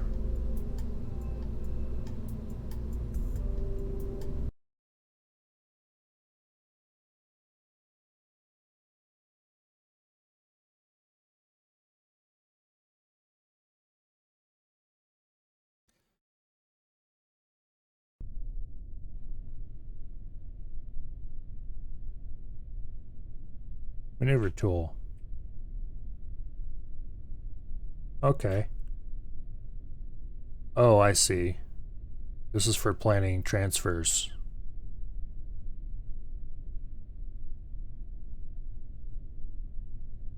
Interesting.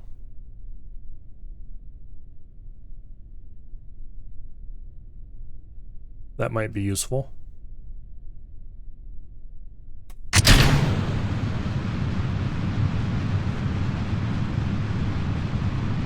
It'll certainly be easier than trying to plan transfers by hand.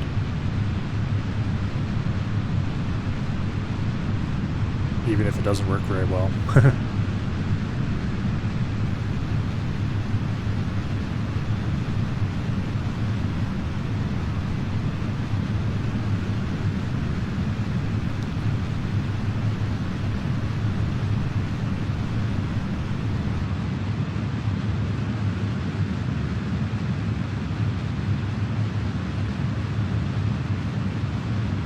Just gonna go straight up until we hit 70,000 on the AP. Well, more like 75,000. Okay.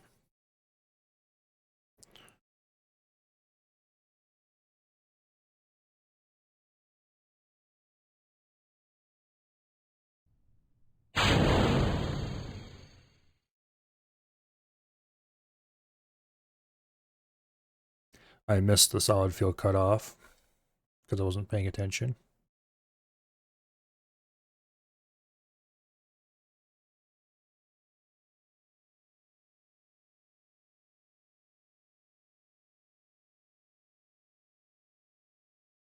See if we can get this over on its side now.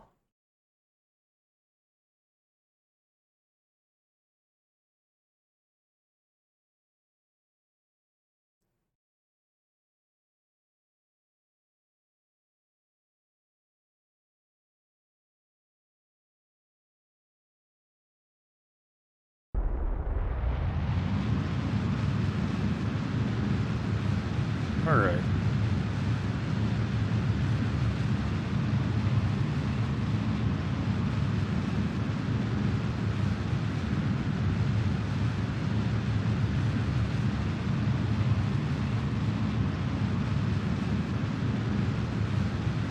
This is going better than most of the previous flights. Clearly the no gravity turn into where we're basically out of the atmosphere approach is going to serve it well.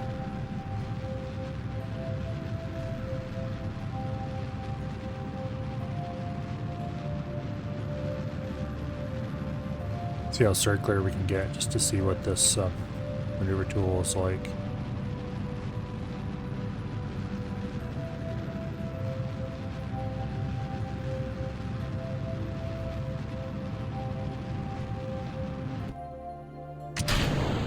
Final stage.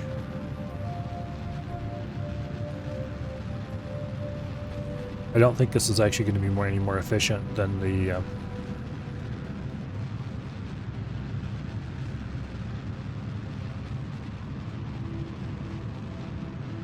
I don't think it's going to be more efficient than the bungled launches. At least not much more.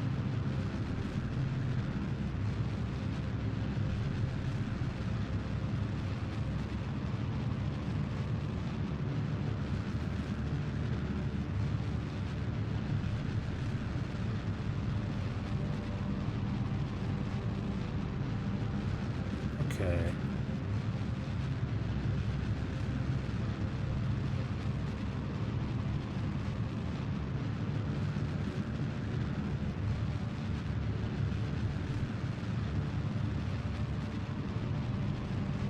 Coming up on circularization.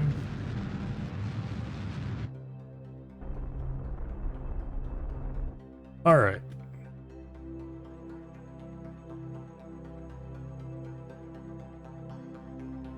Oh, this is interesting.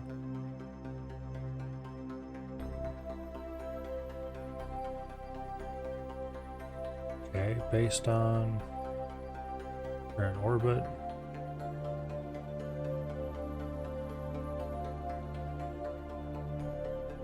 Okay, that is ridiculously lazy and easy.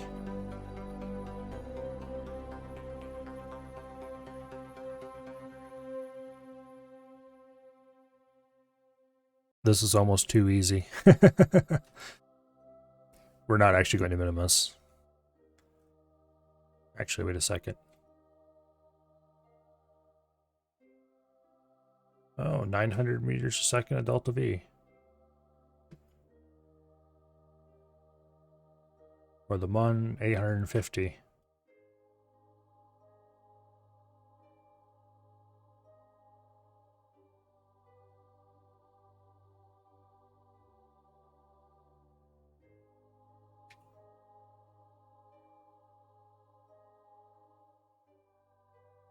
Okay. It's interesting to play with. For now, though, retrograde, let's go back to the surface.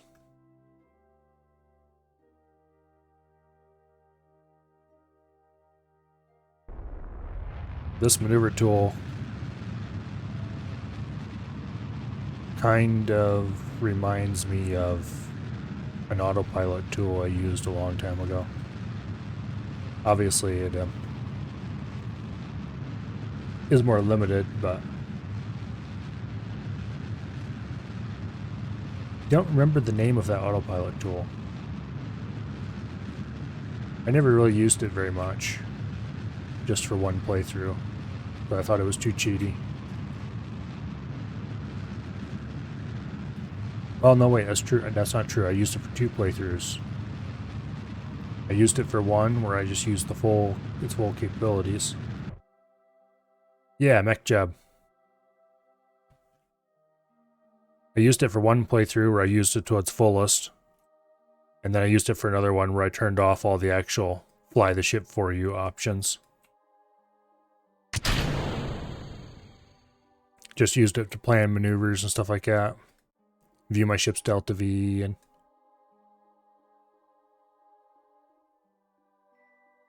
later I decided I didn't really need the ability to plan maneuvers. I could just do with the Delta V, and if I was going to do that, I might as well go with a different mod, which led to Kerbal Engineer.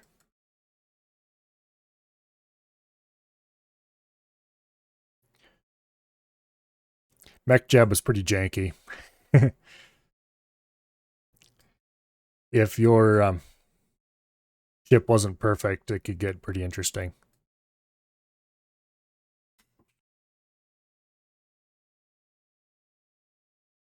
It was a very cool mod, that's for sure, though. Well, it wasn't so much cheaty, I just didn't feel it was necessary.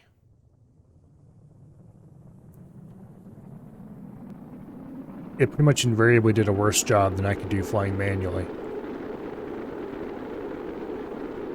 So it was kinda... I guess it's nice to be able to kick back during relatively simple maneuvers and let it fly them. But at the end of the day, I would have to sit there and monitor it the whole time anyway to make sure it didn't screw up. So I just kinda decided it wasn't needed.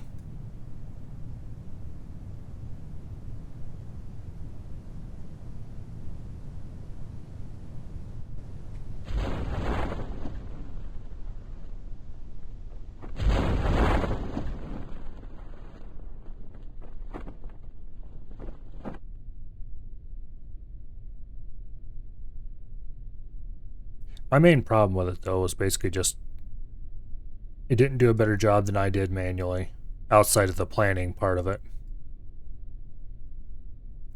And it was just janky.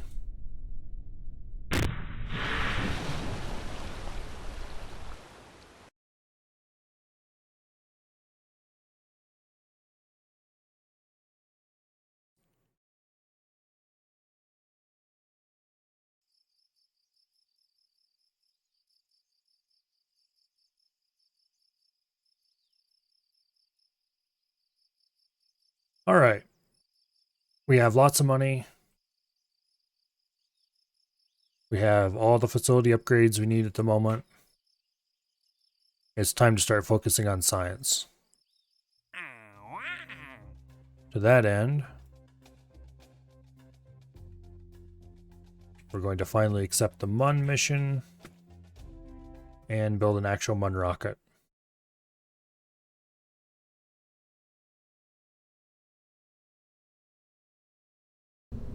Yeah, it depends on how wiggly your rocket is. Some of my rockets were a bit too wiggly to even work in space. In atmosphere, it was definitely risky. Although I did have a couple rockets that could go through a whole launch into a circular orbit automatically. That was pretty cool.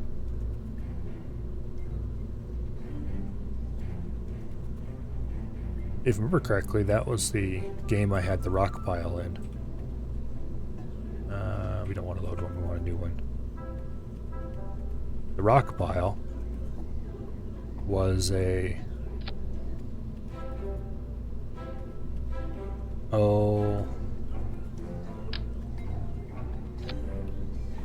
It was a very interesting space station, shall we say.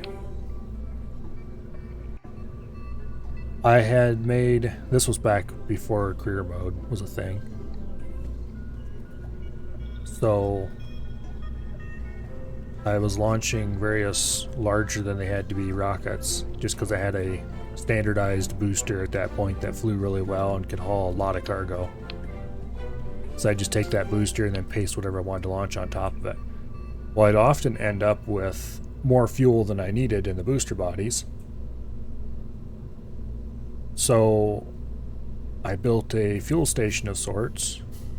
Well, I started clumping the booster bodies as close together as I could get them with whatever fuel they had left, with the plan that I would use CAS, because I did have Kerbal Attachment System installed. I would use CAS to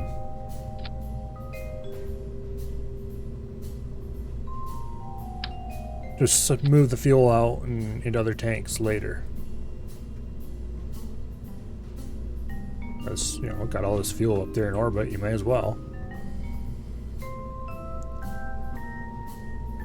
So,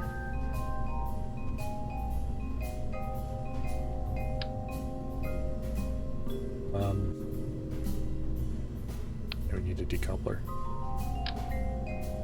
So I had a bunch of these tanks just sitting there, full of fuel. One wasn't going to be used. And I built a big tug. Big old giant fuel tank and engines with nothing else on it, really. I think I had a claw on it and a couple different varieties of docking point. And I used that tug to pull some of them together and dock them together using placed in space docking ports. And the rest of them, I drained the fuel till they were almost empty and then crashed them into the planet just to get them out of space. So I had a couple giant rocket bodies that were almost completely full of fuel. And then I did a couple asteroid missions because, hey, that looks like fun, let's do that.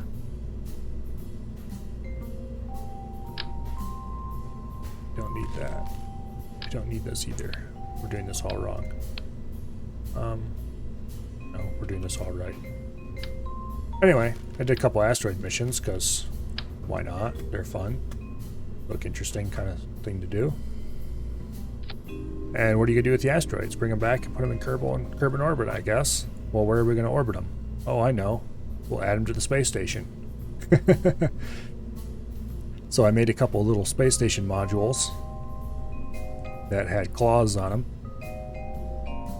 And then I attached those to the rocks, and then I gently nudged the rock up against the space station to get it docked. Basically, you had a module that was nothing but a claw and a docking port. So you could dock the rock onto the space station and then remove the tug. The different asteroid tug I made. I had like 4 or 5 asteroids all docked in various parts of this giant space station. Every ship I launched that had leftover parts that was going to leave in orbit. Eventually those parts would get drug over to the space station and tacked on somehow, somewhere. It was rather cumbersome by the time I stopped playing on that world. Okay, what was I going to add in here? This is going to be the electrical bay.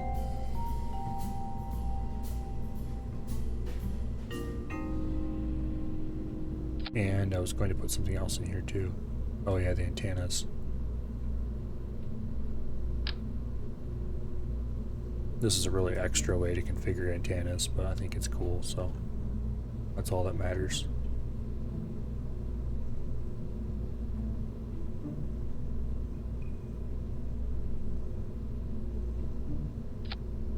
That's not going to work. We're going to have to move these.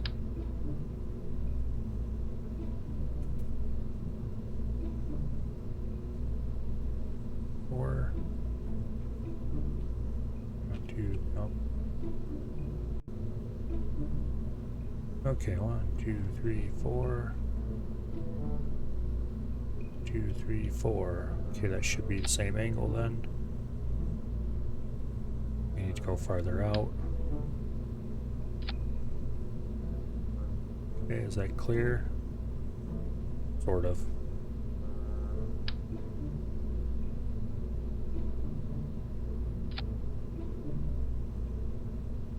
Clear when doors close. the doors open. Alright. What else do I want in here?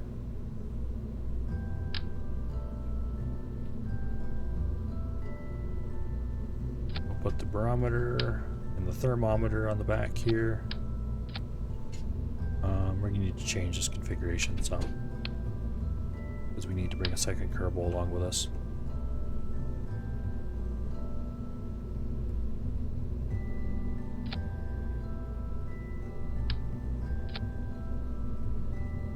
Okay. I love how silly this thing looks. We will have the pilot and a scientist along on this flight. The maneuvering engine is going to just be an FLT 400 with a Terrier configured to use that, and how's that look? That looks cool. Alright. Oops. We only need one of these. We'll attach two anyway though, just for the symmetry.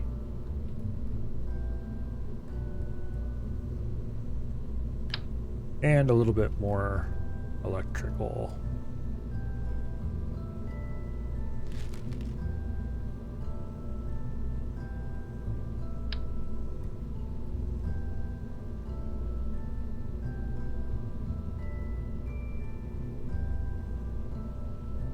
Okay, that looks good.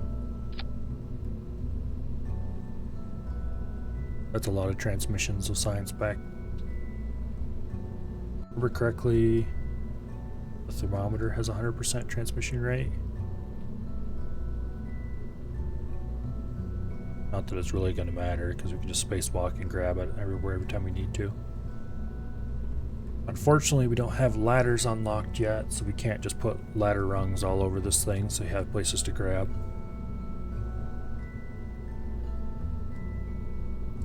How much delta V is this going to have in a vacuum? 1600. Okay, this is going to be the around the Mun maneuvering stage.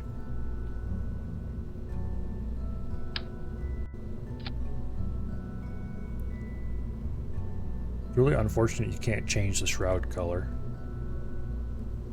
Oh well. Yeah, we need to add chutes to it, don't we? Just a pair of simple radial mount ones are plenty. You could probably get away with a single Mark 16, but I just don't really like them very much. Okay, move mode. Set it to local coordinates. Turn off snap.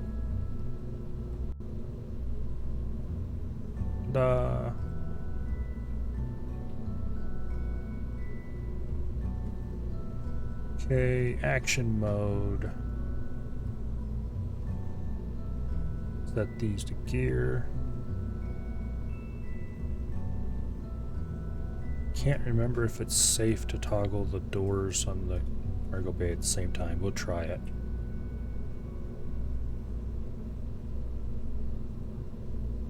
Yeah, we'll try that. Deploy gear to extend the antennas. I'm pretty sure worst case they'll clip a little bit. Alright. I really wish I could put like 3 ladder segments on here, but that will come later. Back to building mode. We don't have any of the good stuff unlocked yet, so we're gonna have to keep using FLT 400s.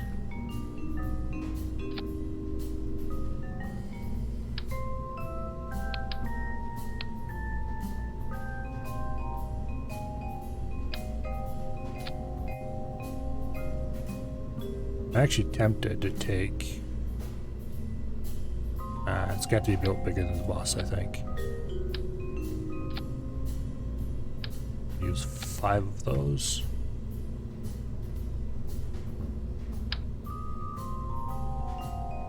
Okay.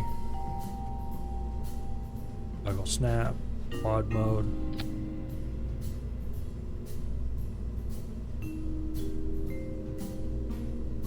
An even greater number of FLT 400s.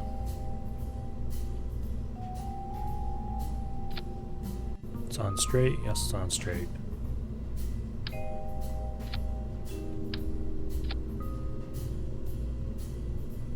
This is where I wish I could do asparagus staging.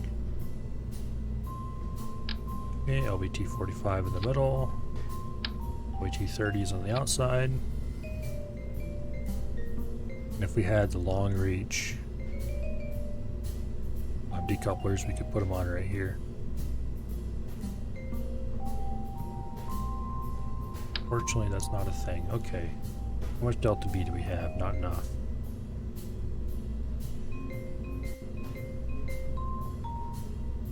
Okay. Also, this is all kinds of screwed up.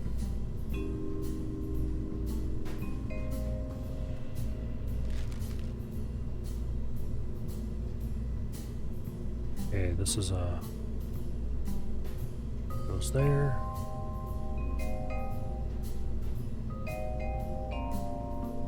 Okay, that's correct. That's correct.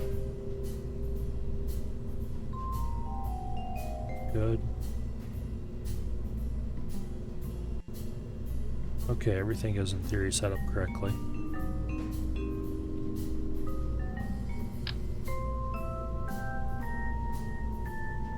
Line up the lines. Actually, what is my thrust to weight ratio on this? 1.7. Okay, that's not nearly enough.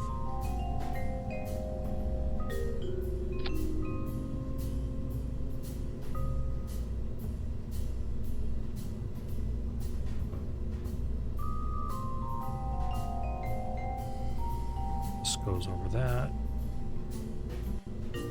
Okay. We're definitely going to have to do a bunch of strutting here to make this hold together.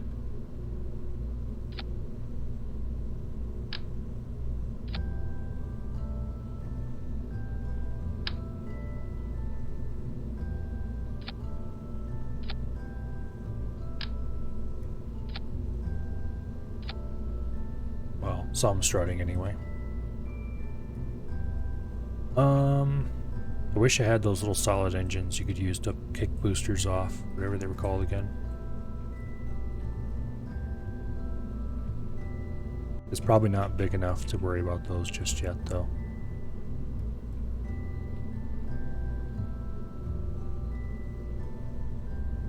I do really like to have my boosters blow clear very quickly so that they can be more reliable. We'll leave that retracted for now.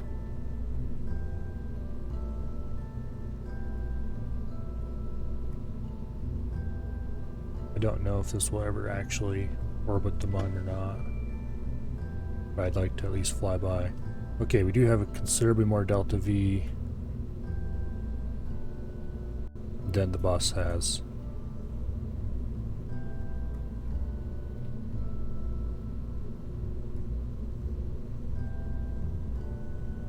Alright. Let's just do a little bit of cosmetic cleanup here.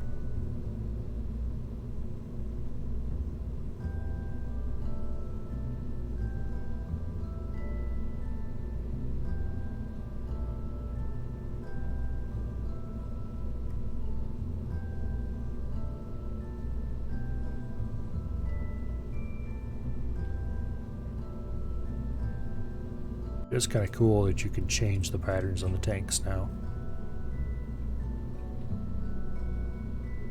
Alright, that's vaguely resembling something that doesn't look terrible.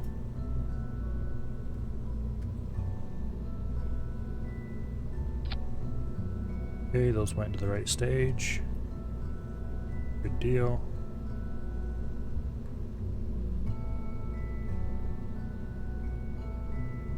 Apparently this created some alarms when I was messing around with the maneuver system.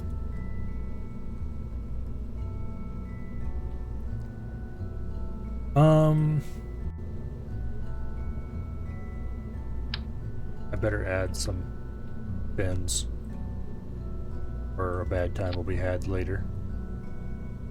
We'll leave those shrouded. Go ahead and limit the authority a little bit for no particular reason. Okay, we'll save it. We'll accrue it.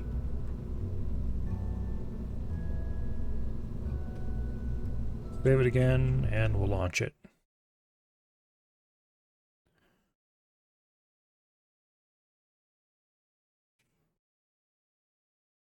No matter what happens, this is going to be reverted shortly. I'm just doing it to see if the control groups work.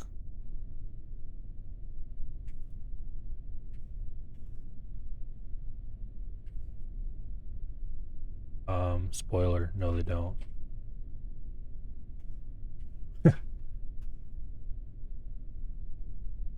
Okay, how did that happen?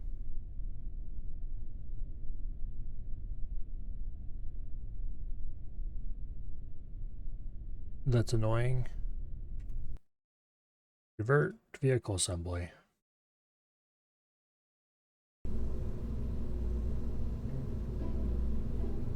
Close this thing up. Tracked antennas. Close service bay. Save. Launch it again. And we'll see if the gear thing works this time. If it doesn't, I'm going to be unhappy. Just a little tiny bit. I'll have to give up on my fancy ideas. Okay. It functions with a bit of clipping, but it functions.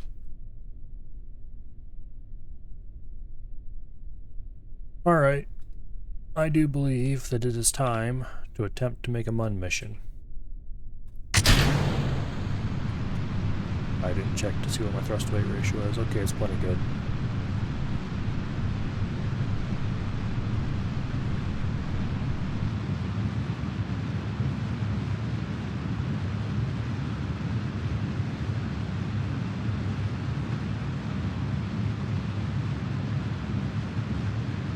I think this is probably going to fly a lot like the bus. It might be a little bit better behaved because I don't think it has as much weight concentrated on the top. We'll fly very similar to the bus mission profile.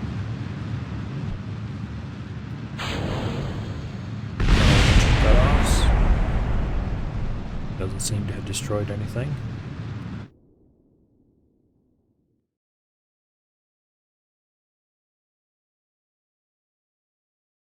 It's too bad you can't tell it to do a simple circularization burn.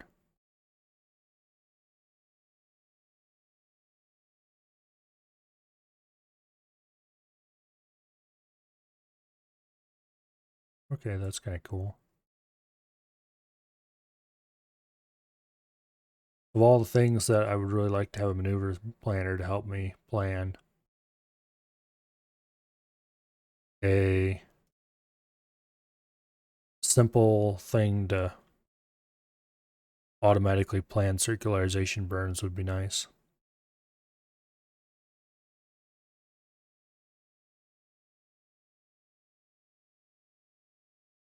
Okay.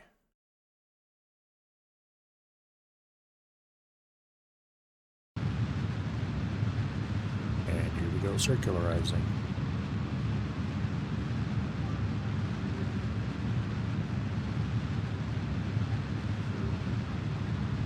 We should have plenty of delta V for this.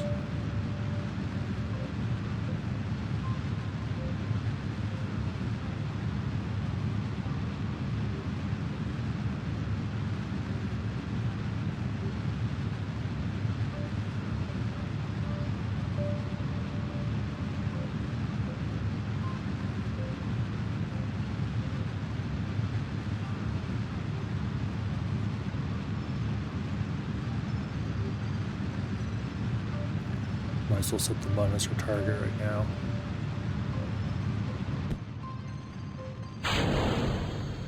Main liquid boosters burned out.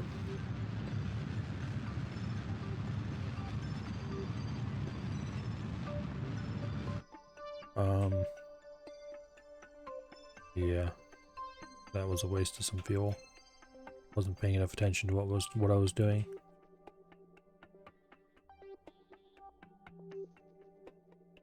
Oh, we might as well circularize at that altitude then. Ascending node and descending node are at 2% for some weird reason. Actually, that's absolutely the wrong place to burn for that. Anyway, it won't cost us much to circularize.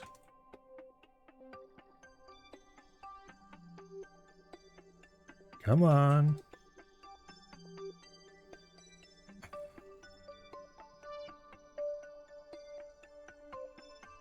They did something to this to make it unnecessarily twitchy. There we go.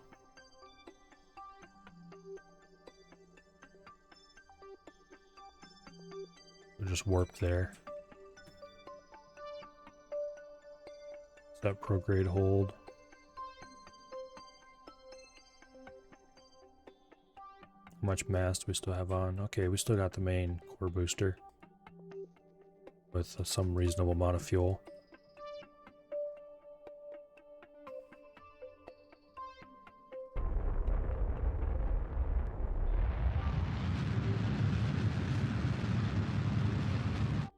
Okay.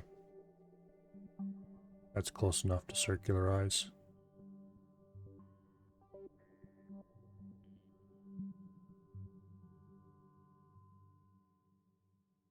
Okay.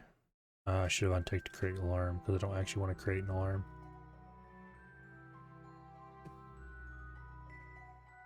Alright, what's this maneuver look like? 816.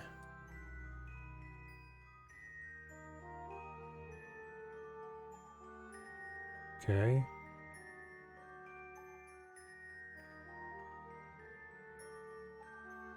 This is not at all what kind of maneuver I want to do, really.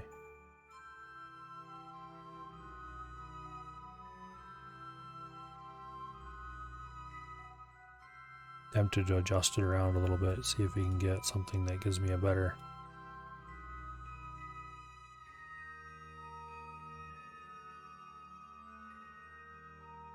Oh.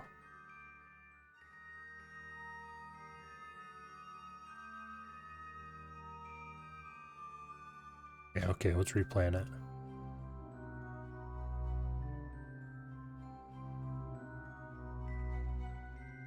Hmm.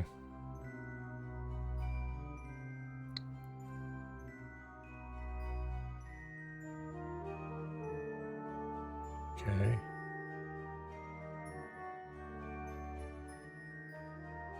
Interesting.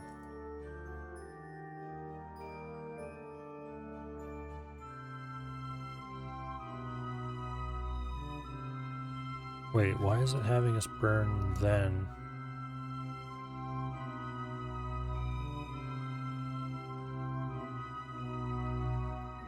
Well, at least it's giving us a better... No, it's not. What the heck kind of...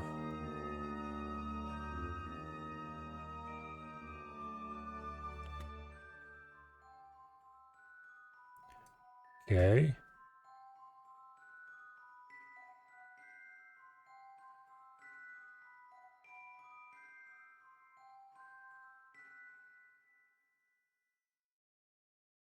It's interesting. These are just different ways to display the time.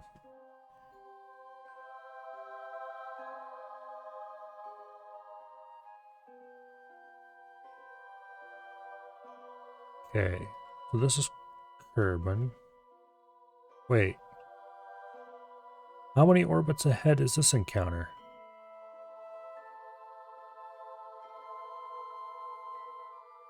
And is it because I'm on a... Okay. Let's cancel this. And plan a maneuver.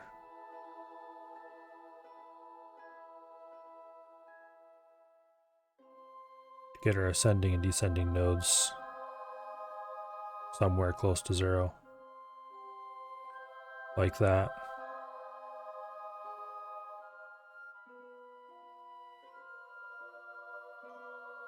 I'm not sure why it didn't launch more or less perfectly into the equator. Usually it gets a lot better than that.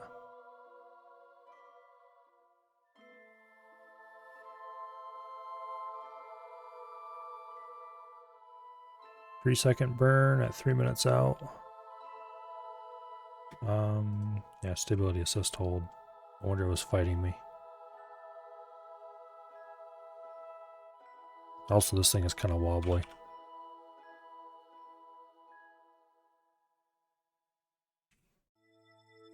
I'll be happy to get rid of the main stage. It'll be a lot less wobbly after that. But while we're here, we should conduct a material study. And maybe observe some mystery goo. No, okay.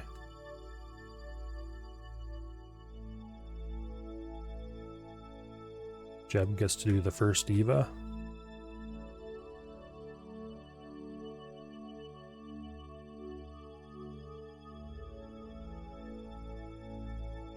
Okay, node in 30 seconds. Burn time 3 seconds.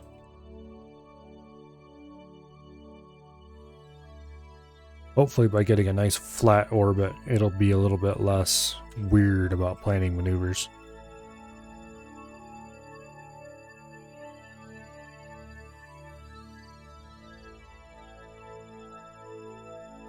Okay. Max throttle, minimum throttle.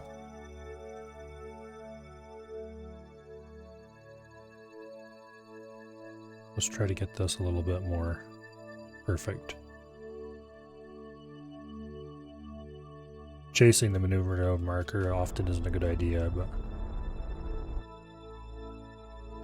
Okay. And Deanna are both at 0.0 degrees. That's probably the best you can hope for.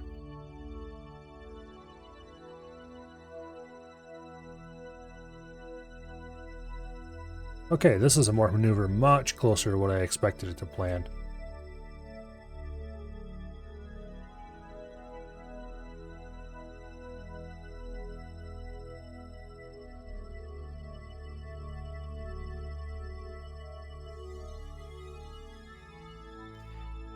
Apparently it was that angle that was making it plan weird maneuvers.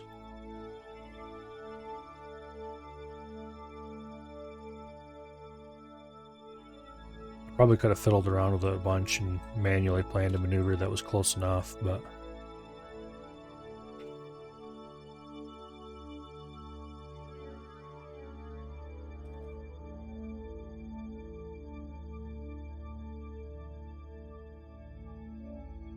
Okay, we're on the node. Oh boy. They planned maneuver days ahead. Didn't pay close enough attention. Okay, that's kind of ridiculous. It should not plan maneuvers that far ahead.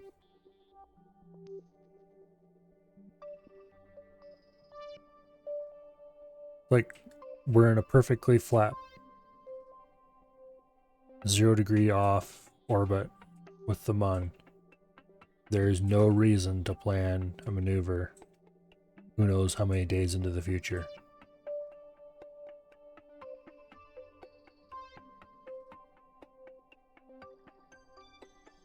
Okay. At 25 seconds or so, we go full throttle. We don't have quite enough DV in the main tanks to complete this maneuver.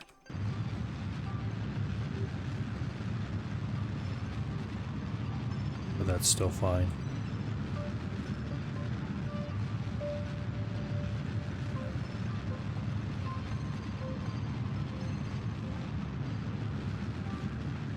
Maneuver tool, I could take it or leave it.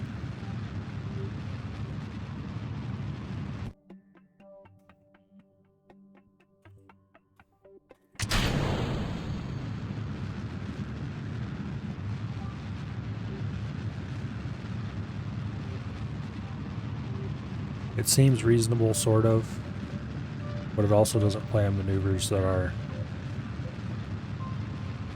I don't quite want to say as good because my maneuvers are often a little bit wonky.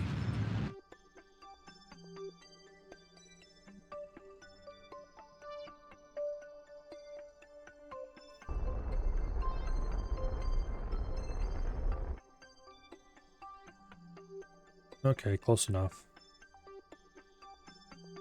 Now, we do a little bit of science spacewalking with our hero Bob Kerman here.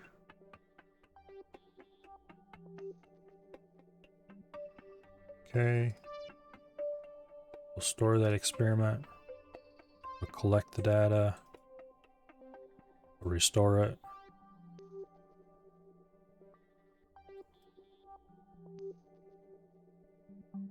Okay.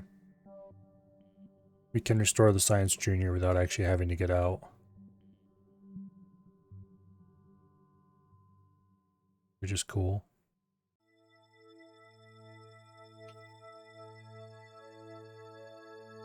Extend your antennas.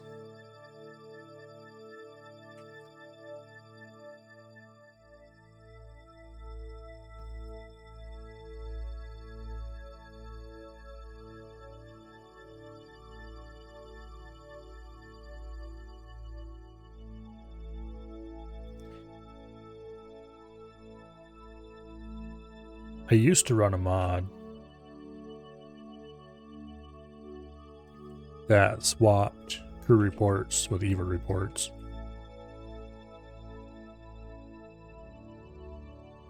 Because it's kind of weird that EVA reports are per biome that you're over top of and crew reports are not.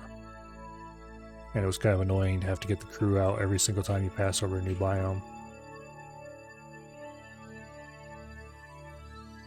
Fortunately, I do not have that mod at the moment.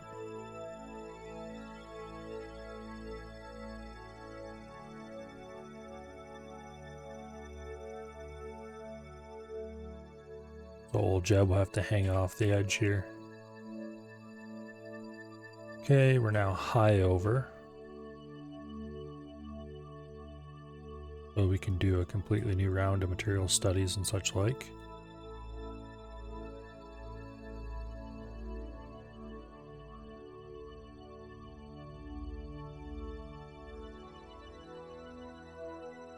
Have to log all the information. And then Bob Kerman's gonna have to do an EVA.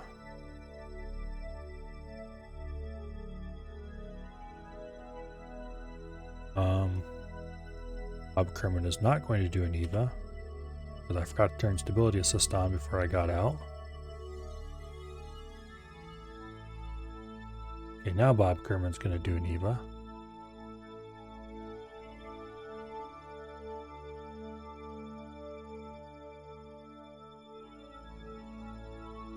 Collect all that juicy science.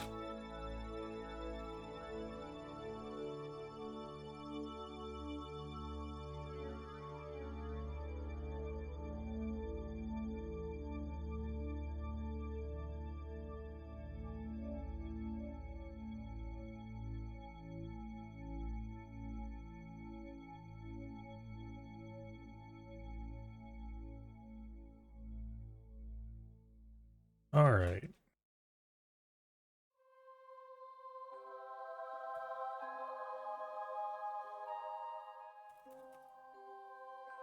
Okay.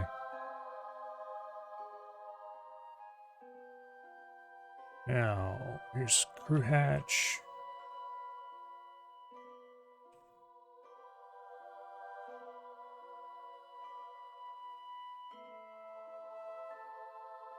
Next stop, high over the Mun. Oh, that's great.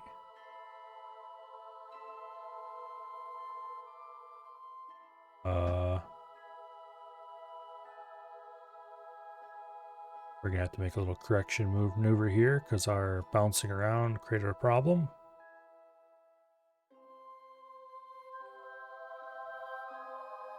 Should be good enough.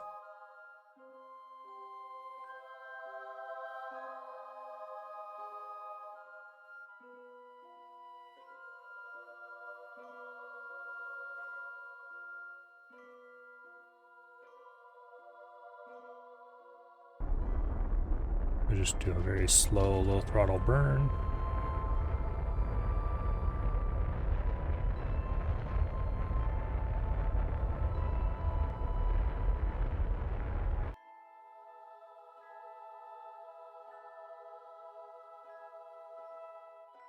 Dang it, stability assist. Don't fight me.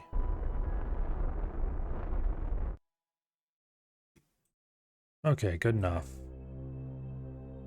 Now we just warp to the mud encounter.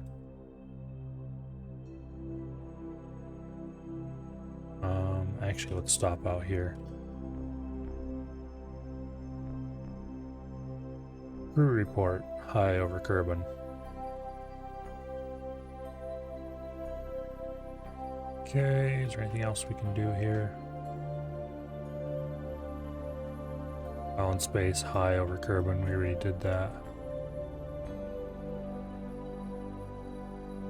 Okay, nothing else until we reach the Mun.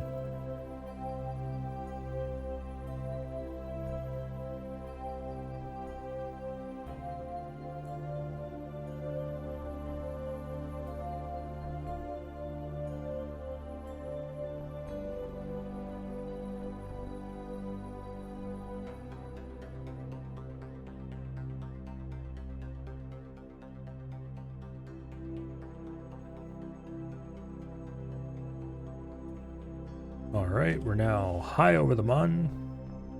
Time for another round of science.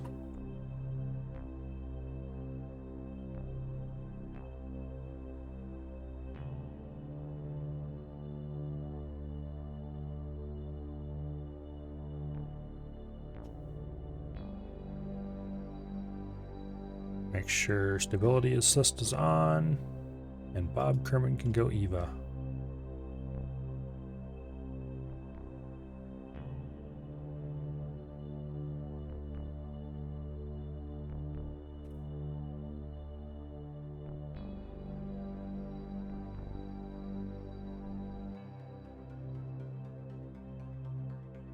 Don't want to bump the rocket too much. Ideally none, if we can get away with it.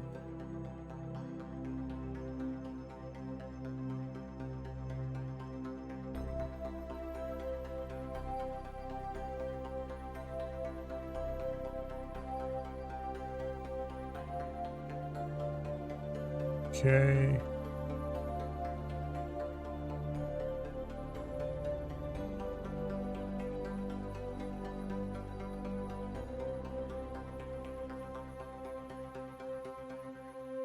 All right.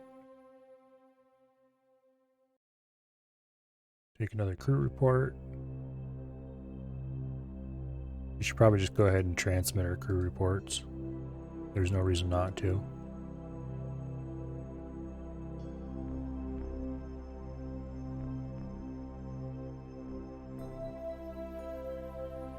It looks like our maneuver node is still more or less on.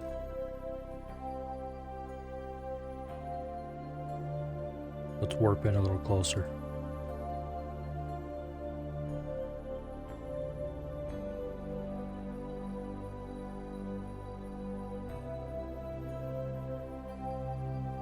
Okay, crew report. Nothing interesting to say.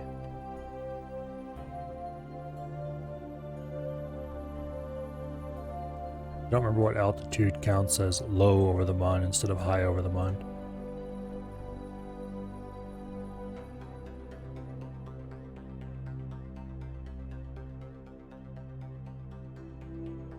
Okay, we still have 1200 meters a second at delta V. We're going to need not nearly that much for this burn.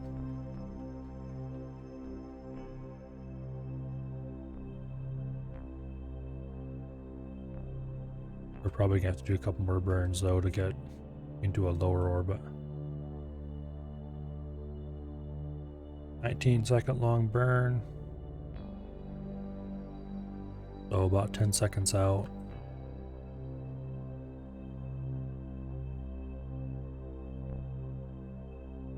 Okay, we're more or less dialed on. And burn.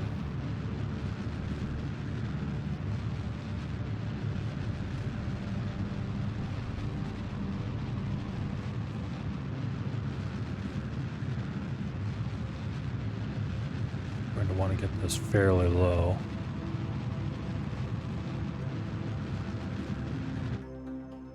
$30 should be low enough for now. I'm not sure if that's actually low enough to be considered low over the mun, but if need be, we can just keep burning on each side until we are.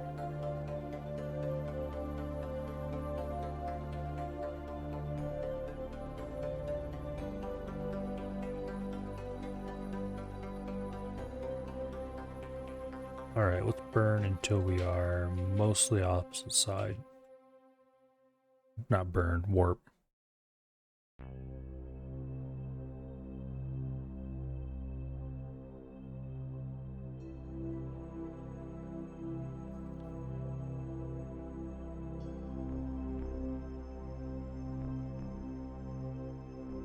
Space near the mun, okay. In space near the mun.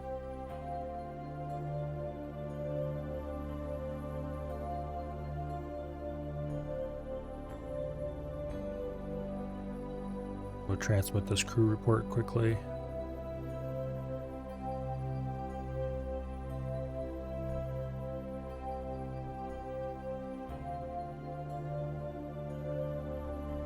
Oh, we can't transmit because we're on the opposite side. I see.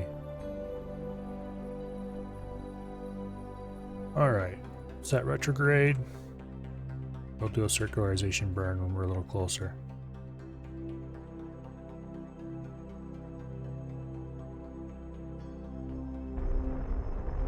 Try to get the whole thing to under 40. There we go, nice and circular.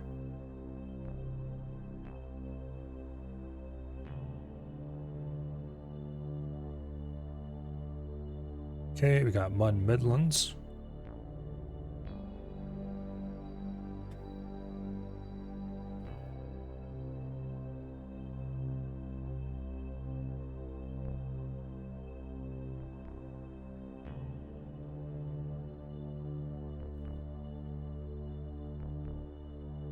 Getting all the crew reports really sucks.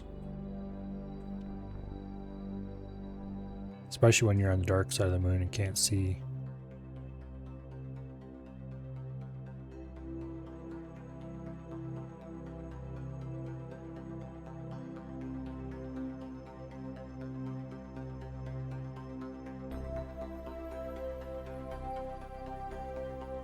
Still over the Midlands.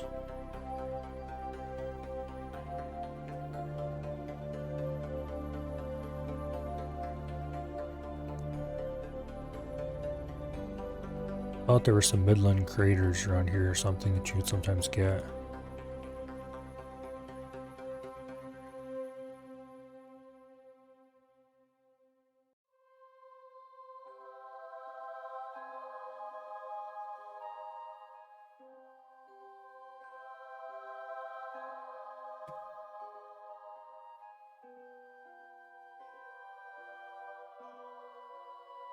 Our side crater.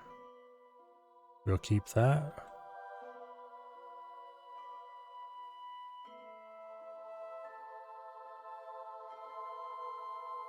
And we'll transmit my crew report.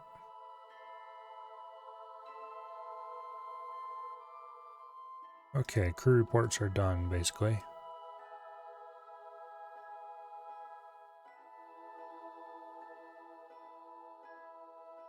Let's get good old Bob out to do a quick little EVA.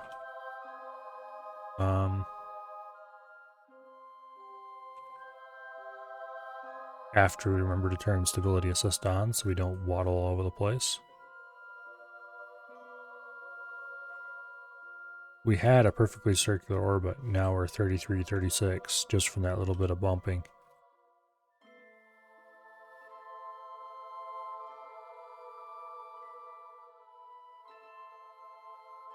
Okay. Collect data, restore.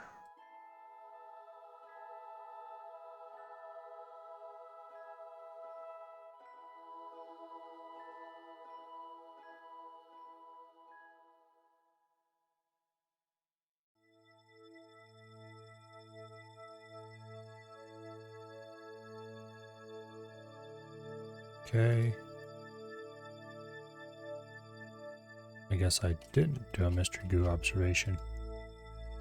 Collect data, restore.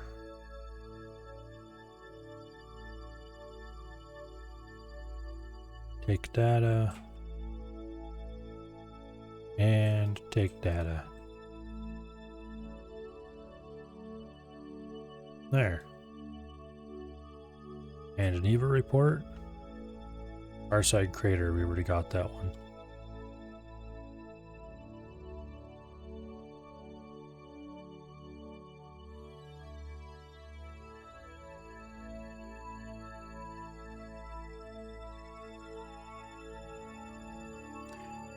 Alright, now, except for going around and getting EVA reports at every little thing we cross, I think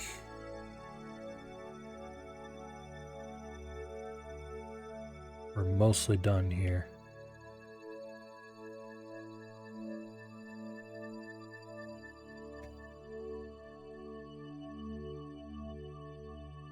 Okay, this one's over the Midlands.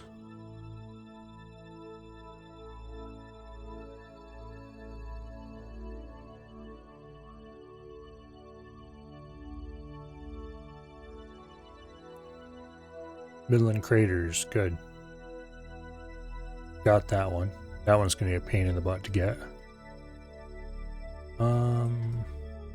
Don't think we'll be able to get for this crater. Let's try.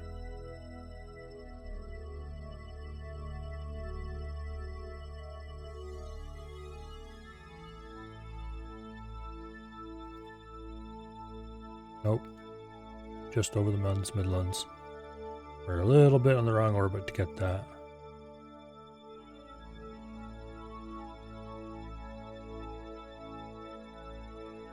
We can get for this crater though. And I think we already got that crater. Maybe. Maybe not. Probably maybe not. We'll go make sure.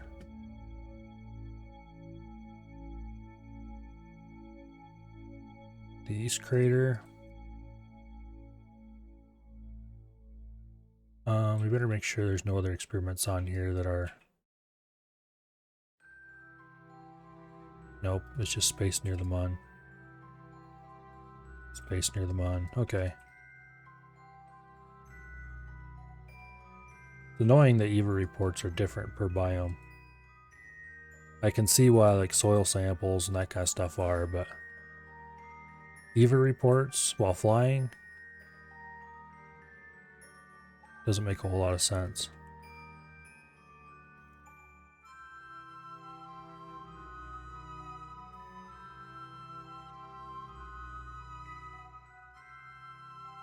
East Farside Crater, okay.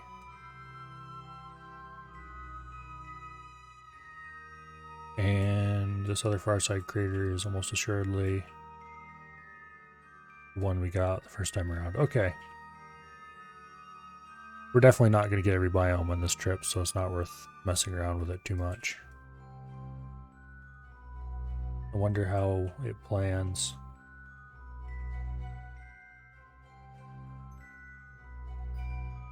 Okay, we want to go to Kerbin.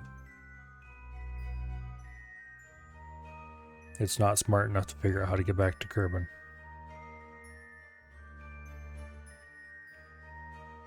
That's interesting.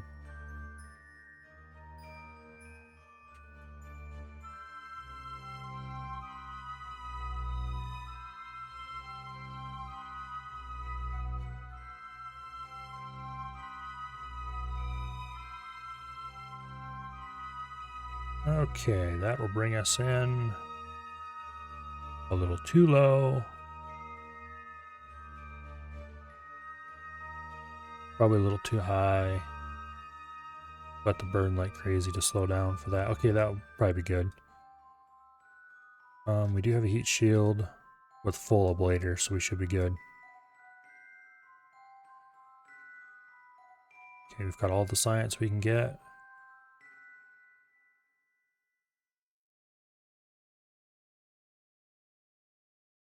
Alright, I think it's time for the Kerbin return.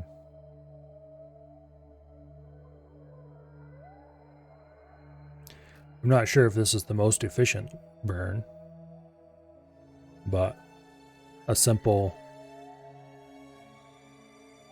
burn on point of closest approach, speed up away from the mun, is going to do just fine. 22-second burn, consuming about a third of our remaining fuel. So this is definitely suitable for its task. You have plenty of fuel and all that stuff.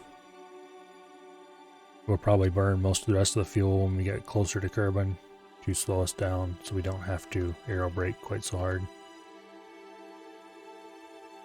Which we are well equipped for aero braking, it's just that why do it if you don't have to? I am going to remember to retract my antennas.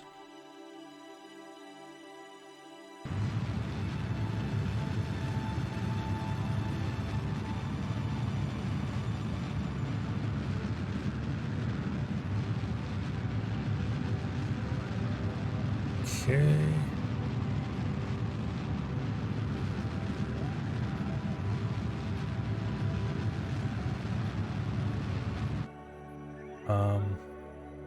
We burned a little bit too far. That's fine. You just flip it around and correct.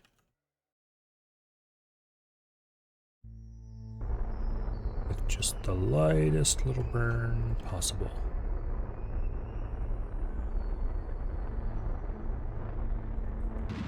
No! Ah, wrong button. No, now we gotta do more correction burns. Actually needed ones this time instead of just sort of needed ones.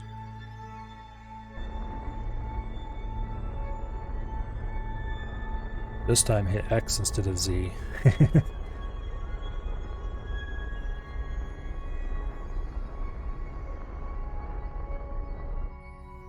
Okay.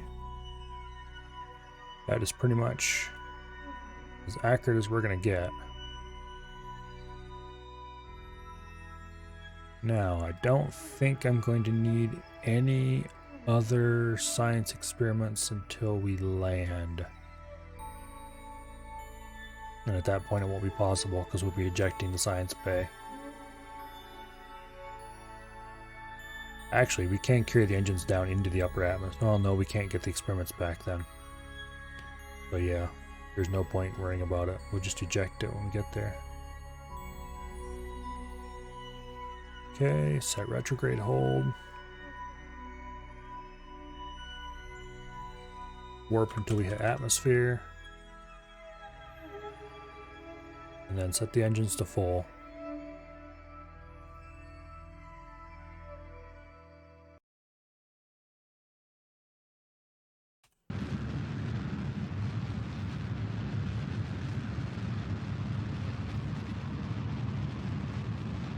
Actually, we can transmit this data back.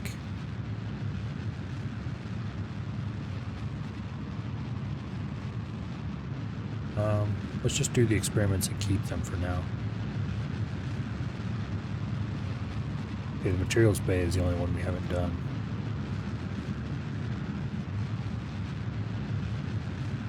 I think. Yeah.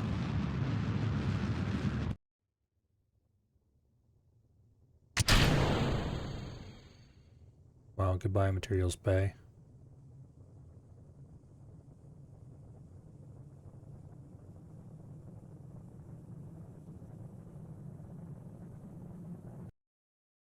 Alright.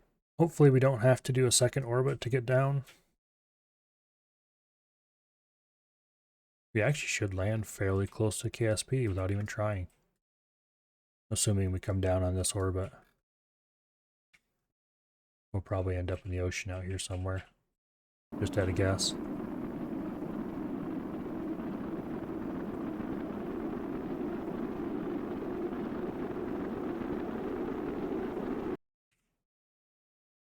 Hopefully this is worth enough science to unlock the larger tanks.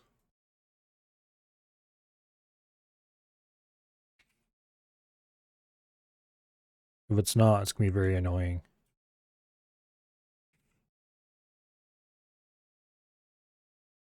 Oh yeah, we're gonna land. We're probably gonna land out here somewhere.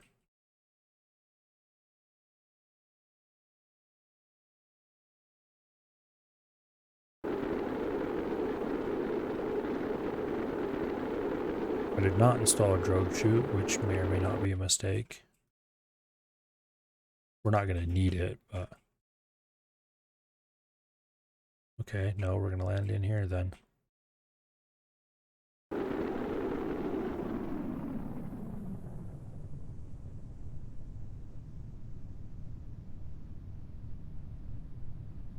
Okay.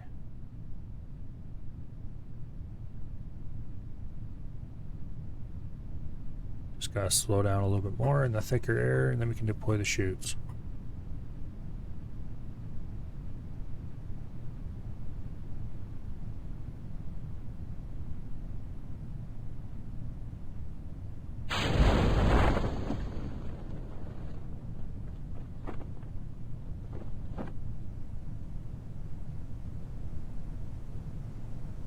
And this mission is basically successfully completed.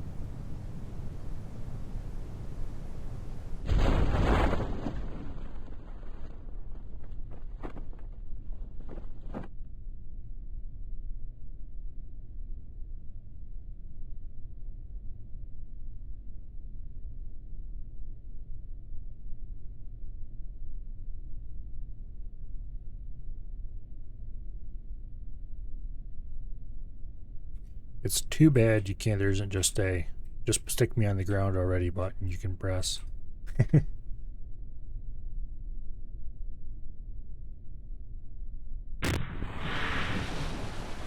Anyway,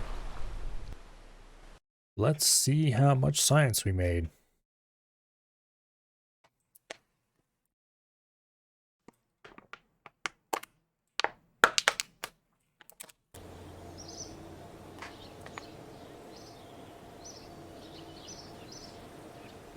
A little bit. Not very much, you know, just a little. Over 1 million funds. What'd we get all those funds for?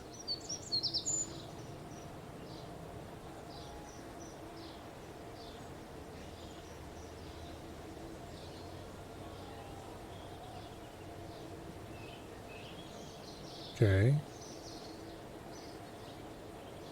Oh, the Explore the Mun contract was worth a lot. And a lot of world firsts. Okay. A lot of Explore the Mun money. That explains why I'm suddenly filthy rich. Alright, what can we buy from the science? Fuel systems is no-brainer. Propulsion systems... Not really. Would be good for designing landers, but heavy rocketry is a must. Need those big engines. Advanced construction gets us fairings and the bigger decouplers and stuff. I'll have to think about that one. Landing gives us the big heat shield, which we definitely need. How much do we have left? 400. Electrics. Okay, electrics we definitely need because we need the solar panel. Space exploration. There's some useful stuff in here. Particularly advanced flight control gets us the lander can, which we're going to need. Okay, so we need advanced flight control.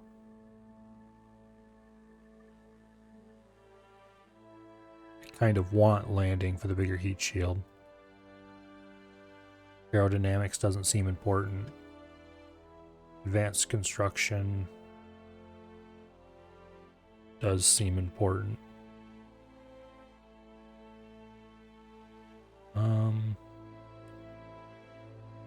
Bigger engine plate, which we really don't need anymore.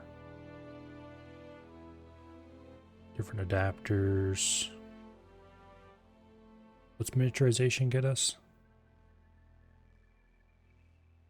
A couple of little tiny adapters in our first docking port.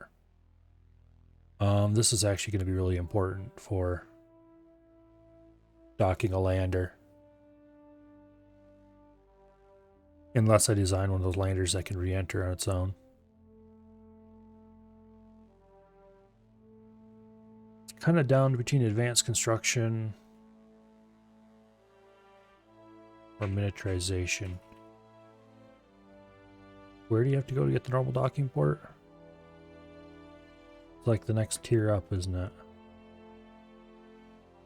Yeah. Specialized construction at 160. Specialized construction, on the other hand, has some really good stuff in it.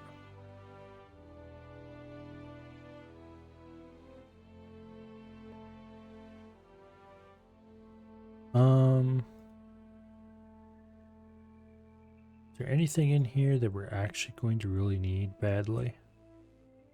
Stack separators. Really, we need both of these. Just having the docking port is probably good.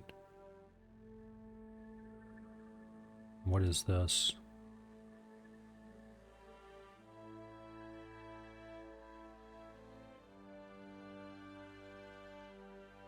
That's interesting.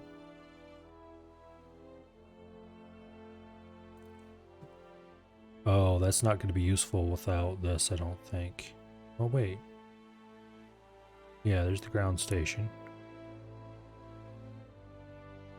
Needs a deployed power unit. Is a deployed power unit something separate?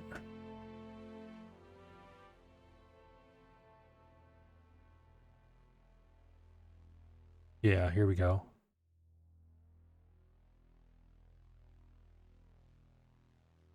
So these are for like deployed ground bases, apparently.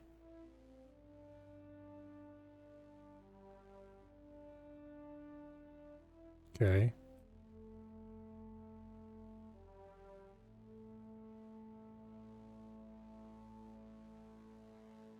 This is weird. That needs to be deployed by an engineer.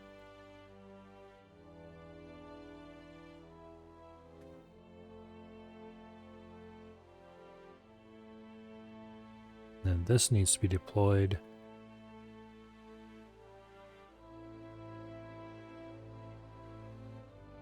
Just by anyone, apparently. And then you deploy experiments near it.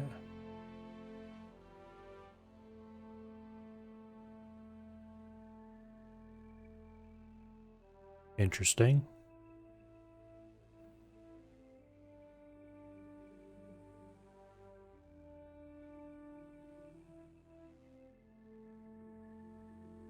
That's kind of weird, and maybe, yeah, I don't know. I'll worry about that when I start really focusing on landing, I guess. So assuming we're not going to be really focusing on landing just yet,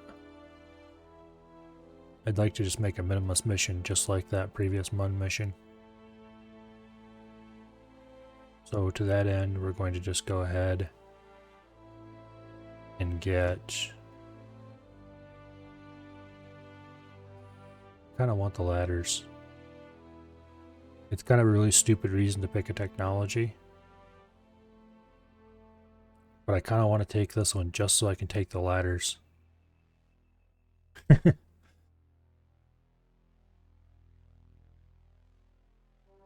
larger nose cones and the other stuff in here is probably more useful though.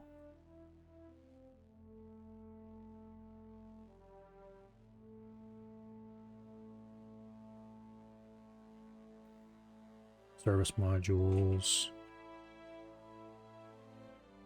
The long decoupler. Yeah, we'll take this one.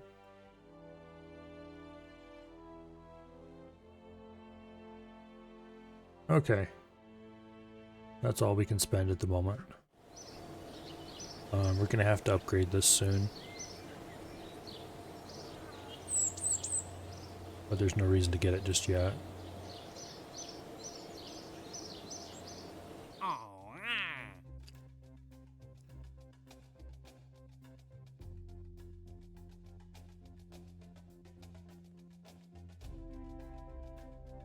Find a Munstone. Okay, that's a completely new thing that I've never heard about.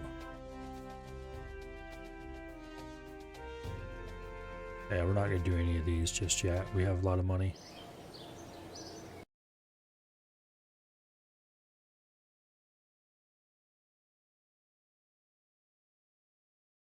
But now we can design larger rockets. Mark II command pod. Crew capacity 2. Is this the same size as the Mark I, just it holds 2? Surely not. Nope, it's bigger. Okay, cool.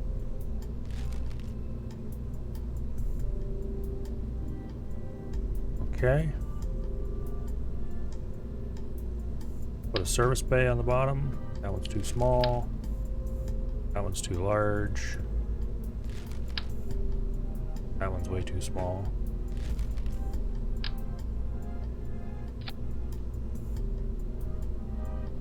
Oh, okay, I see. This is a one-time use one. This would be good for probes, I guess. Interesting. Yeah, I just need another service bay like this, but... Is this another one-time use one? Yeah, it is. Interesting. That one's not good. You're useful for anything I need.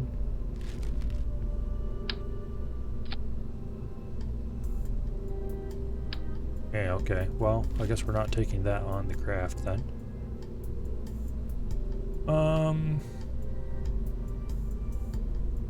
We need...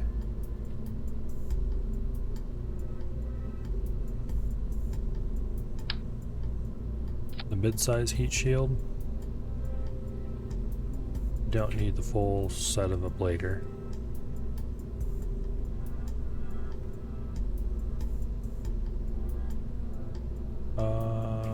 We do have the XL parachute. That's way too big though. Don't they have like a medium-sized chute? Technically the Mark 16 would probably be good by itself for just this single capsule. We'll go with that, I guess.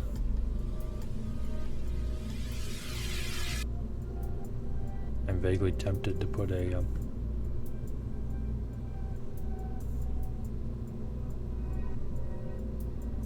okay, there's no different variants of this one, so it's dark or nothing, I guess. Couplers. That's kind of a cool decoupler.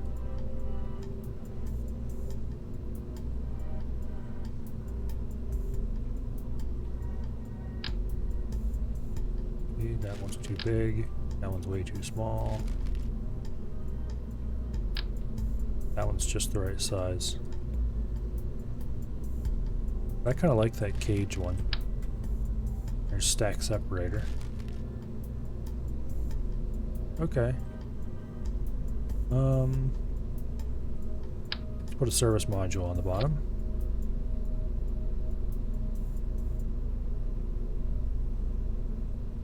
Don't really like this service module.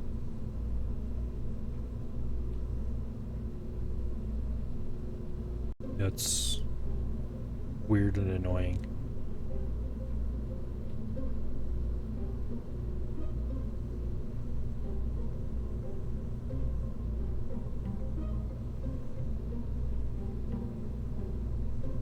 Yeah, I don't like this service module. It's too big, and then it's got all these shelves and stuff in it that you don't really need or want. Still, I guess.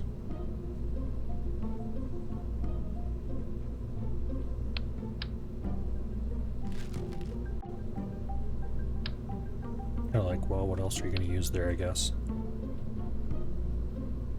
Let's put the fuel tank on the top. The dash 8 should be enough for this purpose. The wrong size, though. Oh, do we have an adapter for this size? Not really.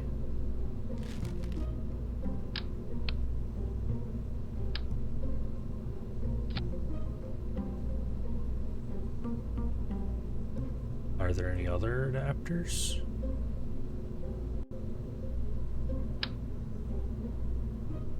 Okay, now this structural tube, actually, if you can put parts inside it, would be just what I need for putting batteries and stuff in there. Unfortunately, it doesn't get me any closer to... Oh, that's interesting. Kind of weird. Unfortunately, it doesn't get me anywhere closer to what my actual goal, which was getting an adapter that fits that. Fuel tank adapters, maybe there's one that fits.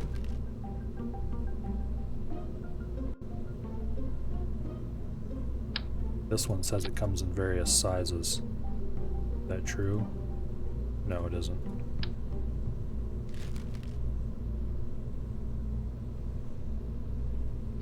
This is the same thing but long. This is the similar kind of thing but way to the wrong size. We need something to go bigger, not smaller. Oh, probably not going to get anything useful until we unlock more tech. That's unfortunate.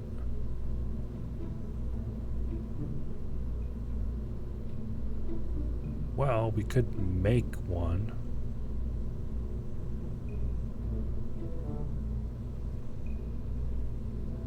No, we couldn't. Because this silly 1.875 middle size.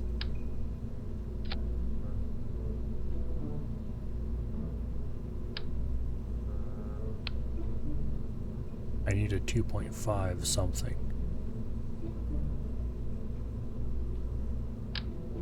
Okay. No, this was way too big.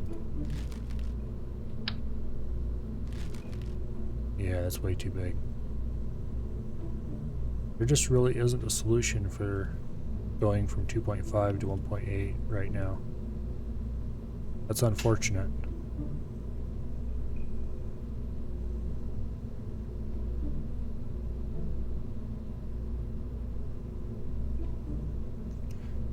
Yeah, that's really unfortunate. The RockMax adapter, I guess, will have to work.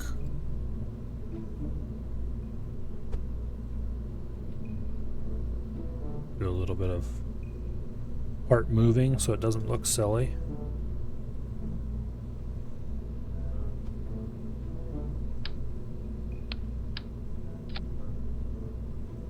Alrighty. Suppose that's as good of a solution as any.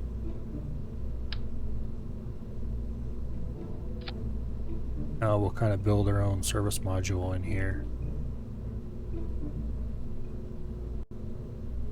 And then... where's the FLT 100? Well, these are the weird mid-size ones.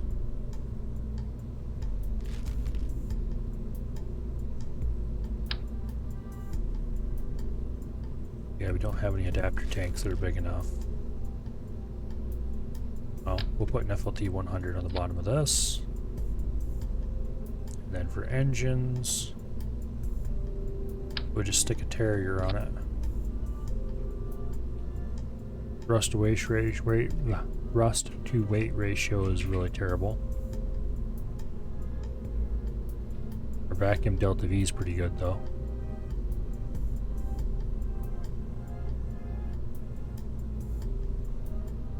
I should make sure it's transferring that fuel properly.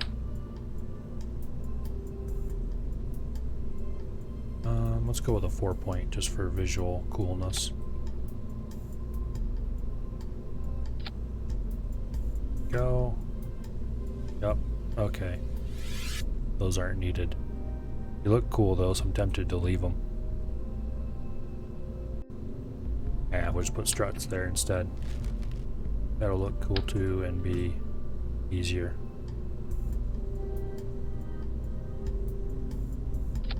Okay.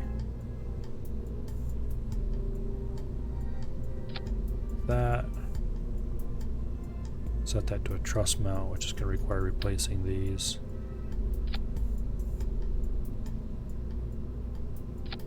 There we go. I did not get the thing that gave me the ladders, did it? No, I did not. Okay, that's fine. Does it have any warnings yet? Cannot transmit signs. Does it have monoprop on it? No, it doesn't. That's good. You don't have to worry about monoprop now.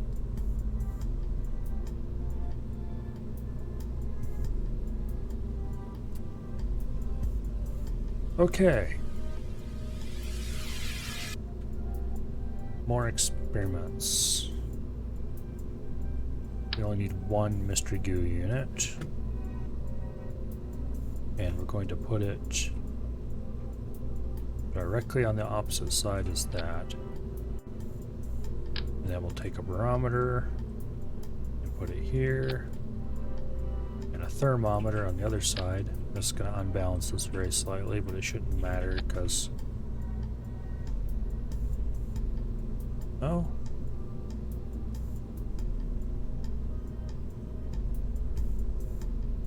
Yeah. It'll be a little heavier on the backside. Ultimately, it's not a big deal though. See, how much is this? 0.05 tons. See if there's anything in utility category that weighs the same. Not really. I'm going to put a drogue chute on right here though. That'll maybe help a little bit. Move tool, toggle snap off. Ta-da, there we go, drogue chute.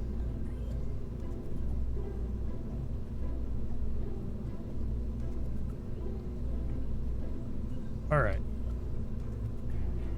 Now, is there anything else we needed? Yeah, there was. We're going to put a payload fairing around this.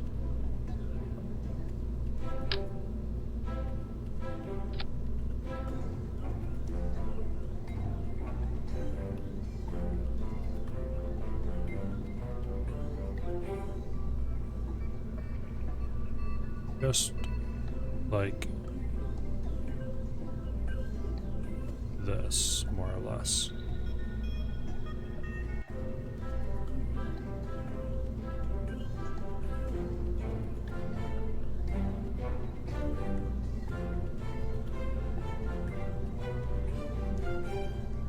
Boom. There we go. We should probably add some antennas just because. But this time we can just have them pointing straight down.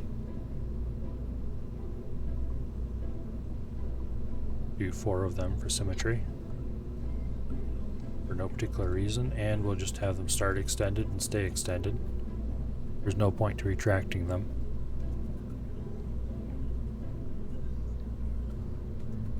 And then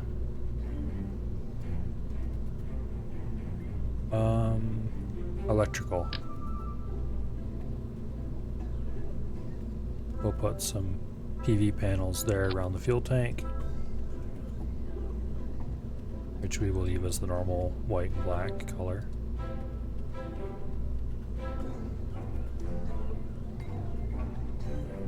Yeah, none of those seem like good options.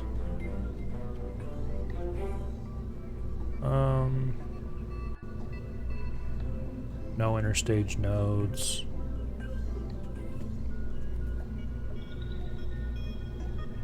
That's interesting.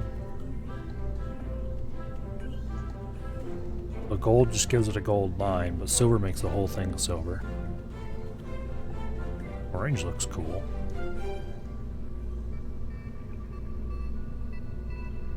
Black and white also looks kind of cool. Orange looks better though.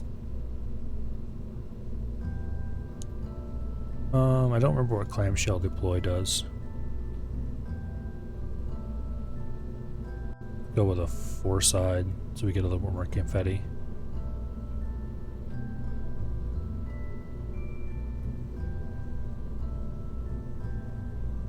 And put some batteries on here. 4 battery nodes. Should be plenty. Should we put them under the fuel tank? Or around the side? Around the side looks cool. Okay.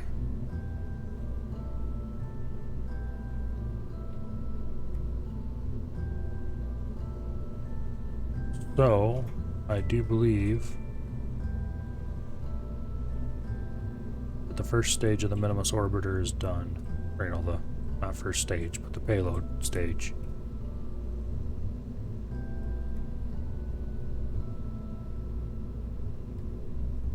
There is nothing concerning about this vessel. At last.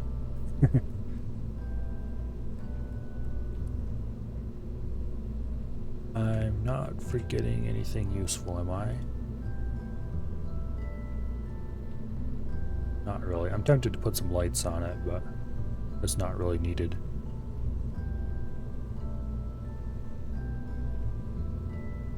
Okay. We don't have a fuel tank adapter that was going to work for the purposes I'd like it for. We're going to have to use, once more, a carefully merged Rockomax adapter.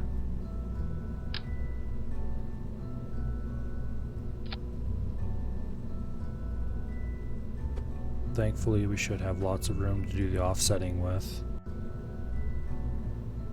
There we go.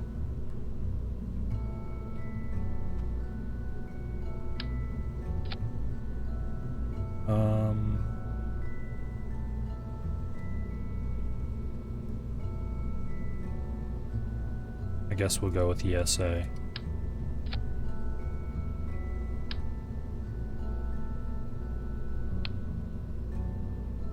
We'll do 3 by 32 tanks. No, we'll do 1 by 32 tank. Then we will do a Poodle engine.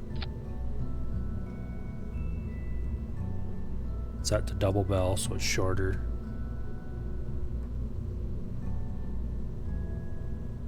Then we will have a TD 25 coupler, followed by 2 more of these tanks. And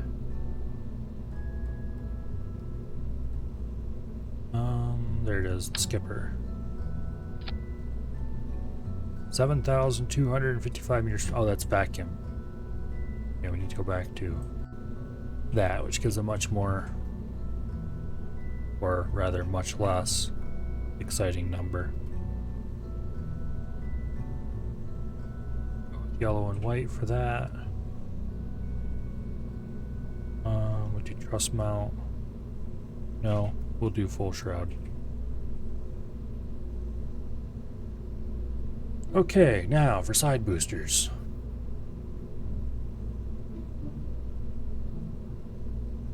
I think we're going to do another fuel tank. Oops.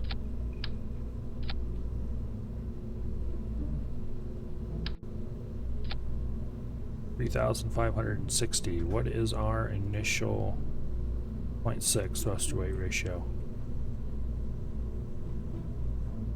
Let's do a little bit of merging here. We'll blow the clamshell at the same time as we start the Poodle, I think. That should be rigid enough.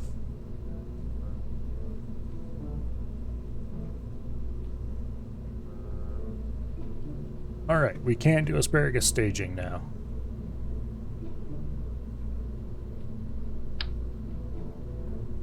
So, we're going to put 4 liquid fuel boosters around the outside of this, using our brand new FLT 800 fuel tanks. Specifically, we're going to use 2 of them per side. And the engines are going to be the good old Reliance, set to be truss mounts. Now, we'll do shrouds. They look a little bit better for exposed first stage engines. Aerodynamic treatments. We're going to use the Delta Deluxe winglets at the bottom of the main stack.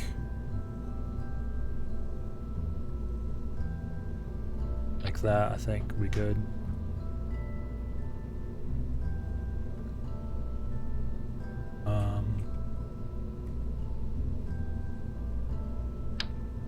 And the Type A nose cones at the top, because I like the look a little bit better. Oh, that's for the 1.8 size.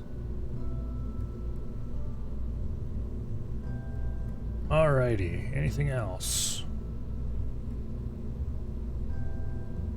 These, when they blow off, are going to rotate in toward the core, so they should be moved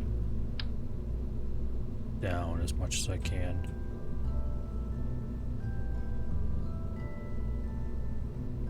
Actually, correction.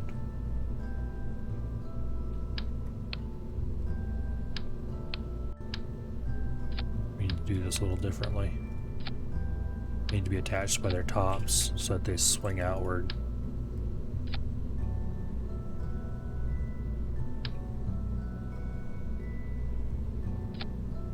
Okay. Set this to gray and orange. That looks silly. That actually looks cool.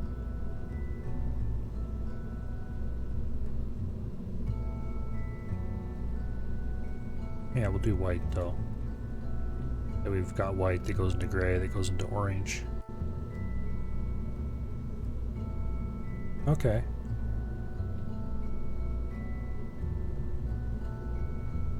Now, what is my... So go over there. These will go up 1. My initial thrust per weight ratio is 1.11, which is nowhere close to enough. Also, we need to do fuel transfer here.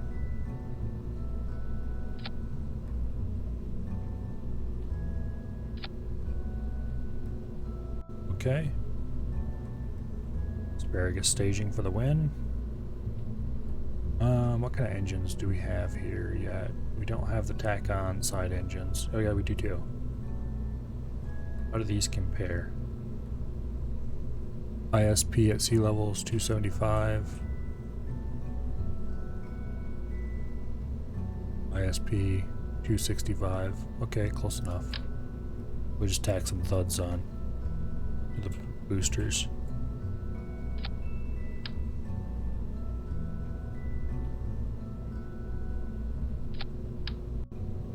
We'll tack a lot of thuds onto the boosters.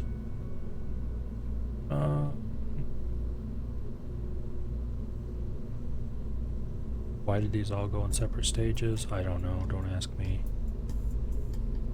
That still doesn't give us a 2.0 thrust to weight ratio.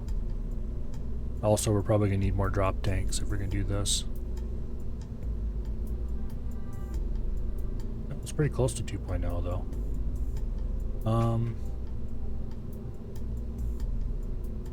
These winglets are going to make it hard to put solid fuel boosters on, but we kind of need them. So let's move the winglets to there for now. I'll have to think about that more later. And we will take short radial decouplers and put them between the long ones. And then add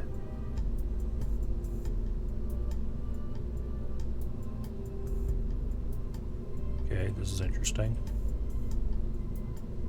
24 ton, 51 ton. Okay, I can see why that's slightly more powerful. The kickbacks will be what we were going to use.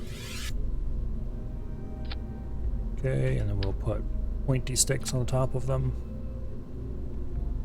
Yeah, no thank you. DSA skin is okay for the other tanks, but those, it's really, really ugly.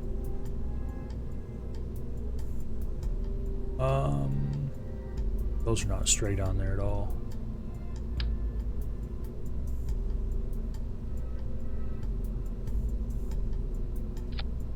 Nope, still not straight. That's straight. That's sort of straight. Yeah, that's straight. Okay, that should blow free more or less evenly.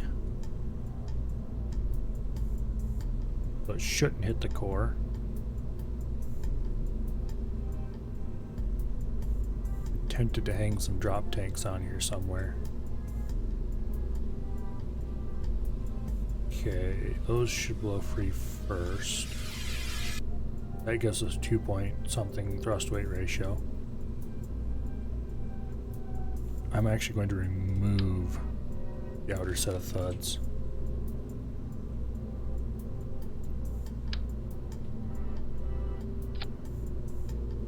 And we're going to reset these ones a little bit.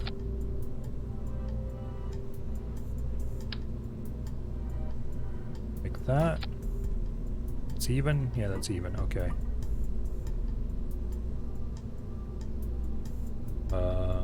It looks kind of even.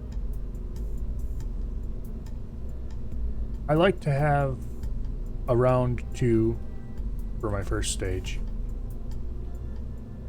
It helps it get off the ground faster.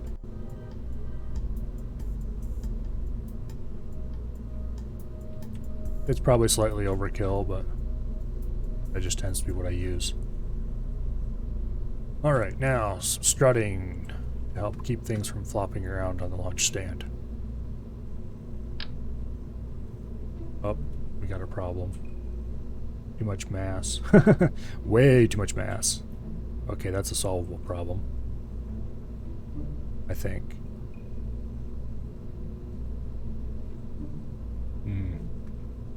Even if I remove these boosters, it's not gonna... Oh yeah, we'll fix it. Okay.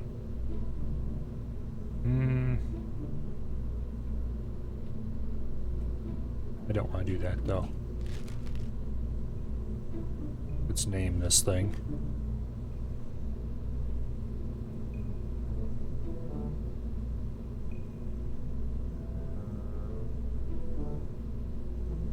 Yeah, we can easily afford...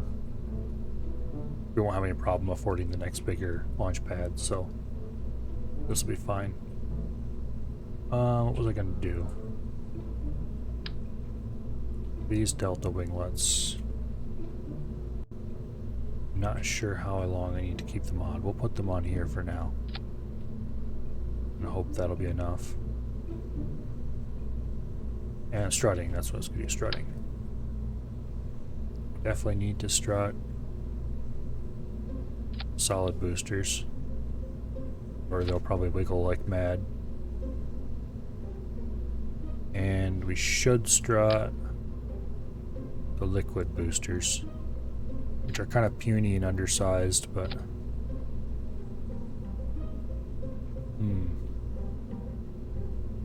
tempted to add another tank to each of them. We'll see how this flies. If it's just absolutely not enough, then we will worry about that then. This is kind of a shoddy design. We'll put the launch stability onto that. Okay, we blow those first.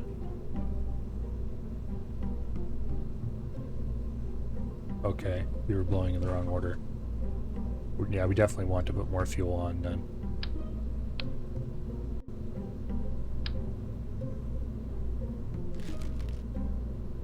Because if the liquid boosters are running out before the solid boosters, it's not balanced well enough.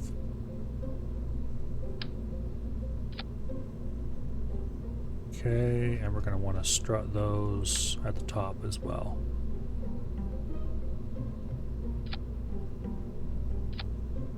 Like that. Now hopefully they don't come in and hit the core when they're boosted off. Yeah, I definitely have enough money I can afford to upgrade the launch pad. We're certainly going to need it. This is kind of overbuilt and maybe underbuilt at the same time.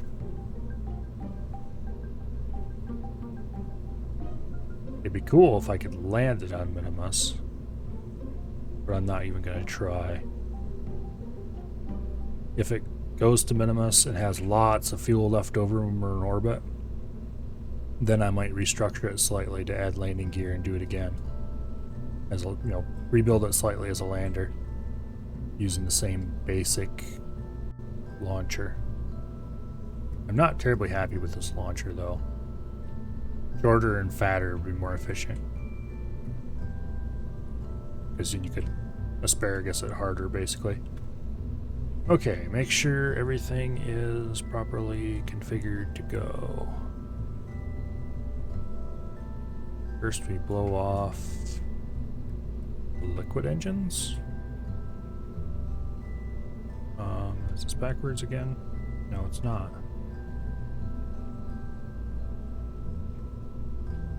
Well, we'll see when we launch it. And we blow this in the shroud.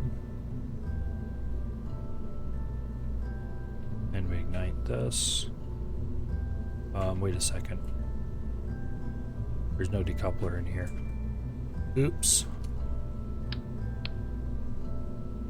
We need a decoupler. Let's see. Yeah.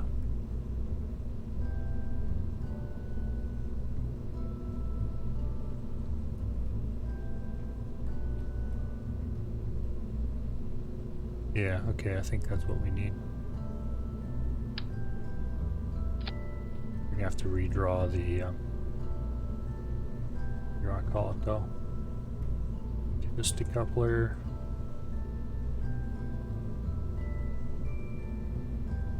Then we want to fire that motor. That decoupler gets fired. Drogue chute, and then the main chute. I hope Mark 16 is enough for a Mark II capsule. I guess we'll find out. I've used Mark 16s with 2 Mark I capsules, so it should be fine. Okay, let's redraw the fairing.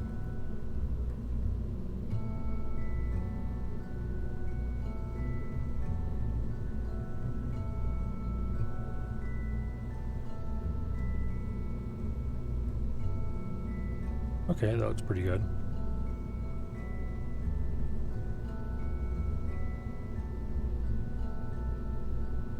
Alright, we can save. And let's go take care of the launch pad quick.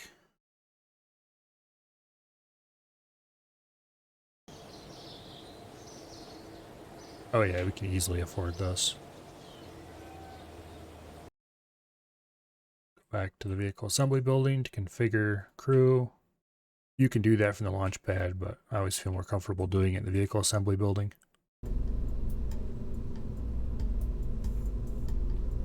We definitely don't want to take Bill, because we need a scientist for this. Save. And launch.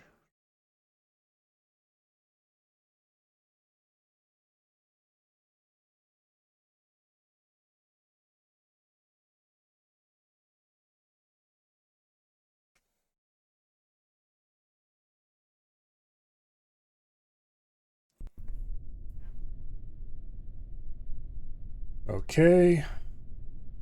Full throttle. SAS engaged. And off we go.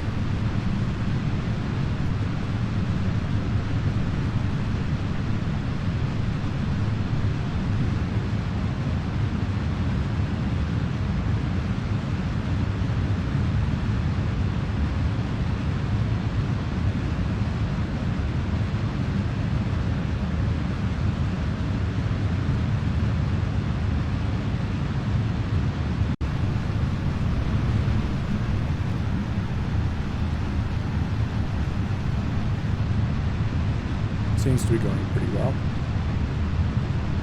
We've got a lot more speed than we really need, but that's fine.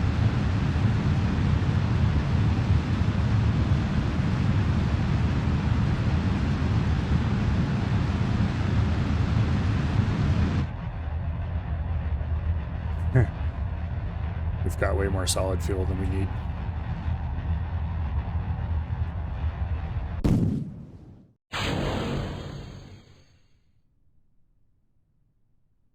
Okay.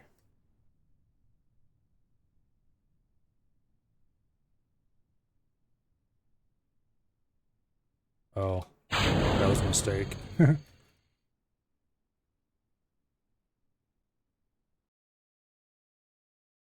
Well,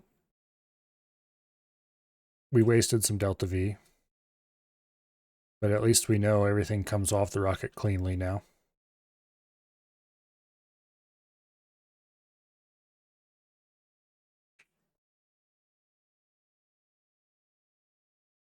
Okay, we can start tipping over,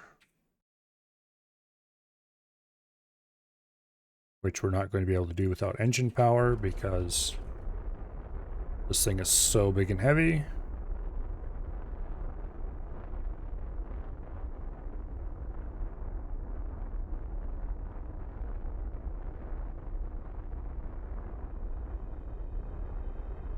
And then we kick it into high.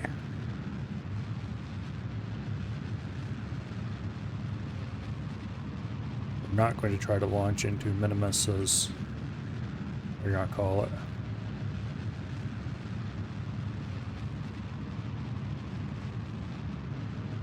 What's my current thrust to weight ratio? 0.8. That's plenty.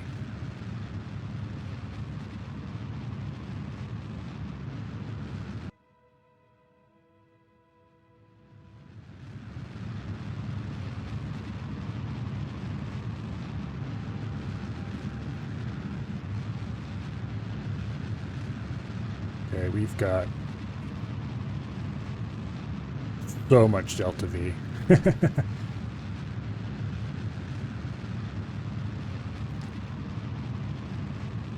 We can probably just flat out remove the solid boosters and still be good.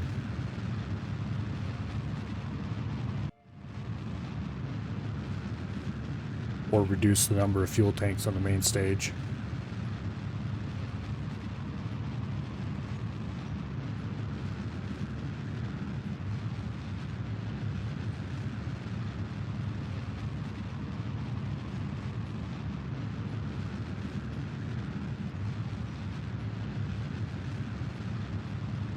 Circularizing is actually kind of...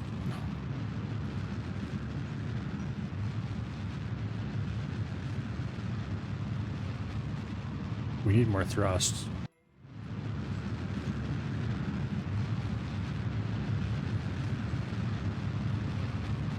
Yeah, this isn't going to be able to circularize. It's got lots of fuel, it just doesn't have enough thrust.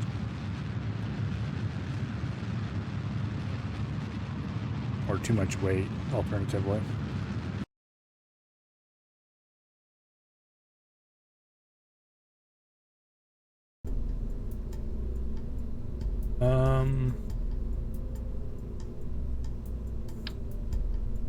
Let's actually do this.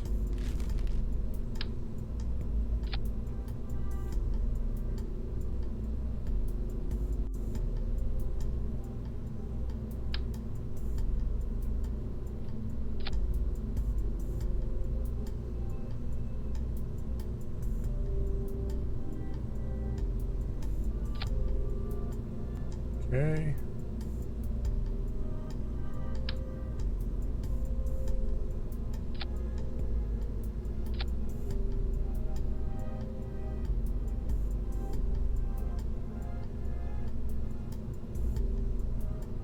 Alright, what is my thrust weight ratio? Is still about the same.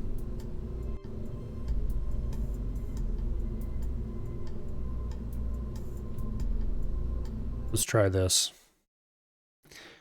I'll manage our thrust going up a little bit better.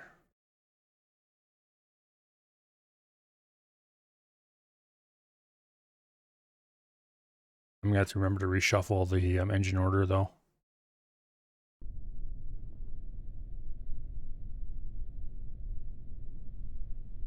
thought I strutted. Oh, okay, I see what the problem is. Revert.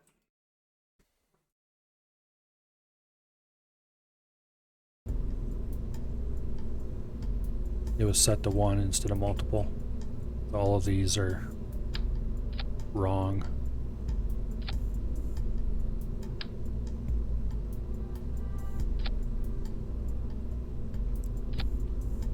Okay.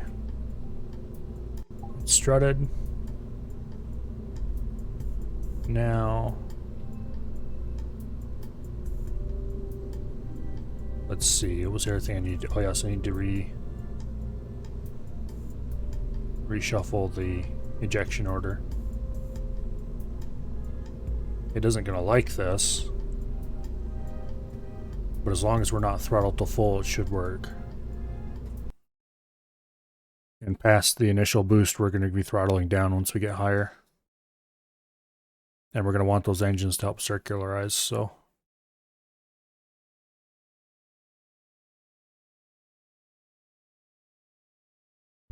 I wish we had the mainsail. This is just the skipper, right? Yeah, it's the skipper. Okay, SAS on, throttle 100%. Launching.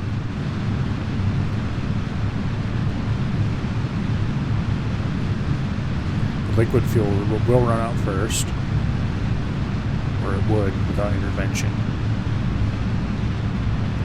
But as we start getting higher, we're going to want to throttle down some.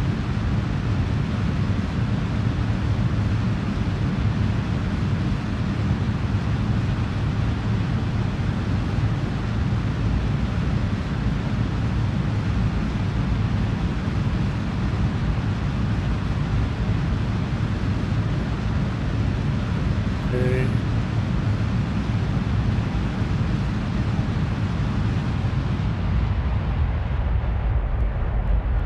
There's my current thrust rate ratio.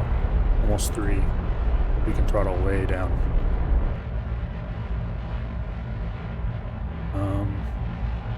That's higher than I really wanted. I should have been throttling down a lot sooner.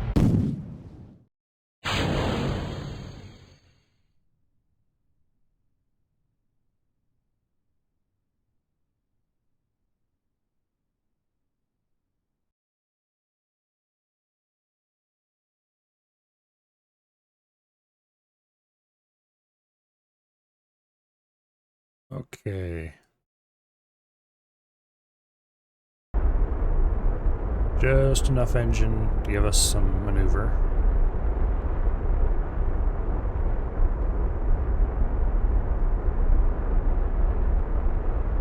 And then full throttle, meet the line.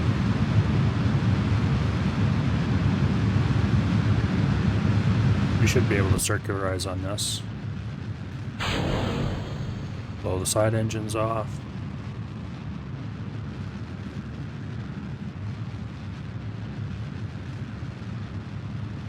We'll see if this is enough.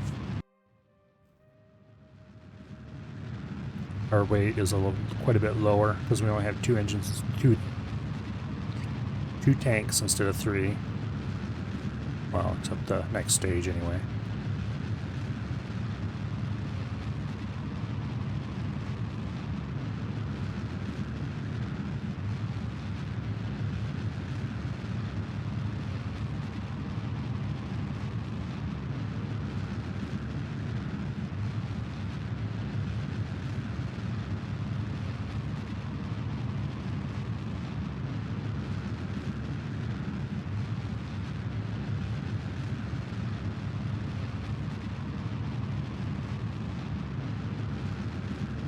Well, it's looking okay.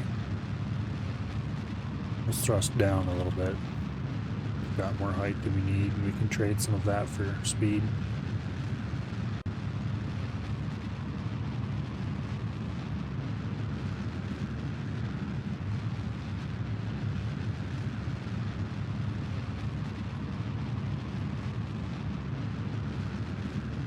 Let's see how much DV it's going to cost us.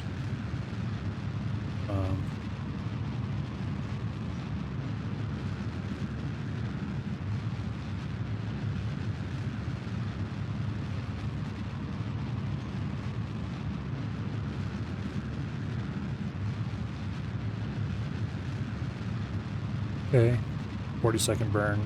That won't be too bad. This is only going to be a very rough guide. I'm not actually going to be following that through most of this.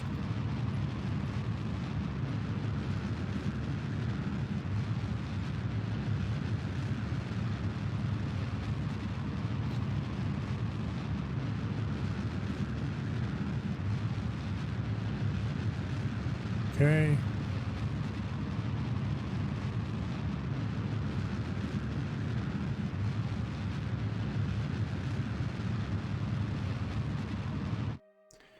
We're not circular, but we're better than we were already. Now, where's Minimus?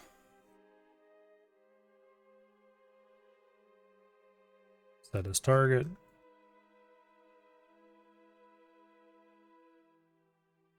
I'm going to go here to the ascending node.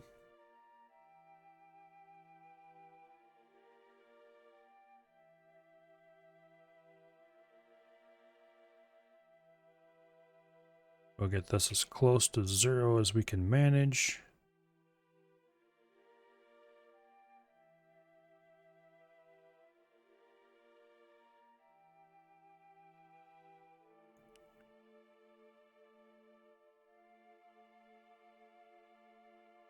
I want to skew this just a little tiny bit. Wrong way.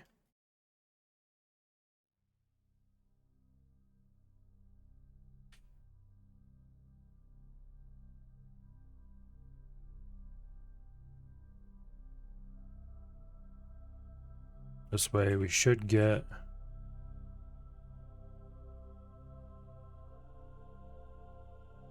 there. Correct our orbit in one giant burn of terror, which will last 22 seconds. No, it'll be a lot longer than that. Well, maybe not. What'll be our thrust rate ratio here? Yeah, it'll be longer than that. How much do I have left on here? 61 meters a second of dV.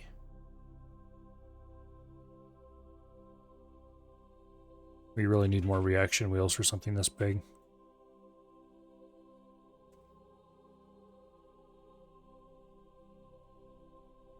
We've got lots of time to maneuver though, so even a little tiny bit of impulse can be enough.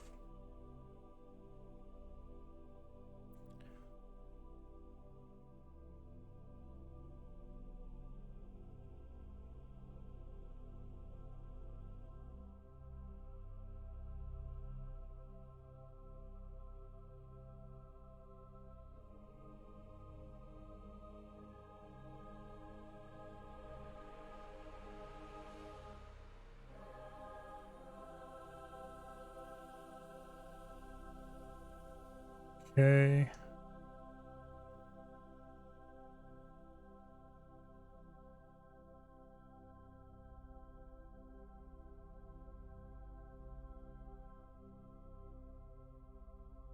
We're pretty close to dead on.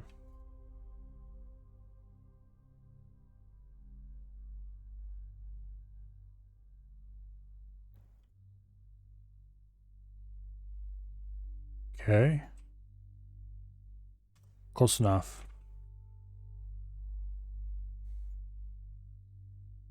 When we start burning the engines, it'll get a lot better. Maneuverability, that is.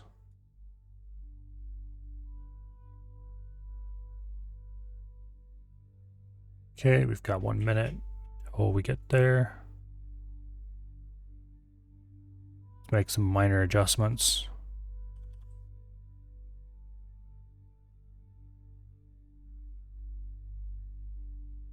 We're going to want to stop at about there. Do a full speed burn.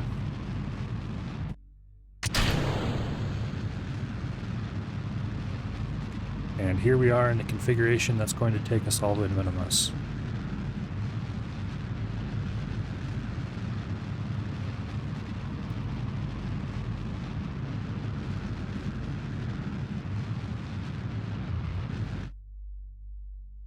Okay. We are at least slightly more maneuverable now. We are very, very close to the perfect burn.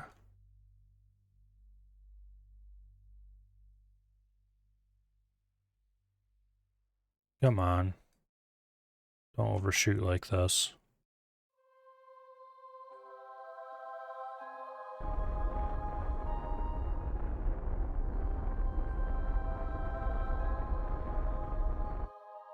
Okay. Ascending and descending nodes are just a little bit off, but now let's see what kind of maneuver they give me to get to minmus from here. They don't. Oh wait, yes they do. Okay, how long are they gonna make me wait before this one? 1 year, 64 days. Oh, 54 days, okay. Can you say, no? Are you insane?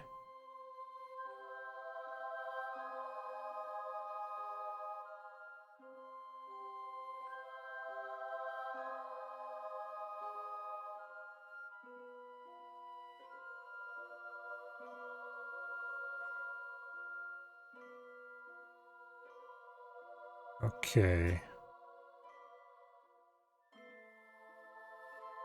There, game, that isn't so hard now, is it? It's probably not quite as efficient. But I can't really bring myself to care.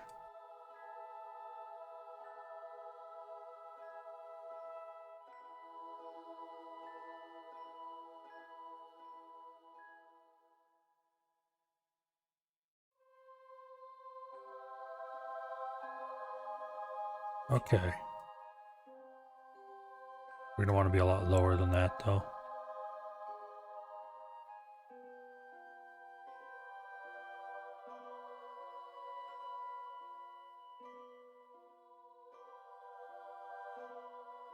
Okay, that'll be good. 900 meters a second. In 16 minutes instead of 50 some days.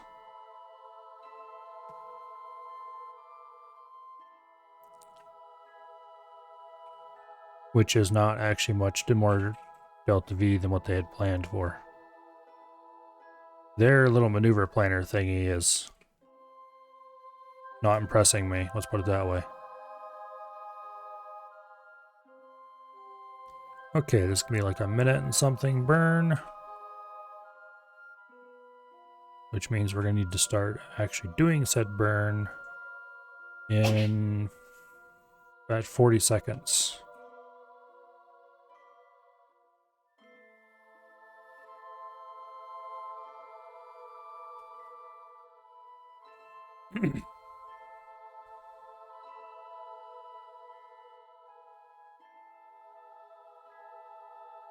Yeah. T minus 40 seconds we'll start doing the burn.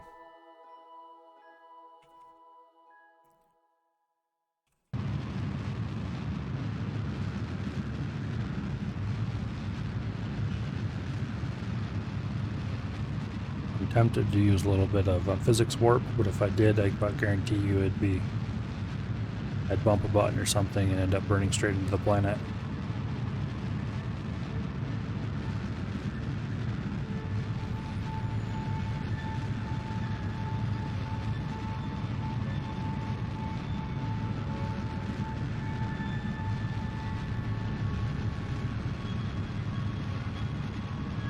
Okay. Looking good so far.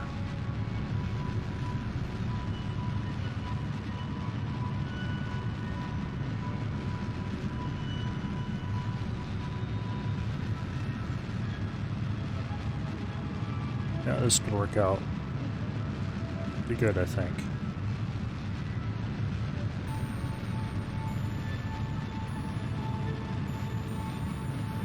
Keep a close eye on the maneuver node here.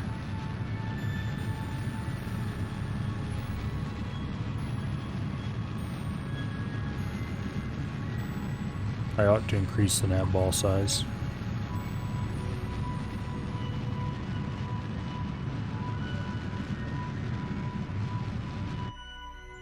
Okay.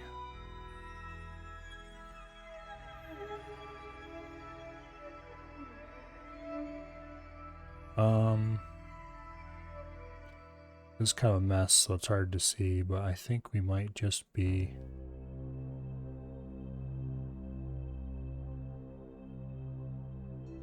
good enough? Question mark.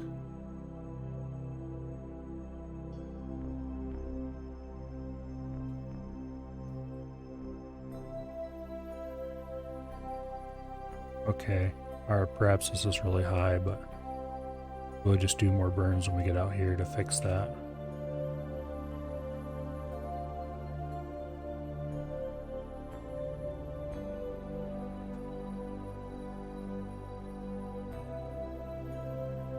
It's a pretty chunky burn. Okay, we won't do more burns out there to fix that. We'll do more burns here to fix that.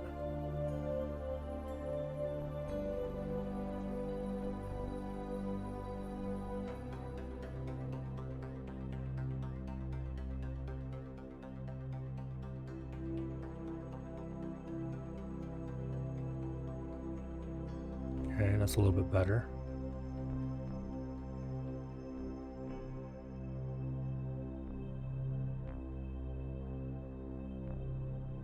But the closest we're gonna be able to get is about there. And that's with such a tiny burn that... oh, it'll save us a lot of fuel when we get out there, I guess. A lot, quote, end quote.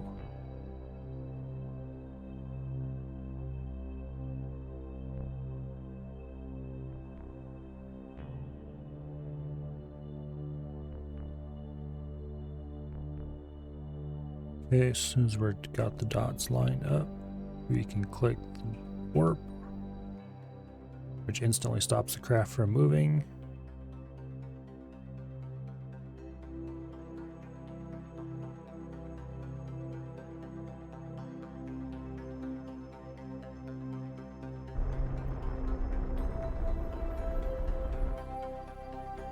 Okay.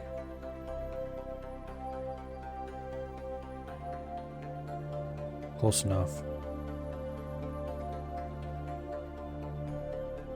We'll warp closer, and then we'll pay more attention to what exactly our thing is going to look like here.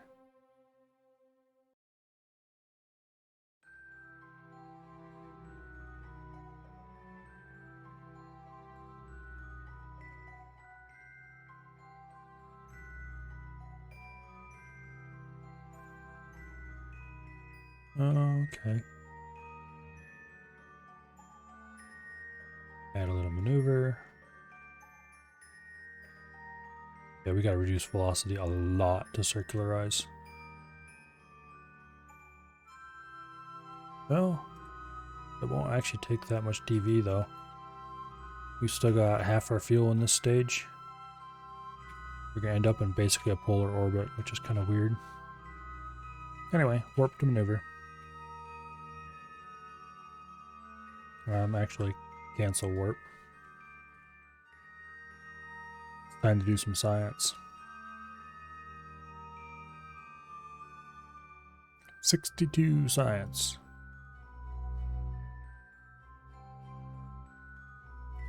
At this point, it might actually be worth doing 2 of every experiment. For the goo and the science anyway.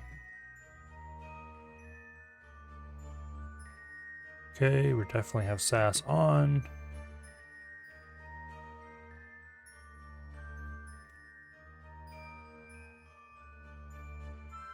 Space Hyalur minimus. This will store that experiment.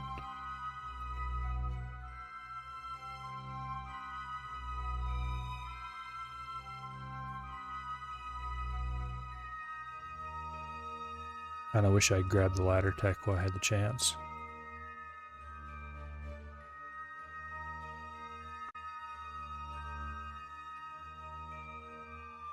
What did I get instead? And did I even use it?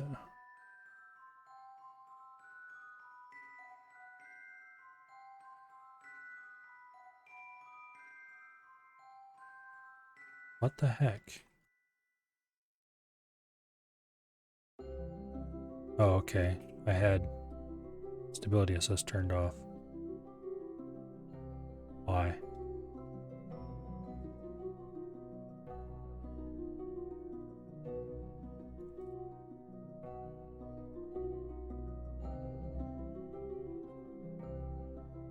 Also, I couldn't have possibly designed this to be any harder, could have I?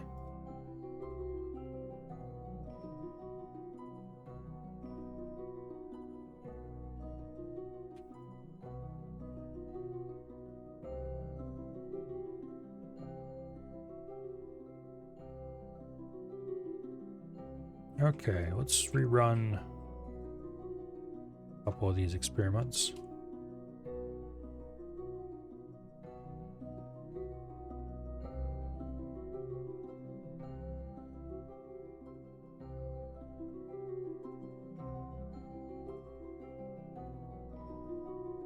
Okay.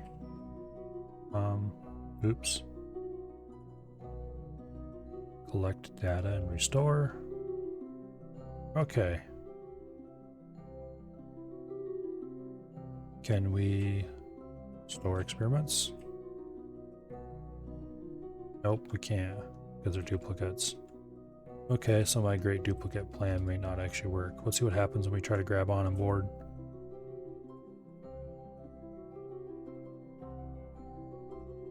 Yep, we have to dump the experiments. Oh well.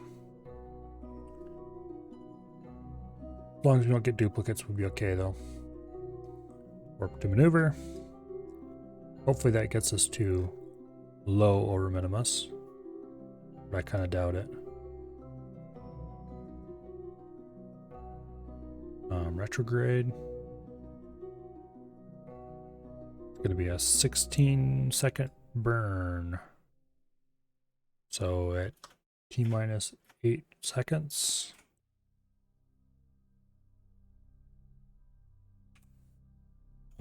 We overshot it a little bit. That's fine. It's not like this is a particularly precise maneuver.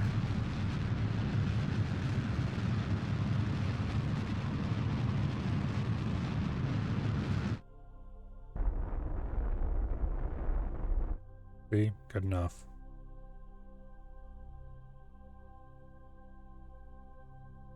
Okay. Crew report. I over minimus. We'll transmit that right away. Got solar panels now, so we can transmit as much as we would like. Let's review stored data. Everything that can be transmitted at 100% will do that. Okay.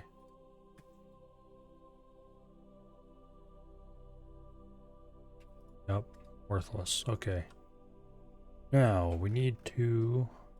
Is this basically circular? Sort of.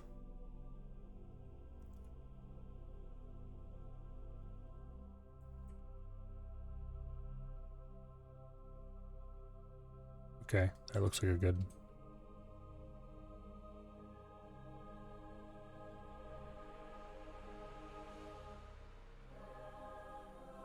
It all lined up here.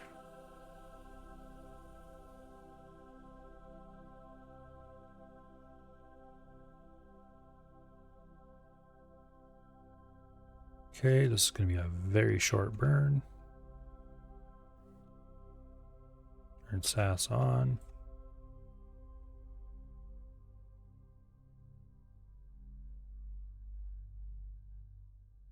Wish there was a button you could press that would zoom at a very slow rate for the last few seconds.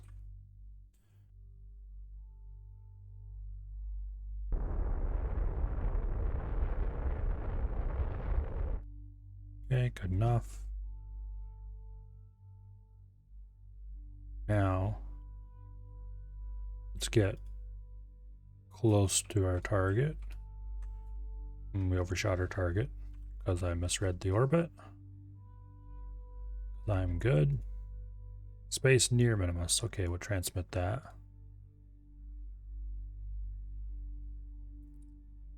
We'll have dear old Jeb do an EVA.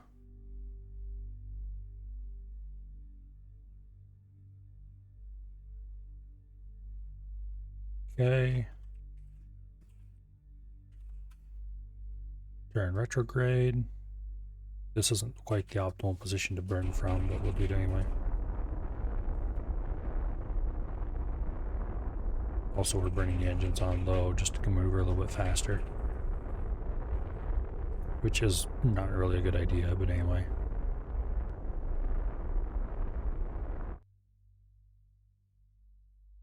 It's not very circular, but it'll do.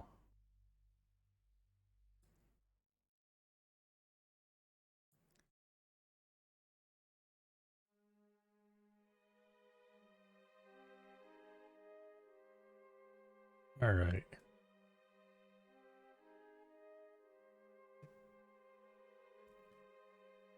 Another full round of science.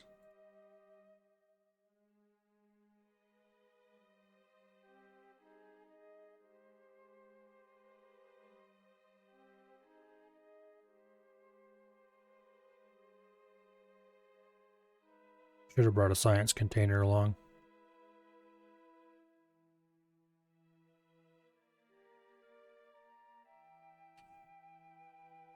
Okay, I already did that. Good old Bob gets to do an EVA.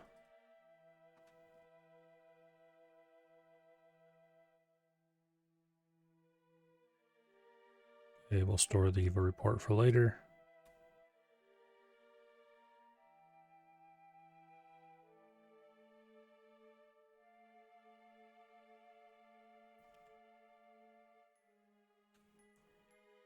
Take data.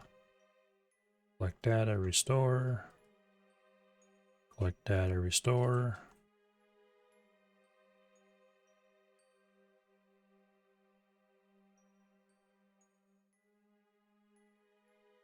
Take data.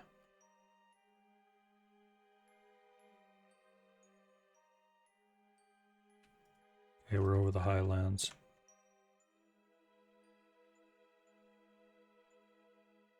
Store experiments. We're over the Midlands again. We'll keep that. Alright. Now, reviewed stored data. Keep. Transmit. Transmit. Keep. Okay.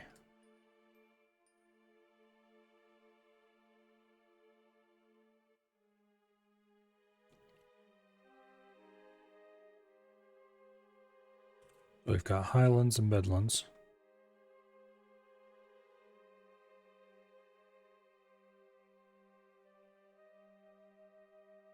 Are we going to go over top of the pole? We are in sort of a polar orbit.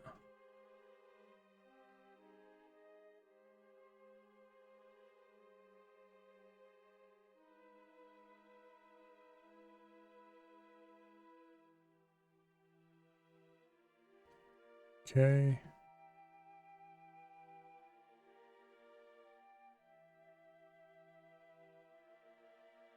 We're over the Midlands. Either we're not over the pole, or we're not close enough over the pole, or something. Doesn't look like we're going to go over anything interesting either, really. Let's see, we got Midlands, we got Highlands. In Orbiter 3, we'd probably go over something else worth scanning, but the main things we wanted to get, high over and low over for all the science experiments has gotten.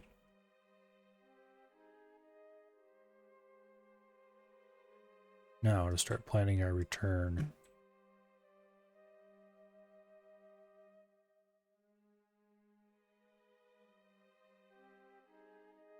Yeah, we need to lower our orbital inclination before it'll let us do this.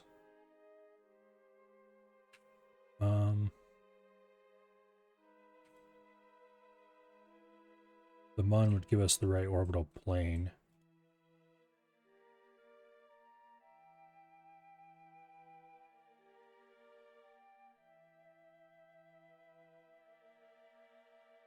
Hello?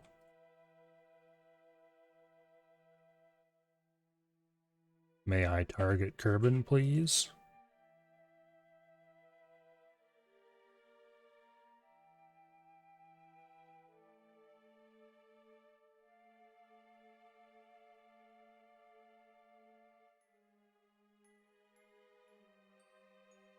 Okay.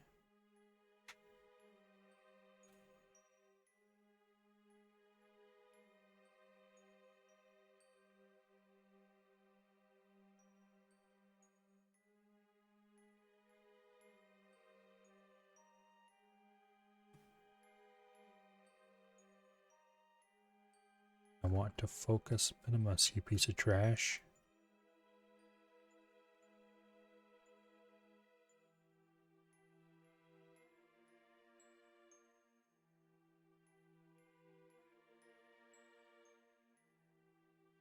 There's got to be a hotkey for this.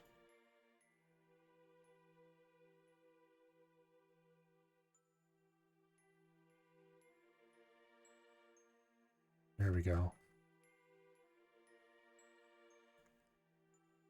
No descending and ascending nodes, huh? I guess it makes sense.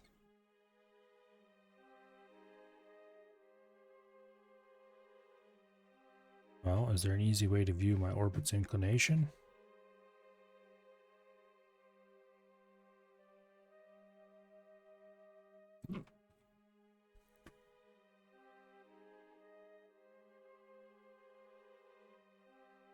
I guess we'll just kind of have to wing it if we want to do this.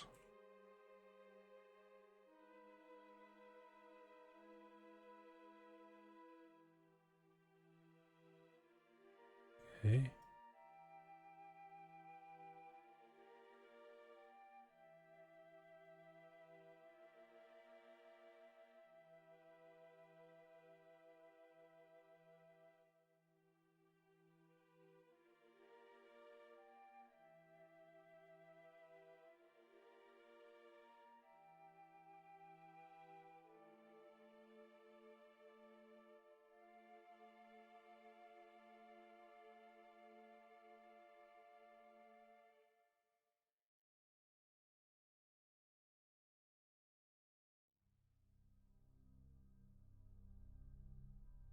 It's going to be an interesting maneuver. At least it'll put us vaguely in a more similar plane.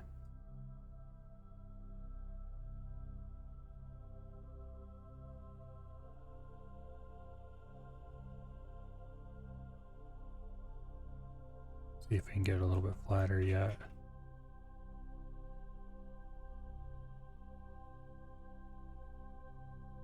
Sort of, maybe.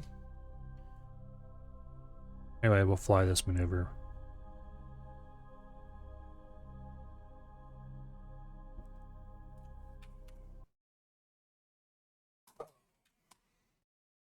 Somebody locked the upstairs door.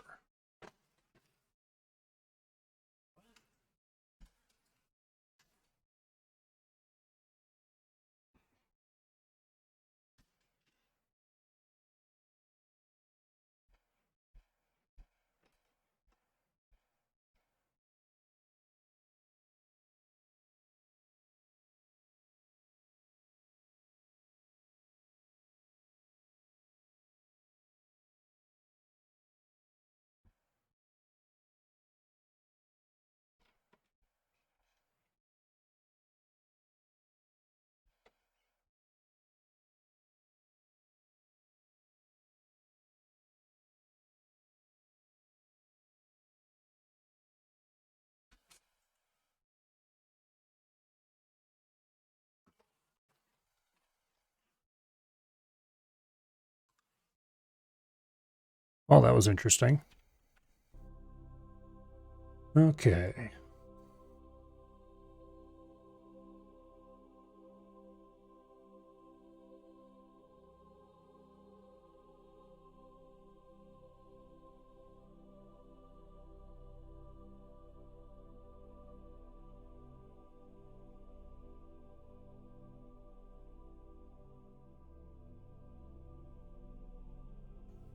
That's good enough.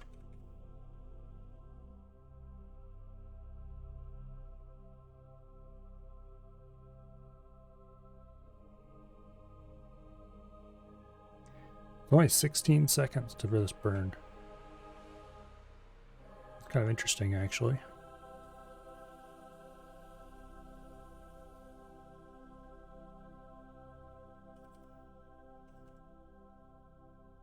What about T-8? We're probably not going to want to do the whole burn at full speed though, so.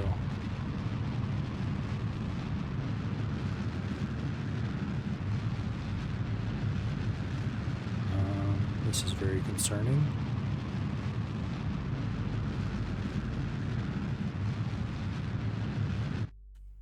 That actually worked.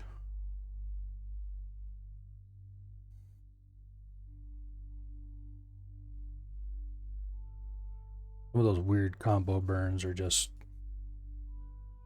a little bit dangerous.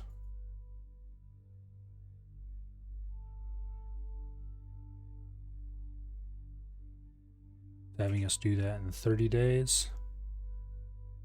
No thanks, we can do that on our own, thank you very much.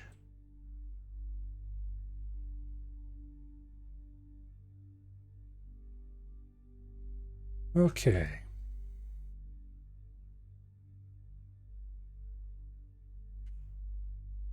Do a quick little EVA here. Just above the Midlands. I don't remember how many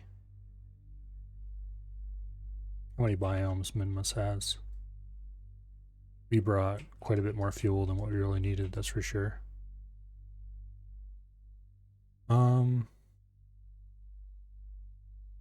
If I had landing legs, I'd attempt a landing.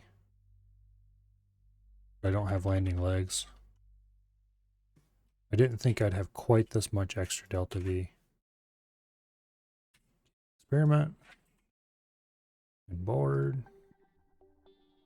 We won't transmit it.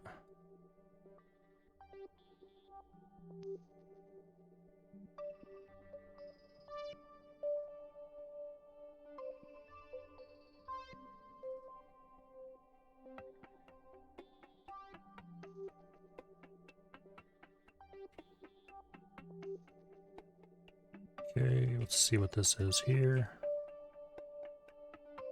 Lesser flats. Interesting.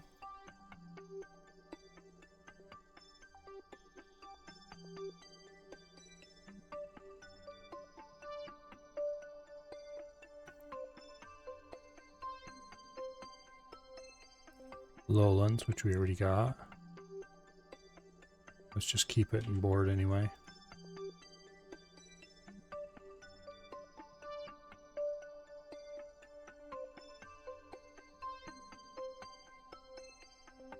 Here we're going to find another set of flats, I think.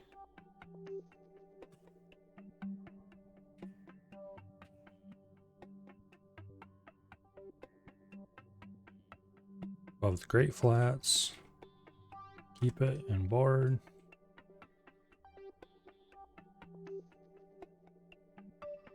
This is the Great Flats. Okay.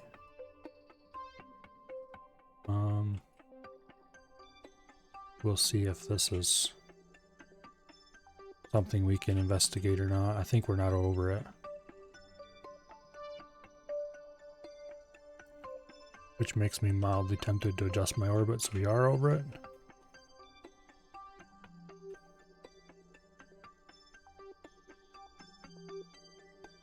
Oh, we're over the lowlands.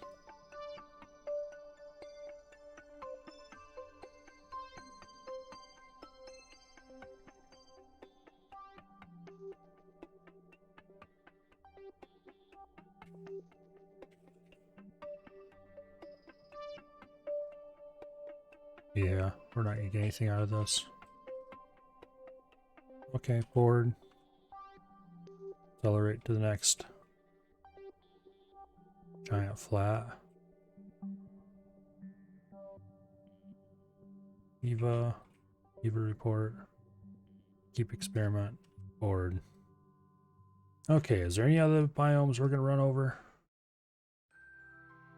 We've got highlands, lowlands, midlands, and several different flats. Can't remember if the poles are separate here or not. Probably or not.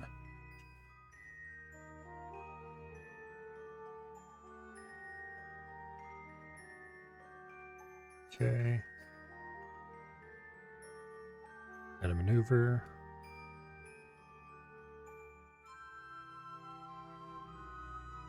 Good old return from moon maneuver.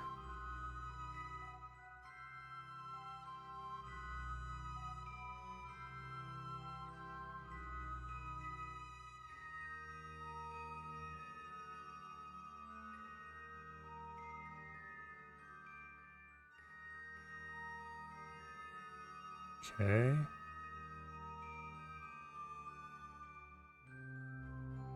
Four, three, two, one. That's a little bit low.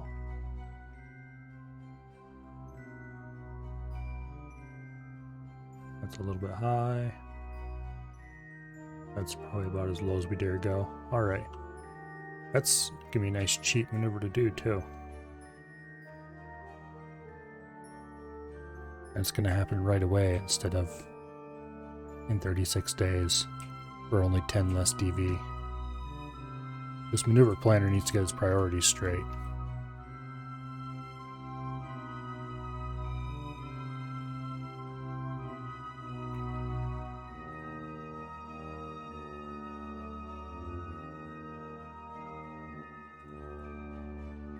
Okay. Warp to the target. It's gonna be an 11-second burn. Basically prograde the whole way.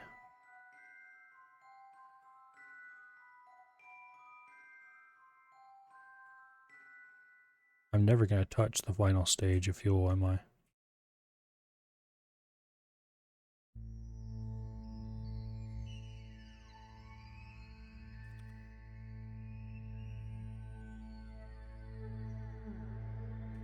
Whoa. Overshot the burn target.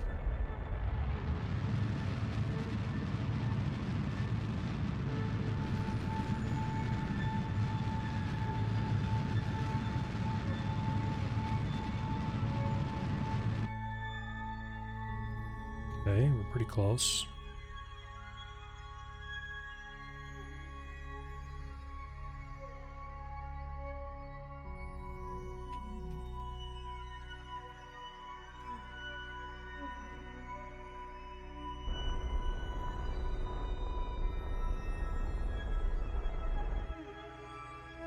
Okay.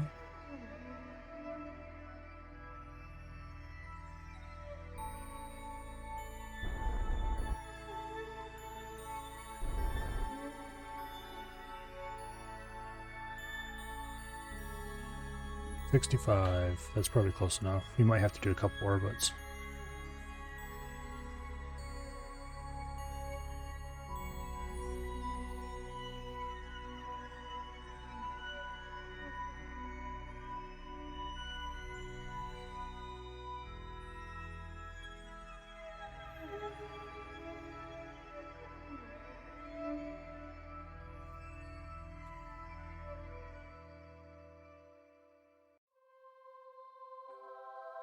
All right.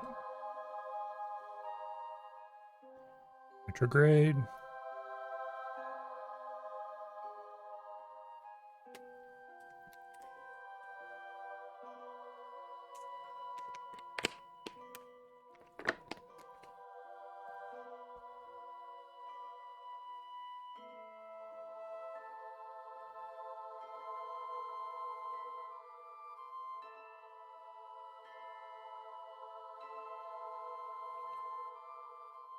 Now we're gonna burn at full speed until we're completely out of fuel. Which apparently is going to be quite a while.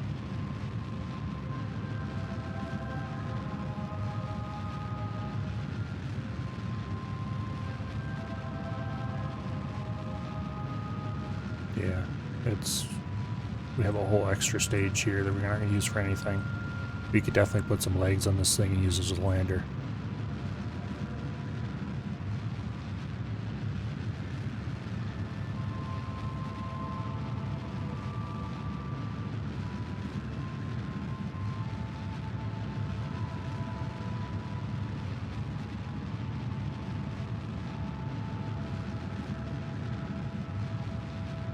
We're not even really going to need to aero brake.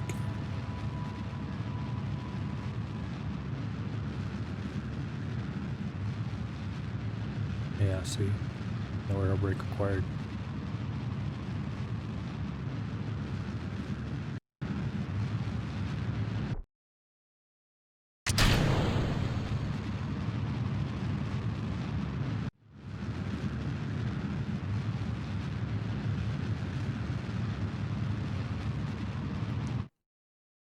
Well,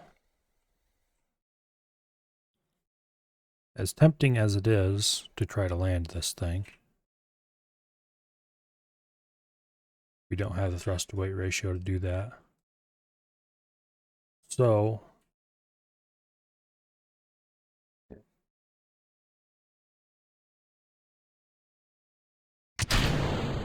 goodbye.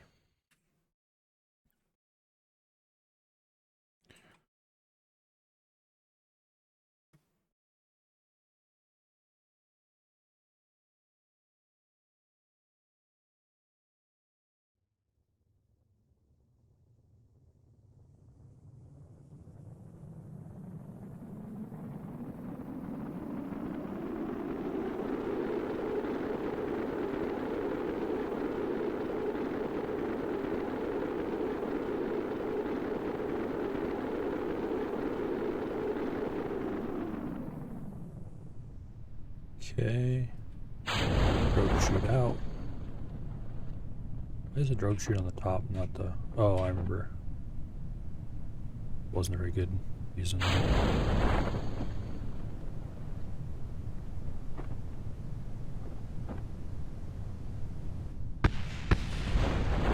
Okay, drogue chute fully deployed. And Mark 16 chute fully deployed.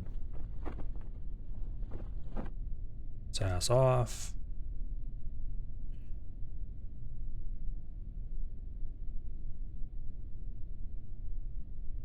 We are going to smack the ground a little bit heavy. But the jets and the heat shield, that's not a problem. Okay.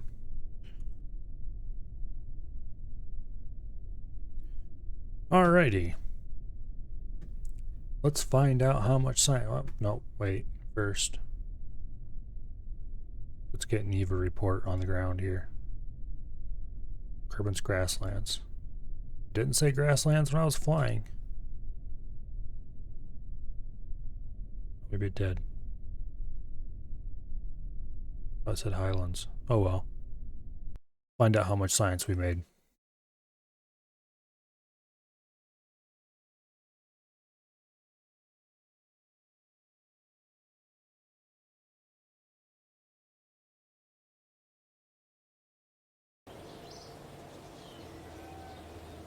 Loading screens certainly take long enough. 711. Well, we made 514. And the rest must have been stuff I transmitted back. Because I only had like 60 some science.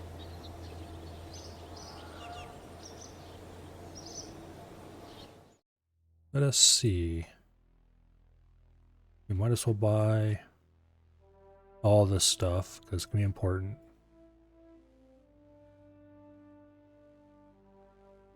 And that'll leave us with enough to buy 2 of these after we upgrade the facility. Oops. Right click. There we go. It's going to take a good chunk of our cash. Collect surface samples. That'll be very nice to be able before we start doing landers. Yeah, that just makes it unlimited. Okay. Heavier rocketry gives us the mainsail, which I would really like to have.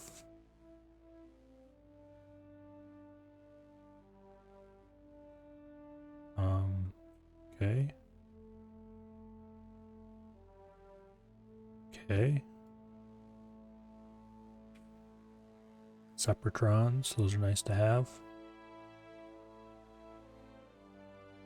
Advanced fuel just gives us a bigger couple of fuel tanks, it looks like. Which are sort of useful. Docking ports, very useful. Grabbing units, useful but not needed yet. Supersonic flight, definitely not needed. Aerodynamics, definitely not needed. Advanced landing just gives me bigger, beefier things I don't actually need.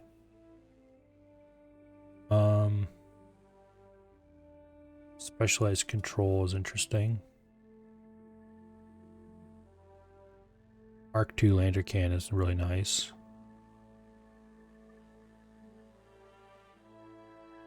Bigger service bay is nice.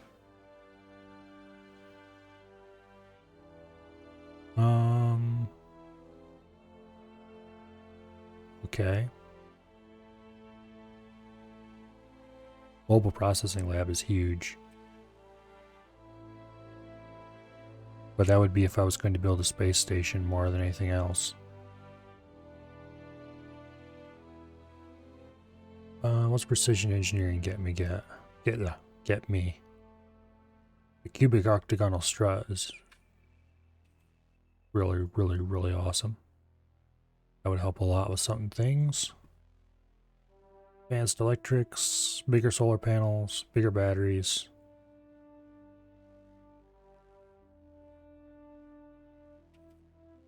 Larger solar panels, yeah, okay, that's just about it. Nothing there is terribly important. Heavier rocketry. Precision propulsion is really good for making landers. These little guys are just, well, less so these, I guess. And the Cybertrons are good too. Advanced fuel.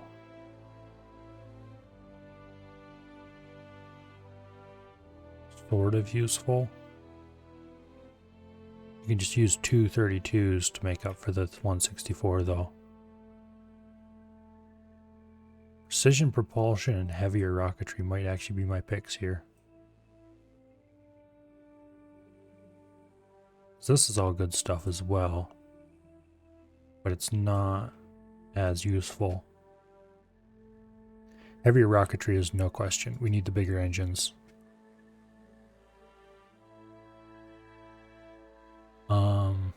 It's just how much do I want to make a dedicated lander?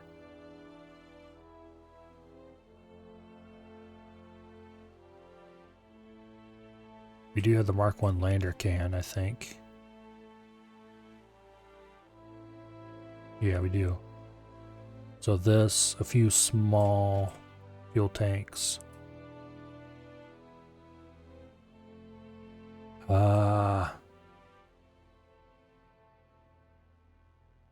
Also, the the large reaction wheels would help a lot with maneuvering in space. It's so hard to decide.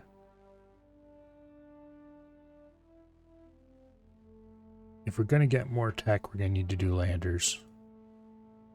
However,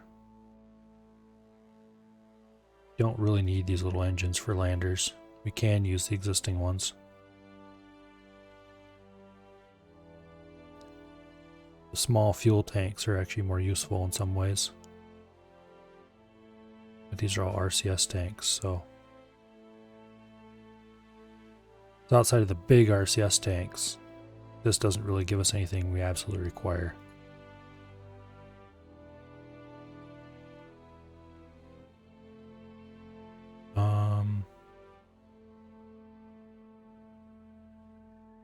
The Mark II lander can would also be nice to have, because then you could set down a pilot and a scientist.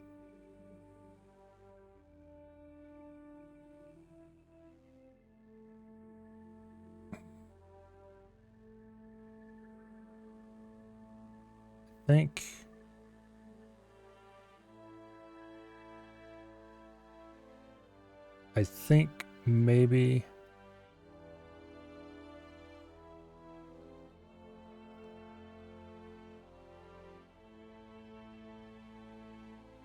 docking port would be big too. We do have the docking port, the junior sized one.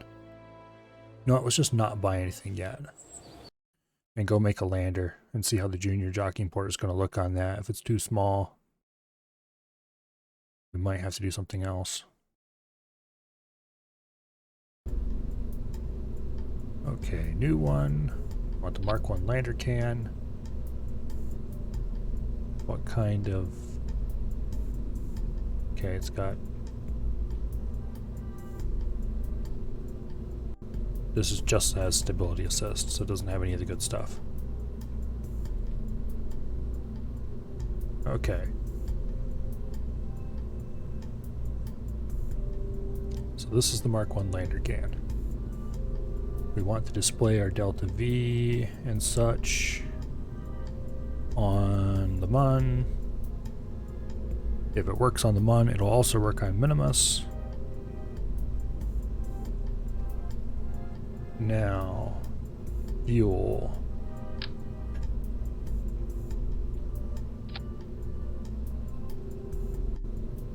That's not very much fuel. How much does this thing weigh? That's kind of heavy too. Well, maybe not. It does hold more fuel than this does.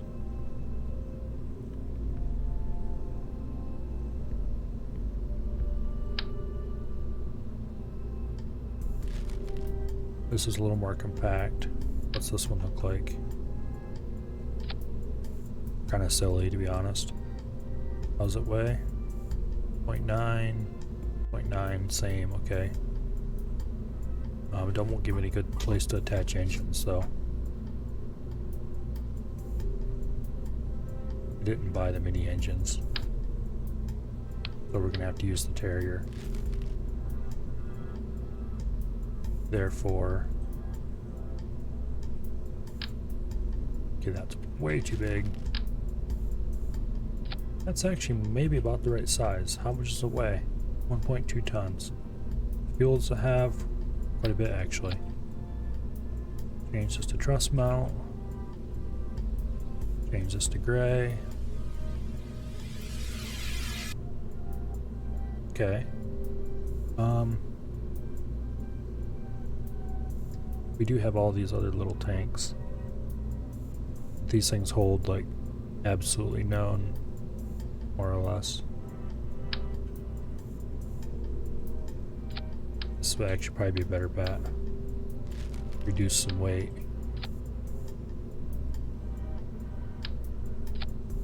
Okay, that gives me actually 1200 meters a second of delta V, just like that. Landing legs.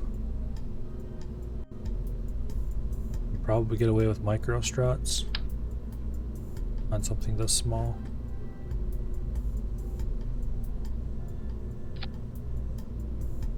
Those are too short. You'd either have to mount them on something else, or what about the standard LT1s?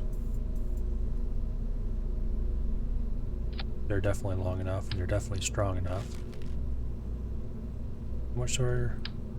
Okay. It does use up a good amount of delta V, but not so much it's impossible. Do we have ladders?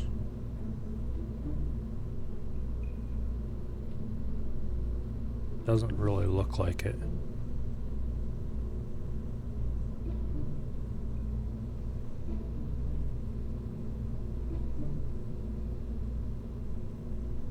Okay, this is going to carry one person, so we can't do too much fancy with...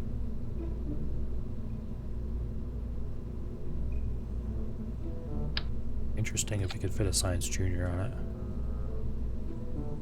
How much this way? 0.2 tons, okay. We could clip it into it to make it a little less bulky if we wanted to. Here's our center of gravity. Okay, that's actually a good place for the center of mass.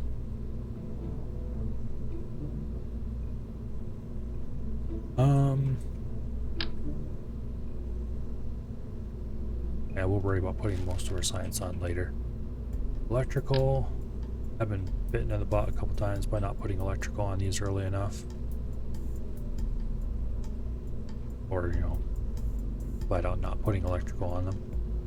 Because, oh, it'll be fine on batteries. It wasn't fine on batteries.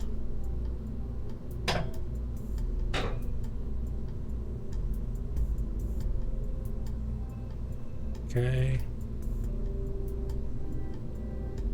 We're gonna need at least one battery. We don't need the monoprop. Because we're not gonna make a fancy lander. It'll just be a single directional, single engine. I actually know how to pilot lander.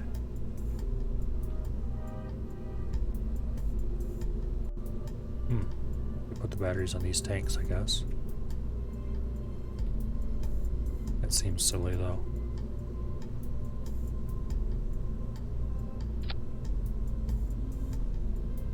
That'll do. Alright.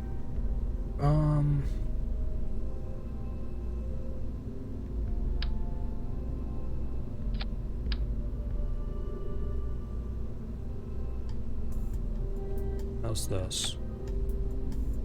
That gives us quite a lot of delta V, actually. This thing will be utterly incapable of re-entering on its own. Which reminds me, somewhere in here, we have a docking port.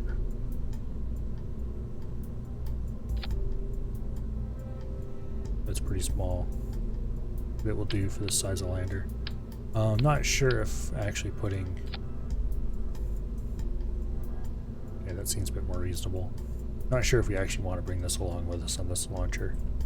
This lander. Something small and simple seems best for the first time.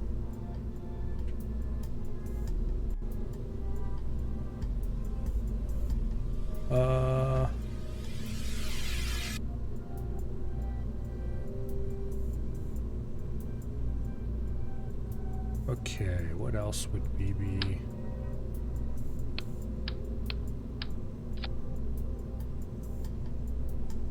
Come on. Okay, that looks a little bit better. Yeah, it's kind of cool.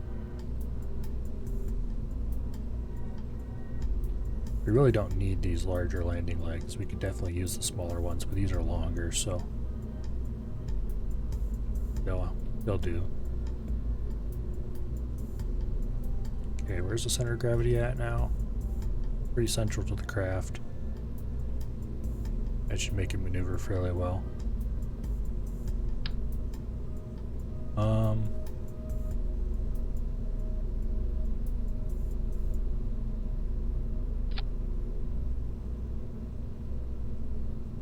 Yeah. Don't think we're going to take this along with us. A larger lander, maybe. Small one like this. Not really. Mystery goo. Let's put the batteries somewhere else. Like up top. And then we can put the mystery goo on the bottom. We'll put 2 on to balance it more than anything else. Also because it kind of looks cool.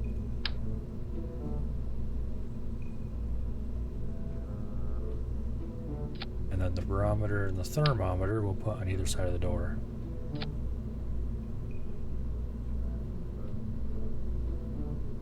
Alright.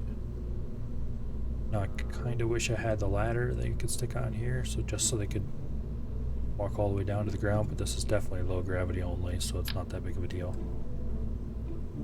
We could add a few more steps. Not really worth it. Anything else this thing really needs? Lights. Going to need lights. The small spotlights should be plenty. Adjust their count to 4. And stick them just over top of the landing gear. Unfortunately, that means we would have to move.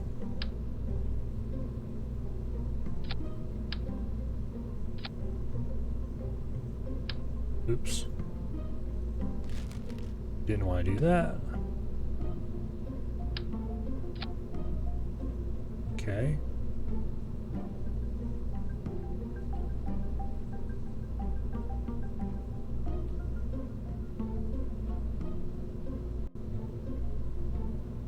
Turn them on and let's move this thing down close to the ground.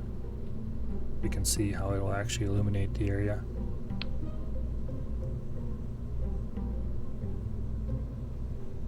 Oh, it's set to 2 instead of 4 because of course.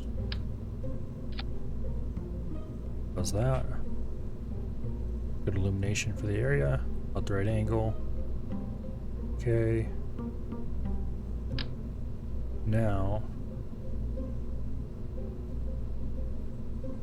for this.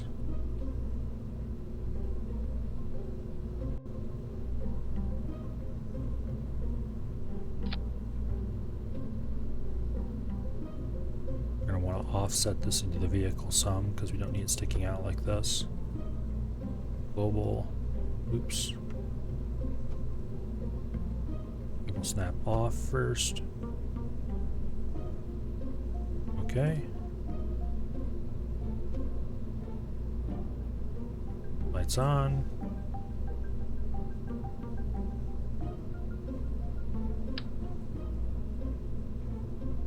Provide some amount of forward lighting. Actually that's probably useless. 2 spotlights or 1 spotlight, probably a better pick.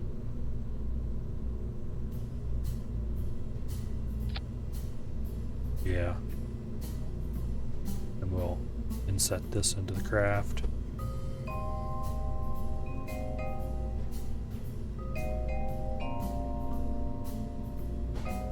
That should give us our headlight.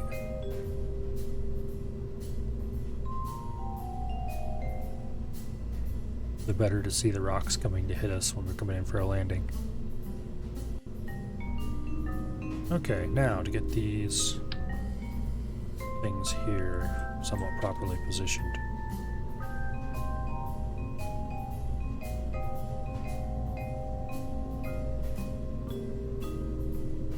Okay.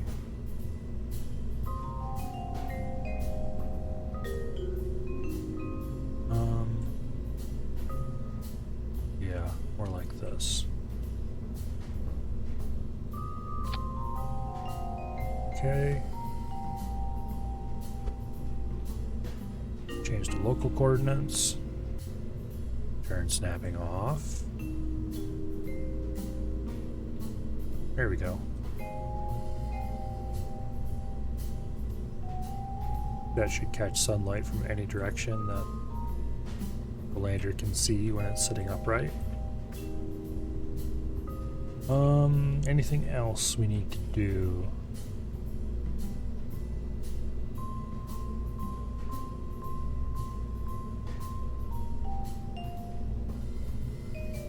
We'll worry about setting up. Fancy stuff later. We'll give it a single 16S.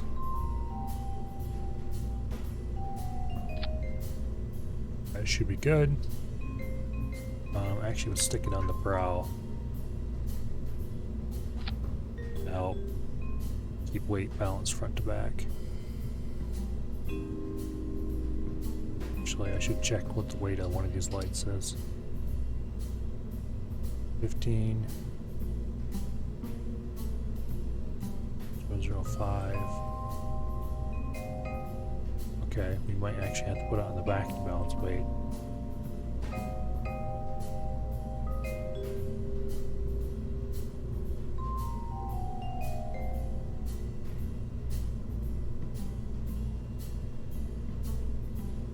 Yeah. It'll perfectly balance out the front light. Not that I expect it would actually make much difference to the center of mass. It looks pretty centered.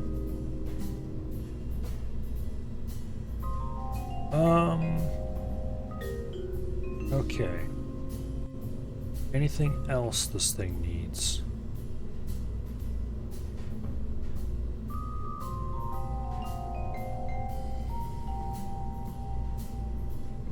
It actually turned blink on. That's not good. Oh, that's kind of cool.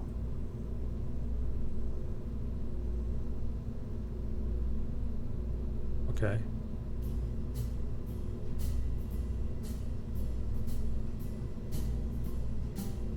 Solar tanks, yeah, definitely.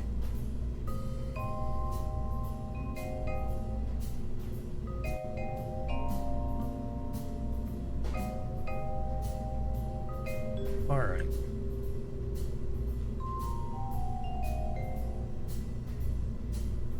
We've got a lander.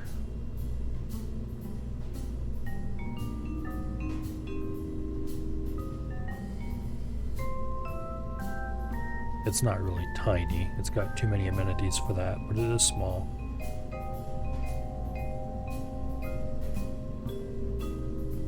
Okay, minmus flyby. This thing is big and bulky.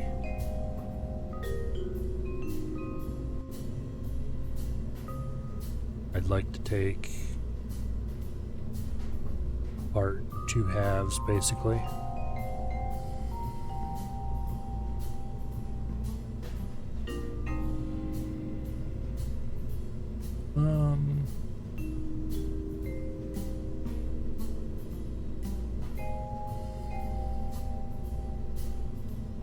Yeah.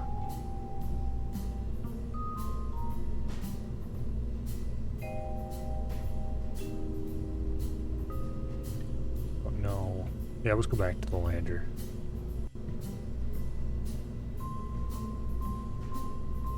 We'll go ahead and add a tug onto it too.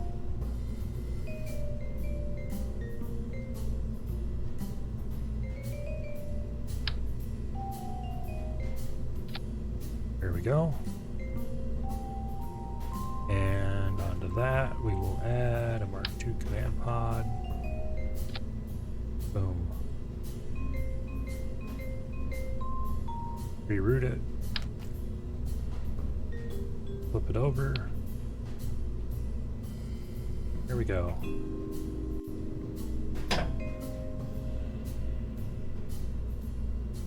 Okay.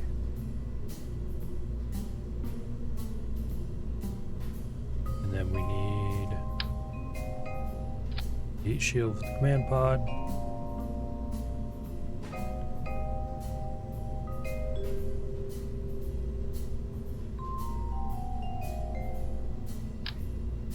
Couple of parachutes. You don't actually need 2 of them, but since we have to place them on the side, we might as well use 2. Snap off. That looks reasonable. Move it up a little bit. There we go. Snap back on. Okay, this is looking pretty decent. Now, decoupler where?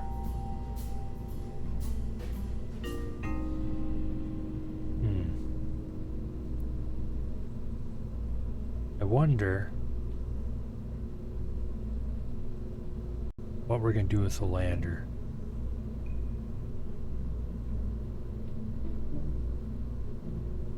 I guess we'll just dispose of it at the wherever it was landed. It'll return up and then be left in orbit.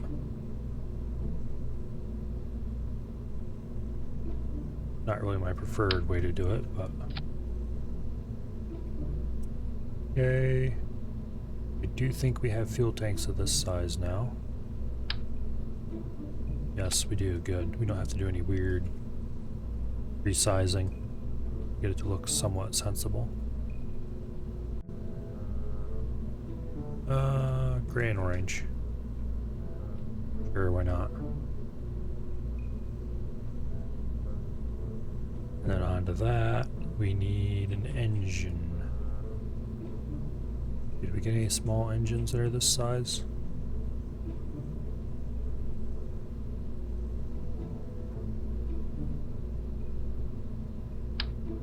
Poodle's too big.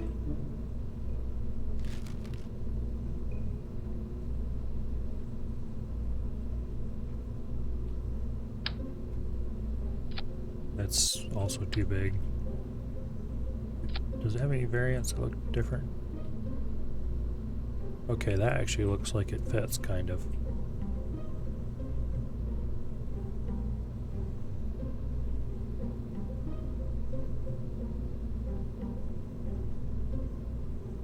Sort of.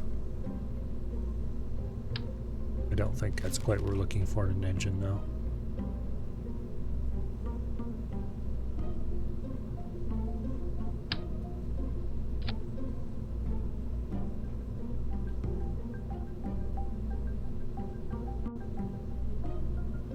Yeah, this can be a very weird craft. Definitely want to disable crossfeed.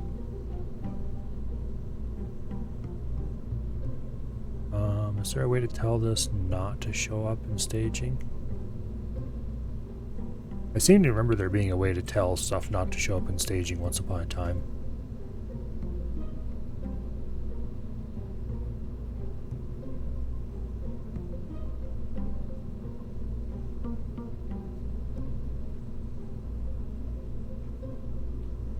I guess if we just stick it up here or something. Actually, is there a... No, there's no way to flat out disable it. Interesting. Slightly weird.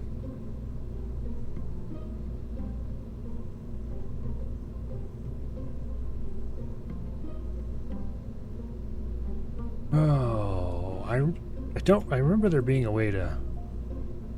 Probably remembering wrong. Yeah, we do have this crossfeed disabled on the docking port. Yes, we do. Wait. Okay, now we definitely have crossfeed disabled on docking port. We don't need nearly this much ablator.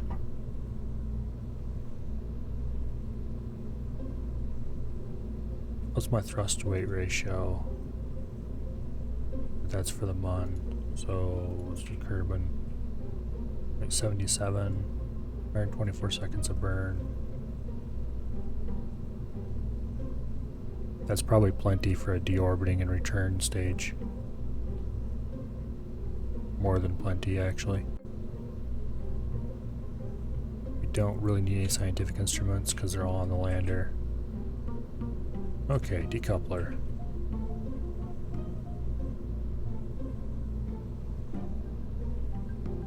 These look really cool when they're attached to the bottom of a craft like this, but I don't think they're actually what we need for anything else.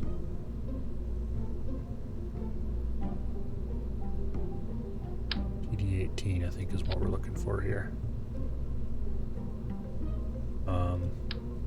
Okay, look, there's got to be a 1.8 size engine.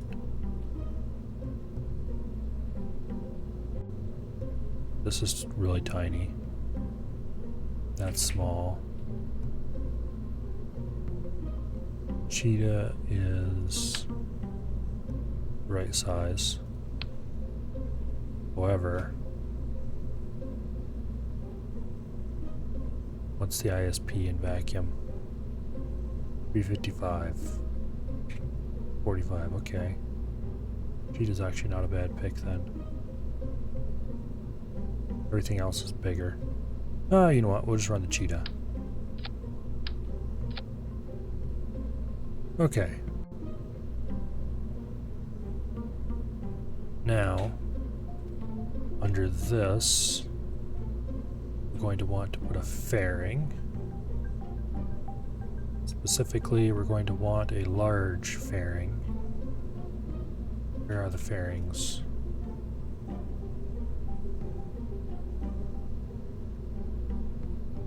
Payload, here we go. We don't have the large fairing yet, we just have this one. Boo. 0.25, 1.87. Okay, so that's the biggest fairing we got right there.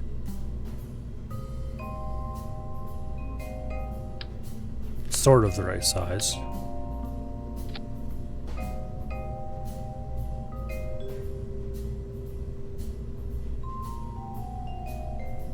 Make it balloon just a little tiny bit.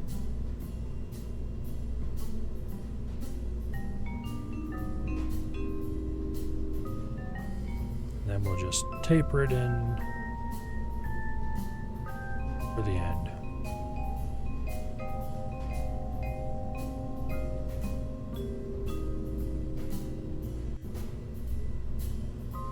So we've got the lander and the return ship. Now we just need to attach it to something that'll take it all the way out.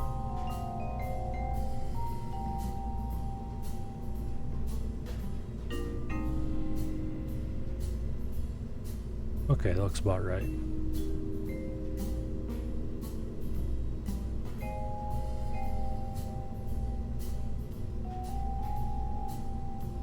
Yeah, it is, but that's because they're made it top to tip. See? The landing gear and stuff comes out the top. Engine's on the top. So the top of the lander attaches to the tip of the return vehicle. That's done on purpose. I'm sorry I didn't see what you said earlier. I was busy contemplating.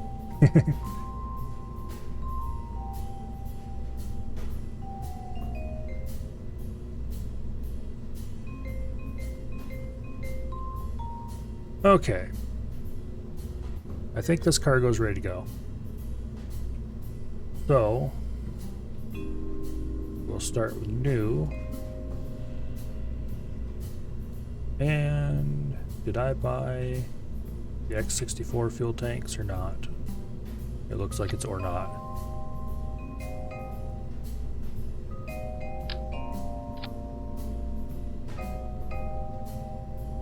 So we'll put 3 of these. And then a mainsail. Actually, wait.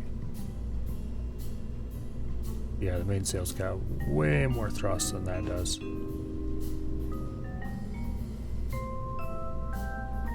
Okay. That's interesting.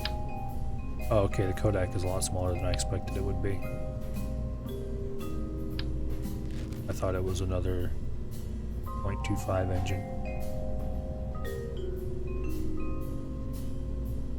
No gimbal, okay. The mainsail, I don't remember if it has a gimbal. Yeah, it does, okay. That certainly makes things a little easier.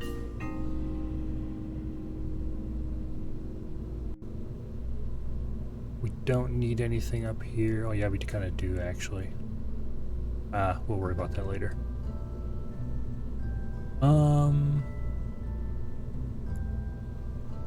Side boosters. Before we get too excited, let's save this.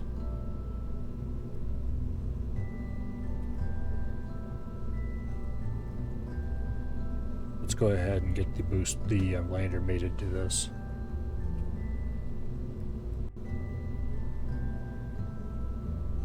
Mini lander, merge. Oh, I see. You have to change. Yep. We have to go change the lander's root point to be this part so that it can be used. Okay. And then we open the lander. Merge it.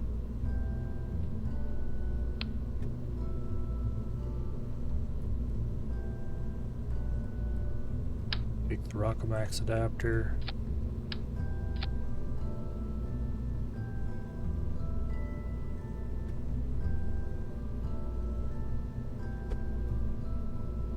An off snap.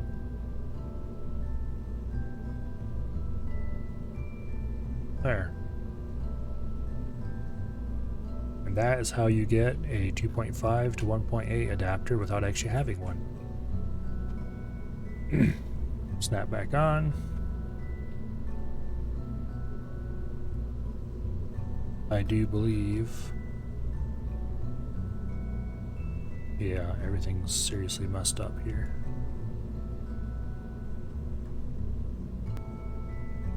Okay. Yeah, that's all right. Okay. What is thrust weight ratio? 2.18. This thing could pretty much launch itself just with this core booster.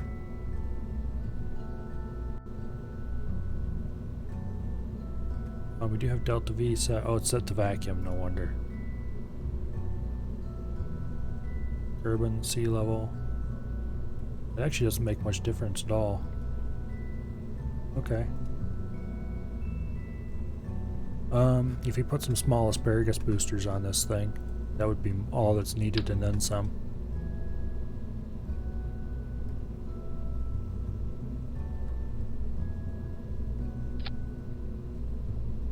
Okay.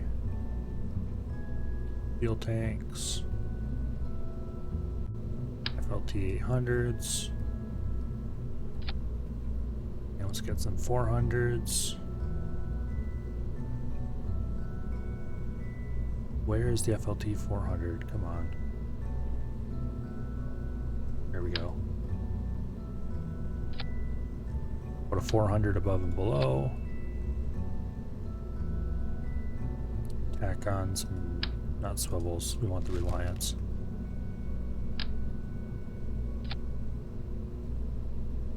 Set these to use truss mount because the fairing one looks ugly.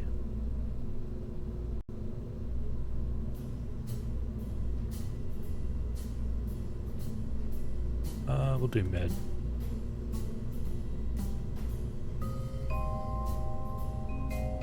Alright. Nose cones. Just stick some type A's on there. Set these to pure white. Set these to...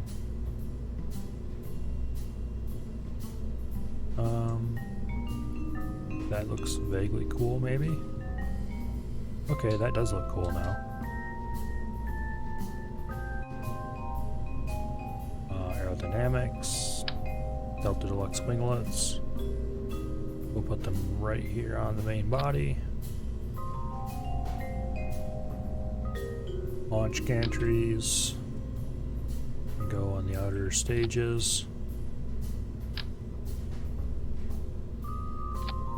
Strut these up quickly. Make them a little stiffer for launch.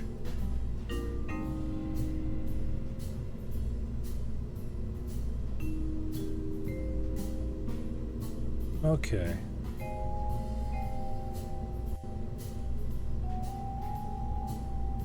I have no idea if this is actually going to be enough Delta V or not, but...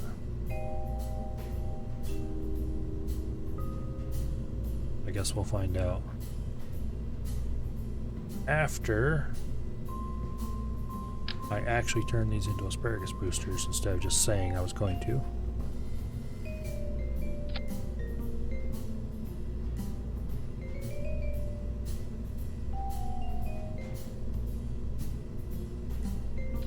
There we go.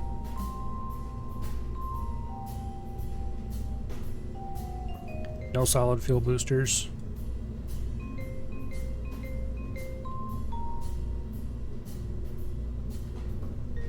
How are we going to load this thing? We'll put both pilots in the main pod because the lander's not coming home. So I guess it'll be Jeb and Bob again. First mission will be to the Mun. But later.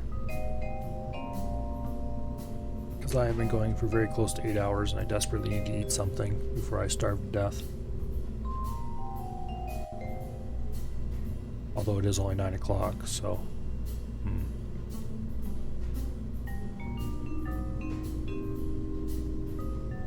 Maybe.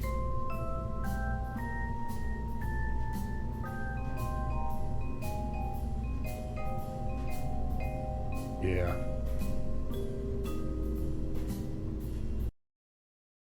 I think I'm going to end the stream for now. And then eat something, mess around a little bit, watch some YouTube or something, and then be back in an hour or two with some scum for the end of the evening. Anyway, thank you to everybody who came. You are greatly appreciated. Yeah, I'll definitely be back later, but not with Kerbal Space Program. I'll be back with Scum. I may play more Kerbal Space Program tomorrow. I don't know. I'll have to see. I have to think about it a little bit. I'll probably be playing something else other than Scum tomorrow. But anyway, like I said, thank you all for coming, and I will be back later. Have a good night.